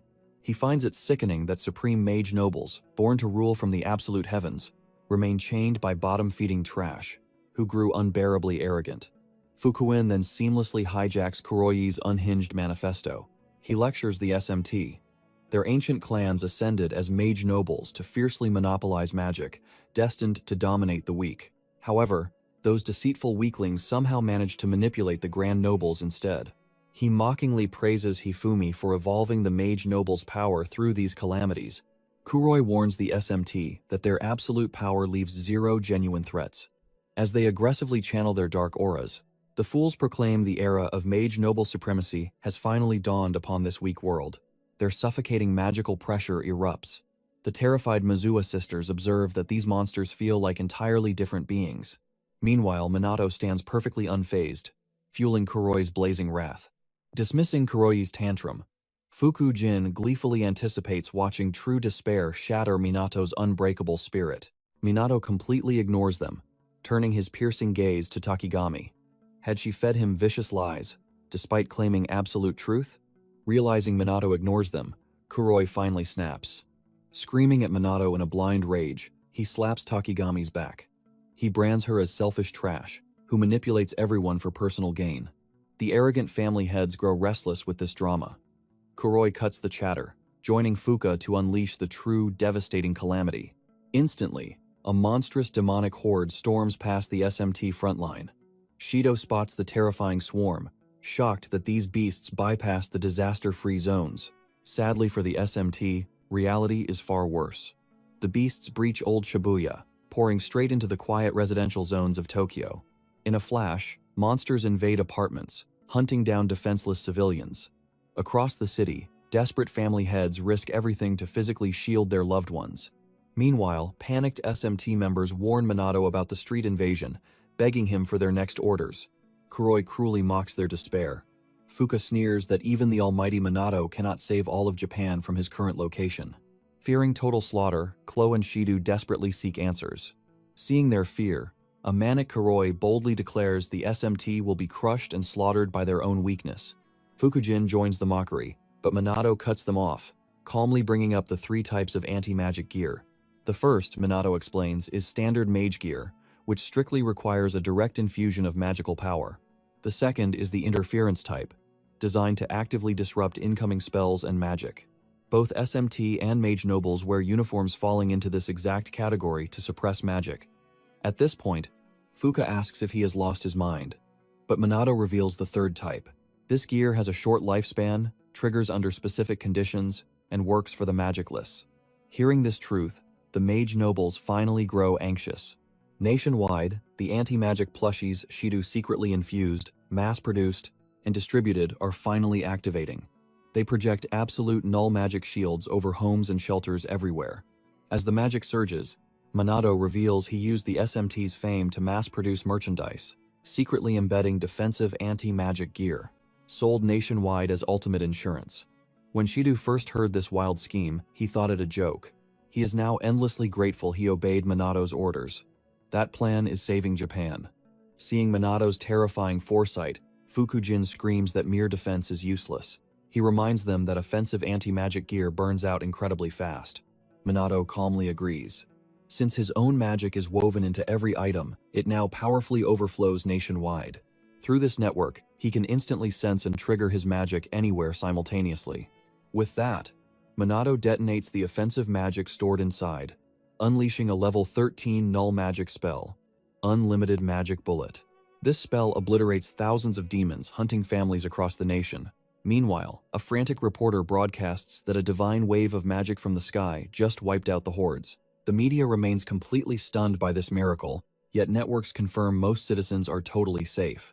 Witnessing the godlike scale of Minato's power, Eureka stands speechless. She and her sister finally grasp his true strength. Furious, Koi throws a fit, refusing to believe Minato cast spells across all of Japan. Fukujin urges him to keep his cool, pointing out that some demons still survived the blast. Grasping hope, Koi taunts Minato, warning that the mage nobles are still out there, and since anti-magic gear is single-use, the merchandise is now useless. But Minato smirks, hinting Koi might be forgetting a crucial detail. When Koi angrily demands answers, Minato states the SMT still has powerful allies to call. Suddenly, familiar silhouettes emerge from the darkness. The legendary Shadowbringers enter the fray.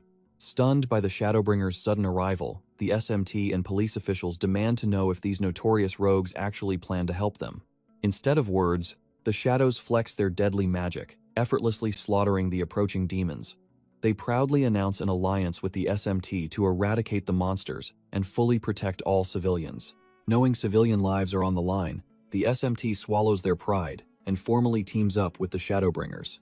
Above the chaos, the news chopper broadcasts the epic team-up to the nation, revealing the SMT and Shadowbringers are finally fighting on the exact same side. Within seconds, the die-hard fanboys and girls of the Shadowbringers erupt into absolute cheers. Social media explodes with hype, praising this legendary crossover between the SMT and Shadowbringers as they unite to completely crush the monsters. Since Minato is busy commanding the SMT, he cannot physically act as Chrono on the battlefield. So, he forces Leona to play Chrono to maintain the illusion. Standing in the bloodbath, Leona intensely questions her life choices, bitterly complaining about the absolutely hellish training regime she just endured. She furiously grumbles about memorizing complex anti-magic gear, while awkwardly teaming up with people she already knows. She already bid farewell to the shadows after Chrono and Minato's epic clash, but it is too late to back out now. Leona goes all out, destroying her foes, slaying demons with rank 7 anti-magic gear, Geyser Wave. She earns high praise from her Shadow Squad. Fueled by their leader's burning spirit, the Shadowbringers push limits to destroy the enemy before the SMT. Refusing to lose, the SMT, police, and defense forces launch swift counterattacks alongside the Shadowbringers, fighting to defend the nation's future. Still disguised as Chrono, Leona vows to make the real Chrono buy her a grand feast once this war finally ends. Unaware of the chaos, Kuroi receives urgent word from the nobles. The Shadowbringers have invaded the entire country. Burning with rage, he asks Minato if he doubted the mage nobles all along to plan such a flawless trap. Minato fiercely agrees. Enraged, Fuka and Kuroi ignite their magical auras, vowing to end his life here. Before the final clash with Minato, Kuroi turns to the hesitant Takigami, who fears betraying Minato today. He orders her to fight. Cornered by fate, Takami ignites her magic and prepares for battle. Seeing no other path, Riku and Hinata summon their auras for war. Pushed to the brink, Minato finally snaps. He tells the Mizuha sisters and the rest that it is time to end this battle right now. The ultimate war erupts between Minato's SMT Special Squad and the elite mage nobles led by Kuroi Akudo. Striking first, Kuroi unleashes the 5th rank dark magic spell, Night Raid. Cloaked in shadows, he ambushes Yuika to eliminate the weak. Minato rushes to save her, but Hinata suddenly intercepts with a crushing punch to his face. Luckily, just as Kuroi strikes the off-guard Uka, her sister Ruka blasts him away using 6th rank water magic, Burst Stream. Yuika gives thanks, but Ruka warns her to keep her guard up. Meanwhile, Minato tanks Hinata's heavy blow by casting a focused null magic barrier at the impact. With no time to breathe, Kaiichi lunges, swinging his magic-infused katana at Minato's stomach. Evading with ease, an enraged Minato delivers a fierce split kick to both attackers at once. Free at last, he dashes toward his squad, but Takigami blocks him with 7th rank water magic, Emerald Aqua, refusing to yield. Hinata warns Minato they know his true power, yet they will fight to the bitter end to isolate his allies. Minato recognizes this division tactic and realizes the grave danger ahead. His magic reserves drained, he needs to eliminate Mumyu first. Going all out is a deadly gamble he cannot risk. Reading his mind, Hinata vows to block him from reaching the chairman at all costs. Riku coldly states that Minato must kill them to pass. Seeing through their delay, Minato gets serious. He swiftly crushes several mage nobles, preparing a high-level spell. Shocked by his speed, Hinata urges Riku to match his pace. Elsewhere, Kuroi and Jin struggle fiercely against the relentless SMT troops. Meanwhile, swarmed by endless enemies, Yuika and Shido feel their hope fading and consider surrender. Suddenly, Chloe rallies them. She urges them to stand tall, reminding them of their vital strength to the nation. Realizing they cannot let despair win, Ruka and Uka reignite their fighting spirit. For the first time, they truly respect Chloe's blazing determination.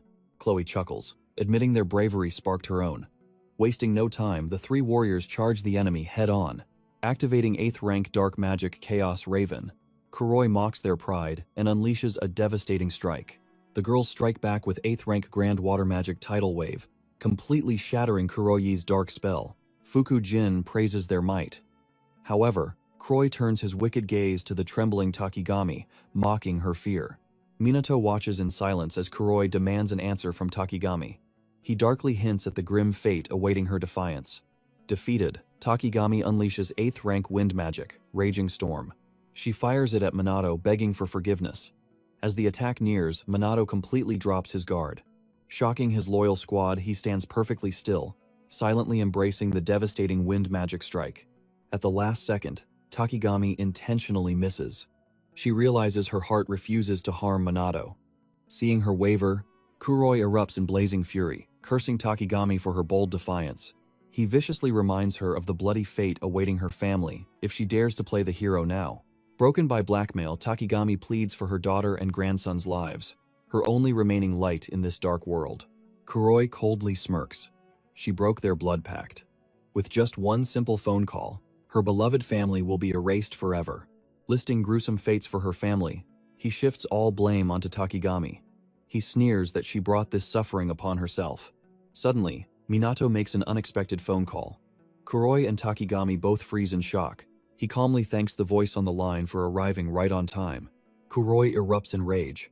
He demands answers for this casual call, threatening to slaughter Takigami's family that very instant. Minato smirks. It is too late. He already saved them. Kuroi spots a video on Minato's screen. Disguised Shadowbringers guarding her family. Kuroi gasps in horror. He screams it is impossible for Minato to know their hidden location, a secret kept by only a select few. Even the police took bribes. Minato calmly praises Kuroi's forces for hiding their tracks so well. However, The calamity evacuation exposed their fatal flaw. It gave him the perfect opening to trace and strike. Silently, Minato thanks the Shadowbringers for maintaining their disguises. A shaken Kuroi demands to know when he figured it out. Minato explains his deduction. Despite carrying a family photo, Takigami never spoke of them. Her deep fear of the mage nobles raised alarms. He ordered a background check, quickly uncovering the dark truth. Minato turns to Takigami, stating she should know by now that she cannot hide anything from him. Overwhelmed by relief, Takigami bursts into tears. Her captive family is finally safe. As she drops her guard to thank Minato, Kuroi snaps. He lunges to take her as a hostage. Free from his chains, Takigami blasts him away with a fierce wind magic spell. She casts Raging Storm, calling him filthy scum and warning him to back off. She then bows deeply, apologizing to Minato for her lies. Minato waves it off. Saving a friend is simply second nature to him. Takigami smiles, deeply moved. Suddenly, a furious Kuroi interrupts their heartfelt moment. He orders Fukujin to stop holding back and slaughter them all. Left with no choice, Hinata and Riku prepare for bloody combat. Minato steps forward. He expresses pure disappointment that they used hostages despite his clear warnings. Unfazed, Hinata tells him to shut up. She needs no lectures. Fortunately, at that exact moment, the SMT elites had wiped out the nearby monsters and crushed the remaining mage nobles, leaving only their leader. Seeing this, Jin admits SMT is stronger than expected. Fed up with the mage nobles' vile tricks, Takigami flares her mana. She stands beside Minato, ready for war. Tushiru suddenly arrives, backing the mage nobles. The girls cry out for their father, praying he will fight alongside them. Kuroi warmly greets Tushiru as a true partner. The girls furiously curse Kuroi for corrupting their father. Kuroi smirks at their anger. He dares Tushiru to declare his true allegiance. Ruka and Yuika silently pray he is just undercover again. Their hopes shatter completely. Tushiru declares absolute loyalty to the mage nobles.